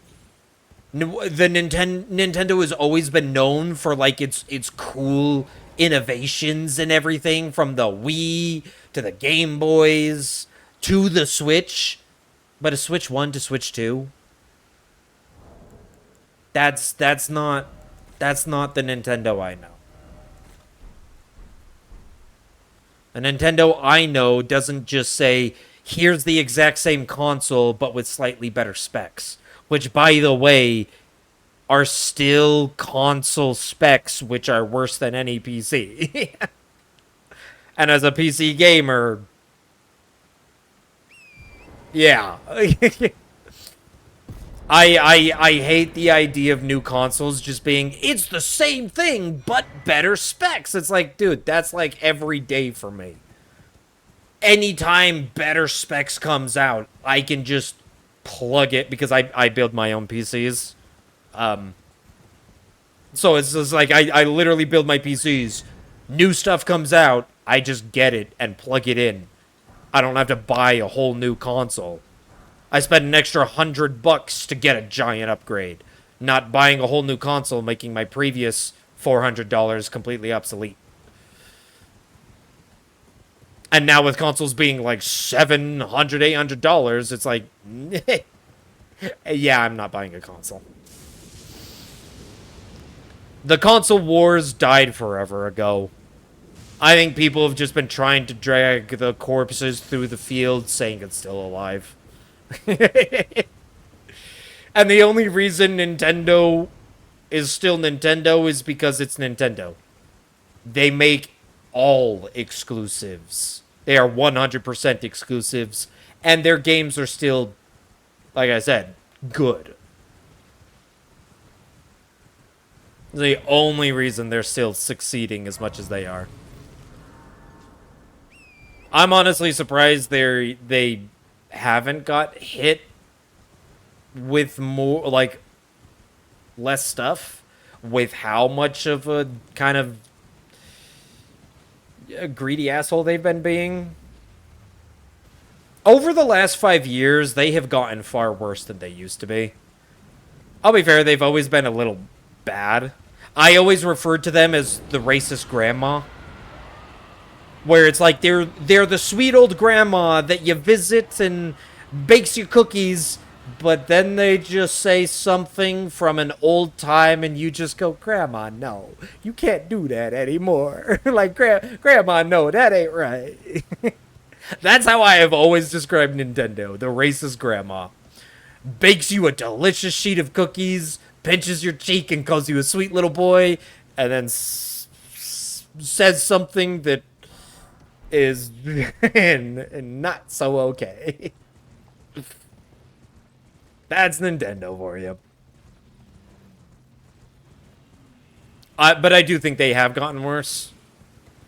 And I'm actually surprised that they still find as much success as they do because of that.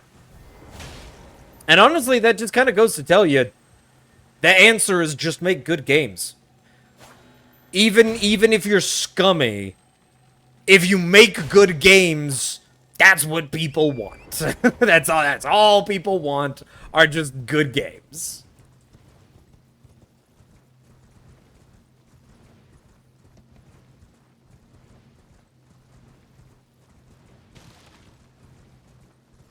We need more innovation. Pricing their ass for consoles. I mean, most of that is because of all the AI shit going on. Which is funny because it's the AI, the memory shortage and RAM shortage and everything. That was pretty much artificially inflated. Because they want to build data centers that nobody wants and nobody uses. And they're the ones building the data centers and then saying there's not enough memory. Bitch, you're the one that's putting all the memory in your data centers and making it expensive.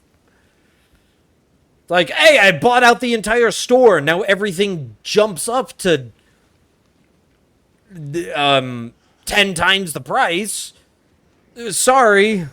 It's like, no, you're the one that bought out the store. What do you mean? But yeah, so it's like, you can say, oh, Sony and Microsoft had to up their prices because of the memory shortage. Which is fair. They did. Except that Sony and Microsoft are also building data centers to power their AIs, which caused the shortage. It's like, dude.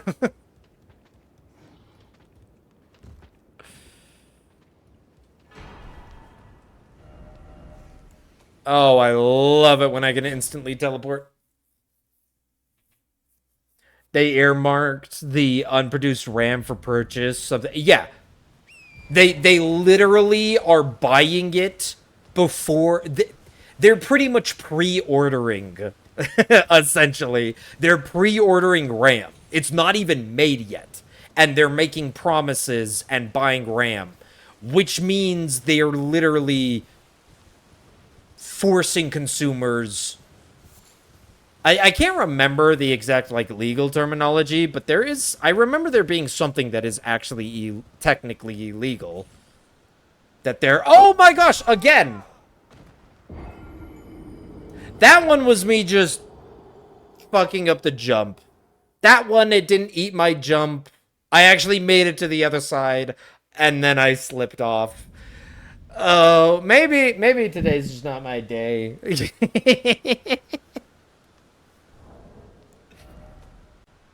We got one run that made it all the way to Malekith, and then I messed up, and now I'm like messing up on the super easy jumps that I shouldn't be messing up on. I think my mental has just gone downhill.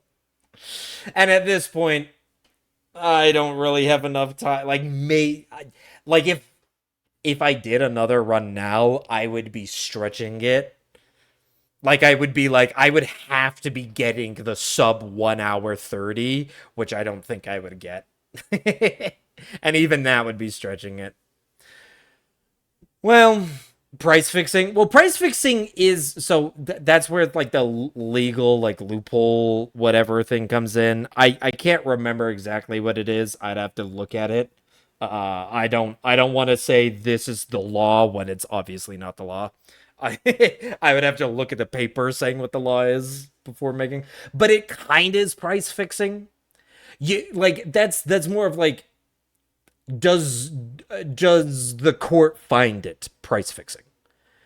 Because in a way, they are price fixing by pre-ordering RAM before it's even made, and thus making the made RAM a shortage to forcibly up the price.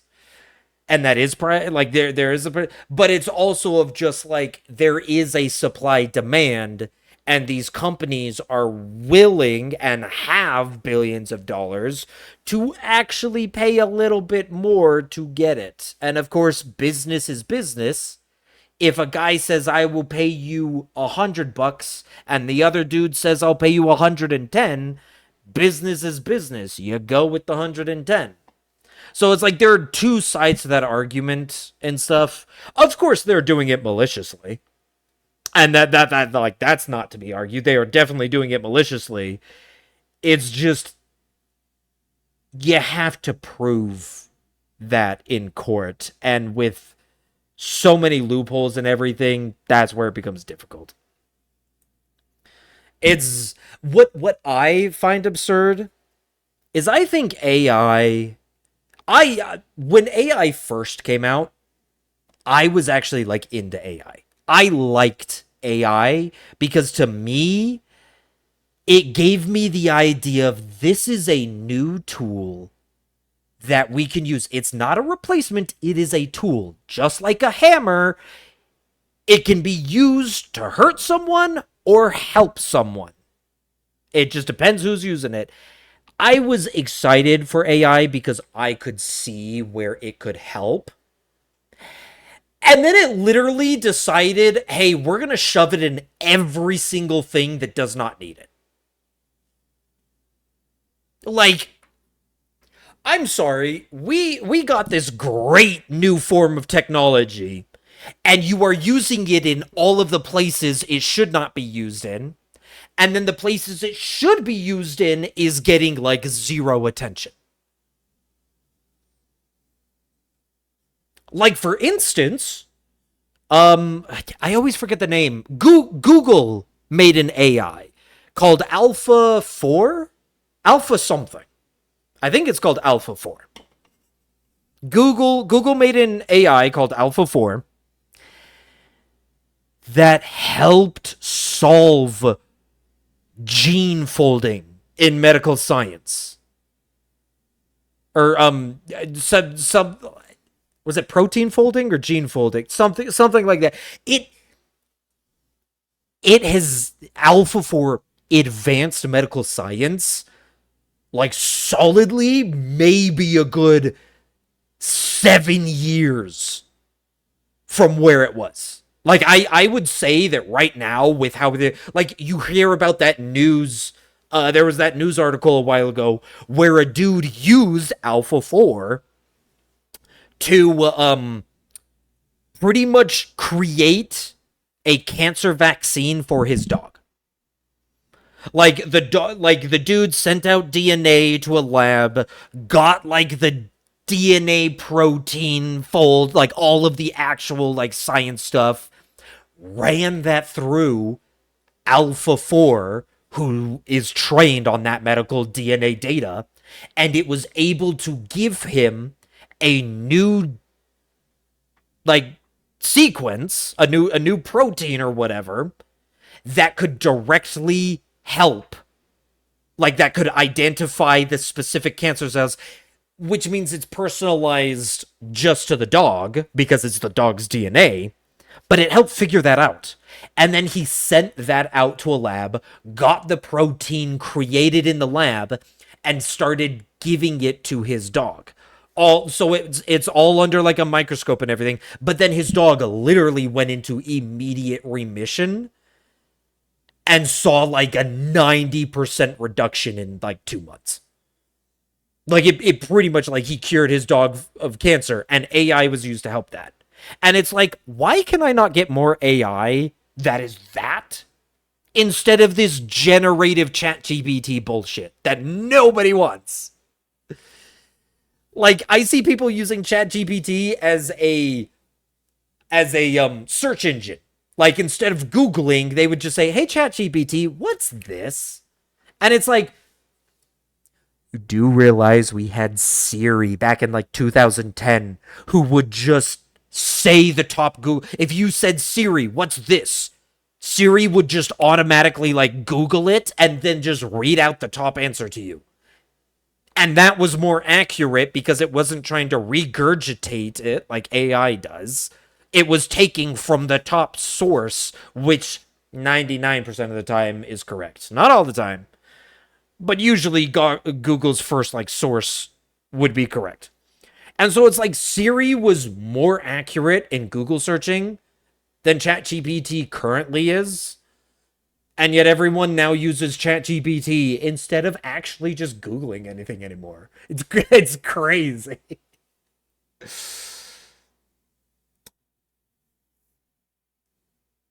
I like the idea at first because it was a great tool to enable more accessibility, and then it was just a steal art so we can make money and put it. I mean, even at this part, like, the steal art happened it happened years ago, and it is one of those things where it was a bad thing. Stealing art, of course, stealing art, stealing the creative works, training the AIs on stolen, on all of this stolen content, it was bad. But the moment it happened, it was done. And this might sound a little harsh to a lot of people out there, because I have artist friends as well that dealt with this 2-3 years ago and whatnot. And it does sound a little harsh, but it's like the moment that happened, it was over. There's no putting the cat back in the bag. Like, the art was stolen, it's done. It is literally impossible to compensate, because you would have to compensate every single person in the entire world, and that's just not conceivable. Even if they consolidated the most people, like, at that point, other AIs would be trained off of data that is then already out there. So it's like, it's one of those things where it's like, I saw people constantly fighting and doing all of these things, and it's just like, it sucks. It was a bad thing. I don't think anyone's arguing that. But the cat is out of the bag. There is no putting it back in, and it is inconceivable to have. Like, it's one of those things where it's like there's no way you can really right the wrong. It sucks, and that really does suck. But it's like everybody's taken a piece of AI. Everybody's training their AIs off of other AIs. The foundation has been settled. There's just no getting around it at that point. It sucks, but it's like, at the very least, I like I said, I would want to see AI in medical advancements and tech. And the generated AI should have never bothered with this random generative AI should have been the least of anyone's concern. Like the chat GPTs and the art like forming ones and the video forming ones, that's like 100% of the world's, oh, that is AI. That is what AI is used for, is to make movies and art and media. It's to make creations. And it's just like, that should have been the last thing AI ever touched. Was creative works. There is zero. And that's the thing. I don't even understand from a business sense how this is plausible. I mean, I understand media is definitely where money is and stuff like that, but generating random artworks that put other artists out of jobs or stuff, it's just like hello, artists have been fighting since computers were a thing about the whole copy save and like who owns what art and whatnot. It's just like artists have been dealing with that forever, and you thought it was a good business strategy to saturate that even further. Like, I'm trying to think of it from a corporate, even putting on my corporate boots. I'm trying to think, and I'm just be like, dude, I would think there would be so much more money by building something like Alpha 4 and selling Alpha 4 to all of the research labs for like $100,000. Like, it's the next thing. Just like there's machines, there's like MRIs and all of that. These machines are insanely expensive, and the people who make them make good money. I feel that would be a way better business venture than like, are you really making that much money off of this? When you could have just made many more Alpha 4s and sold them for like $100,000 each, and the research labs would grab them with like a one-time purchase, and you'd be a billionaire. Like, how is that not a better business strategy? I don't know why everything AI decided to go into the generative category. It just makes no sense, even from a business stand. The drawing side of art to the music and writing side of art. It's just, yeah, it's like all creative mediums. It's pretty much all creative mediums. Generative AI is just useless. Putting it on medical. So I will say this. I don't think all of generative AI is useless. I think 99% of it is. But like I said, it's like a tool, just like a hammer. Put it in the right hands, even generative AI, put it in the right hands, and they can use it for their own stuff, their own good. They can be the carpenter that carves and plows everything together. I think generative AI giving the ability to make people pull concepts out of their head into reality, I do like that part of generative AI. Now, after concepts are established, then You get artists to commission like all the things. You don't use it in final production. If you want to say like, hey, I'm thinking of an adventure, they got like a red scarf, they've got like these scars, and you're just like planning, because the only place the idea exists is in your head, and then that gets put into generative AI, creates a template, and then you take that template and say, oh, don't get me wrong, there's 1,000 things I still want to change on this. Now I'm going to look at a artist and say, okay, it shouldn't, like, here's all of the things that were done wrong. Build me my character for me. I think there's an idea of that, and I don't think that's a horrible thing.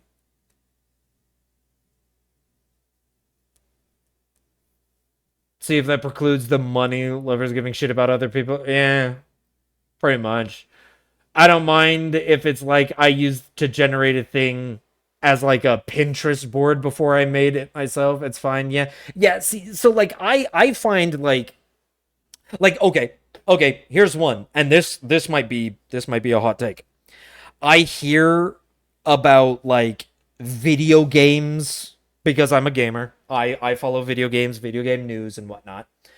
I hear about video games and then how suddenly a video game that was a good video game suddenly gets blasted online being like, oh, it turns out they used AI on it, and they get absolutely demolished.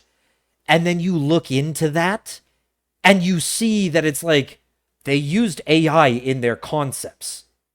Then they had full hired 3D modelists that turned those concepts into the, like, it was concept only for AI. They used AI to generate up concepts, and then in the literal full production and release, none of it is AI.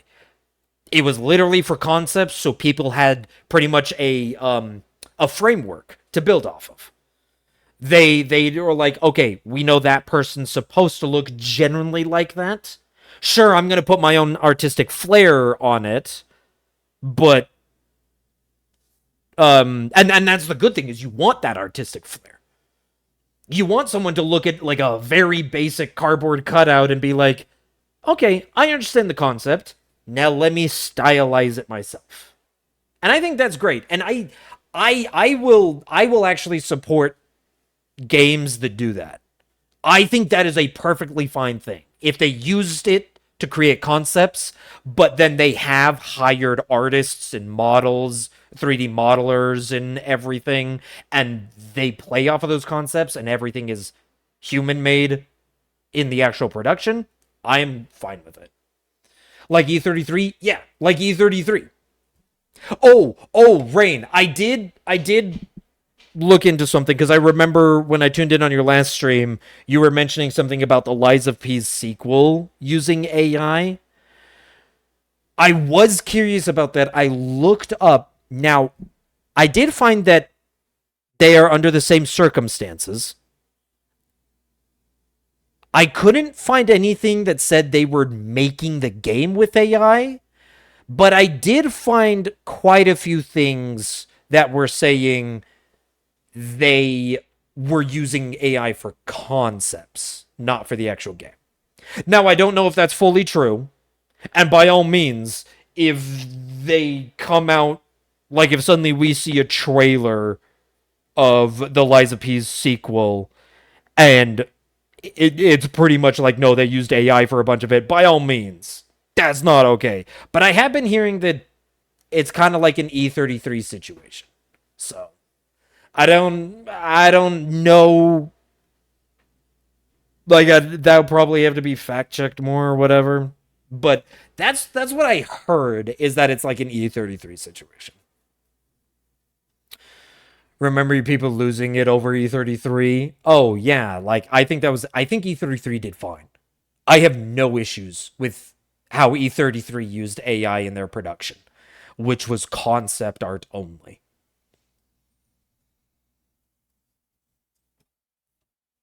If it's just concepts, that's okay with me. I'll keep my ears to the ground. Thanks for poking around though. Yeah, it's just I looked at those because honestly, anytime I hear AI in like video games, I keep up with video game news just in general and stuff cuz I like games and it's kind of my passion and my hobby.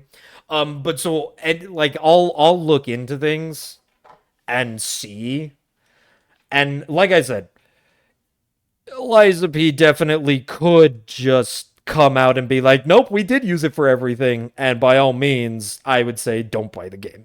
If it does come out and it's like confirmed, yeah, they used it for everything. Yeah, don't play the game. But if it does come out and they're just like, "No, it was concept only," I think that's perfectly fine. Ditto. Yeah, yeah, yeah. Yeah, but it's one of those things where it's just like, hey, I like video games. All you need to do is just make a good video game. That's all you have to do. And I hear so many people of like the games that crash and burn and then the developers scream at the customers saying, "No, you're wrong. You should have supported this game." And it's just like, dude, just I'm sorry. Honestly, my comment there is I'm sorry you have issues where your parents never supported you and now consumers have to support you on every little thing, or the exact opposite. They grew up rich and the parents spoon fed them way too much and now they think they're entitled to everything. It's both sides of the spectrum. It's either their parents gave them nothing and now they seek that approval and argue with people about it, or they got nothing but pure approval and now they think they're entitled for it. I have seen both of those in video games. I have seen entitled devs. Well, I mean, both, I guess.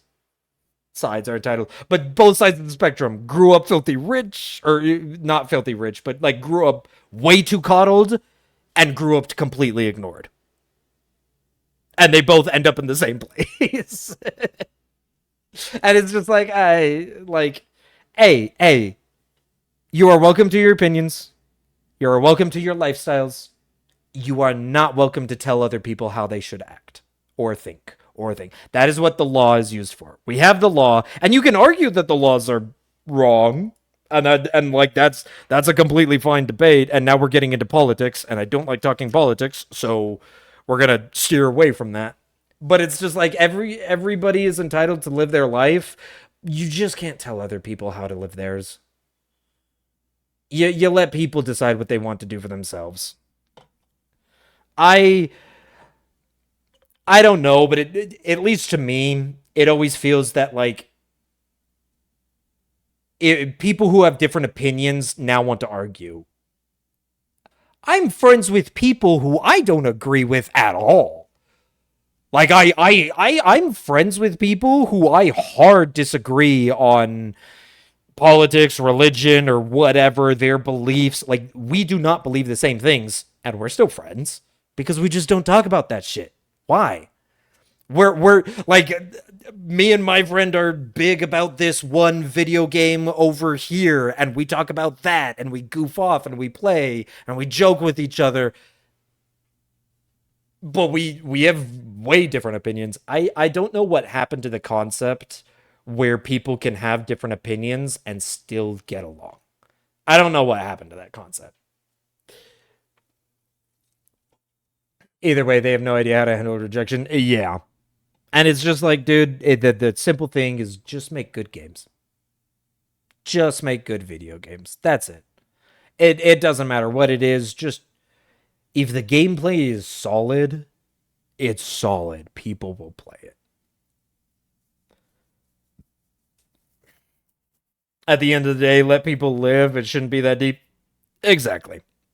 Exactly. And I will say, and I'll maybe I shouldn't say this on record on stream, but honestly, and I will say this, because Rain, I know you are part of it. I know I mean, your sister is. I know a lot of people. I have a lot of friends who are a part of the LGBT community.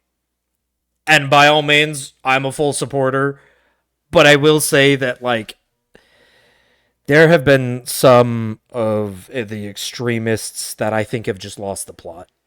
And I actively think that like the community's reputation is getting damaged because of those extremists. They've just completely lost the plot and they want to tear apart everybody and everything. And it's just one of those things. But that exists everywhere. Every opinion, every religion, every political party, there's always extremists. And they genuinely do ruin it for everyone. Hence the saying, this is why we can't have nice things. Because the few will ruin it for the many, and it sucks. But it's like, yeah, it's it's one of those things where it's just like I just wish, yeah, pretty much exactly. I just wish everybody got along more. Like this is ridiculous that so many people just don't get along. I have a really close friend of mine who's the same way. We'll talk about things, disagree, see where each other are coming from, but then be like, yeah, the fringes really do be wild in these streets. That is, I love that saying. The fringes be wild. Oh, like I can't imagine.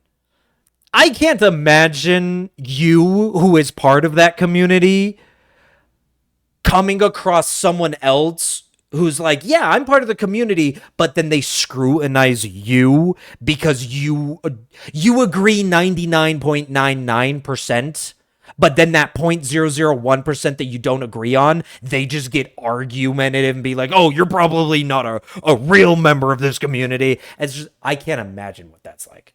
That sounds like horrible. That sounds like awful to be like, dude, you're saying, and that's where I come back to. It's like you let people be what they want to be. Let people live how they want to live. If you don't agree, that's fine. I mean, I'm a straight white male. Oh no, dude, I don't care. Let anybody live however they want to live. Just don't tell me how I should live, and don't let people tell you how you should live. And that's kind of it. Happens more often than you think. That sucks. That kind of like, cause like it's one thing, because like I said, every group has their extremists. There are communities I'm a part of, and I have met the extremists who have said you shouldn't be a part of this community. It's like, dude, seriously. I have met that. It sucks that it happens often because I feel it shouldn't. It shouldn't happen that often. It should be like yeah, they're out there. I run into them occasionally, but not oh, I run into those often. It's like, I don't know. I mean, I'll be fair. I have an IRL trans friend who actively does not like associating themselves with the LGBT community. That's their thing. I'm not gonna go into it or do anything, but they actively, as a trans person, they do not want to be associated with that community because they think it has gotten so far out there. And I'm just like, that is what clued me in to kind of the idea of like, so many people have lost the plot. Where people used to feel comfortable, those same people are now saying, hey, it literally has trans in the name, and I don't feel, and as a trans person, I don't feel comfortable identifying. When I hear people tell that to me, I'm just like, oh my gosh, that's bad. That's bad when you're saying it yourself. And that just sucks. I hope it gets better. Like I said, I hope people just stop arguing. I genuinely do believe that a lot of this internal strife is self-inflicted. I think it's a lot of people who have created problems where there weren't problems, and then those problems just got so snowballed and got bigger and bigger that then they actually became real problems. And it's just, there was genuinely, I think, like, there wasn't really a problem. People created problems where there were none. They snowballed into bigger things, which then created actual real problems. Which then, you know, an Ouroboros, it closed the loop, and now we actually do have problems. But it started off of, it's just one of those things. Also, it's kind of dangerous to be associated with these days. I've been drive-by shot at for wearing a trans flag on my jacket. See, that's what I mean. And that's the thing. I don't 99% of the LGBT community, it's not like, it has nothing to do with them. I genuinely think it is like it's that 1% extremist, just like every group has. It's that 1% extremist that have pushed so hard at attacking everybody that the people who had the opinion that, okay, you do you, I'll do me. I genuinely think that there are people who have that opinion who have now been turned to be like anti-LGBT because they constantly got berated by the other side. Like, I have watched people who were like fine and said, yeah, no, you do you. I don't care. But then you look like years later and all of a sudden they're like fighting against it. And it's just like that's what I mean by the snowball getting to where it was. It's the fact that like you said, you wore a trans flag and you got drive-by shot at. I would bet maybe not all of them, maybe some of them are extreme like antis or whatever, but I bet some of those people would have never even thought about doing that if they weren't constantly like pushed one way or the other. Like I think a lot of people just get pushed so far to one side or the other. There can't be a middle ground. You have to go so far until you're extreme yourself. And I think that ideology is ridiculous. There's a lot of defenses too because there are more people who are feeling empowered to act on their discrimination and stuff. Yeah. I don't know. I like I said, I genuinely just think of it's a lot of people riling each other up. It's a lot of people exaggerating something that then makes the other side exaggerate even more to get higher than it, and then they do it, and then they do it, and pretty soon they're all the way up the mountain when they started with a molehill. Because each one just kept piling on more dirt to be taller than the other. And it's just like, are you kidding me? It's a shit situation and the fears happening is hurting everyone at the end of the day. Yeah. Yeah. Like it's things like well, I don't like making the stream too political or too anything, so we'll move away from the topic and stuff. I like talking about video games here, not politics or religion or anything. But yeah, it's just one of those things. People just need to I think people just need to calm down. People just need to be like, "Hey, you do you, I'll do me."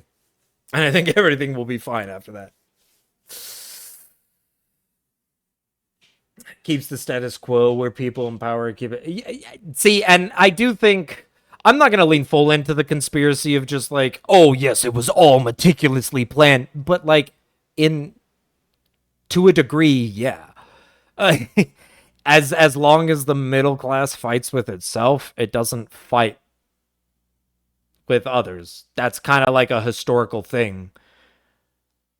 Empires across all of history have used the tactic to just create infighting so people look at each other instead of the king or whatever. That's just politics, and I don't think that's ever going to disappear. That's kind of how it is. The world goes through historical waves. There's always good points that then lead to bad points, that then lead to good points, that then lead to bad points, that then lead to good points. It's always a roller coaster up and down. And like I don't worry about it too much because genuinely I think shit gets figured out. It does suck when it like leads to wars to get that shit figured out, but I think relatively things will happen, people will change, people will get moved around, whatever. Bad, like good, will it triumph over bad? You know, the classic fairy tale story. It's kind of inevitably what happens. It's a roller coaster. You get so boxy on a kitchen. I mean, I'm sitting here ranting about this stuff myself. You're fine. You're fine. It's not planned, but it sure is exploited. Oh yeah. Like it doesn't it by all means, if something can be exploited, it is being exploited. It's not that it will be, it is. If something can be exploited, it is. Someone somewhere is doing that. And so yeah. In fighting or like the political whatever stuff that definitely can be exploited, and thus it most matter of fact is. That's kind of like it's the same thing as if something can go wrong, it will go wrong. It's the same thing of just like it is an inevitability. That's just how reality works. Agree 100%. Yeah. Yep. I mean, that's just reality. And if you're trying to argue against that, you're arguing against reality. And that, trust me, brother. Hey, gravity don't care if you don't believe. It'll still make you go splat. Anyway, that's gonna be it for me for today. It's been awesome. It's always fun talking with you guys. We didn't get it today. Next will be Wednesday, and I honestly don't know. I don't know if I want to do more Hitless or if I want to do Silk Song. It will be one of those two things. It'll either be more Elden Ring Hitless or it will be Silk Song Steel Soul. Because these are the two challenges that I want to complete. I've been on Elden Ring Hitless for a while, but like I don't want to give it up. Especially since I've literally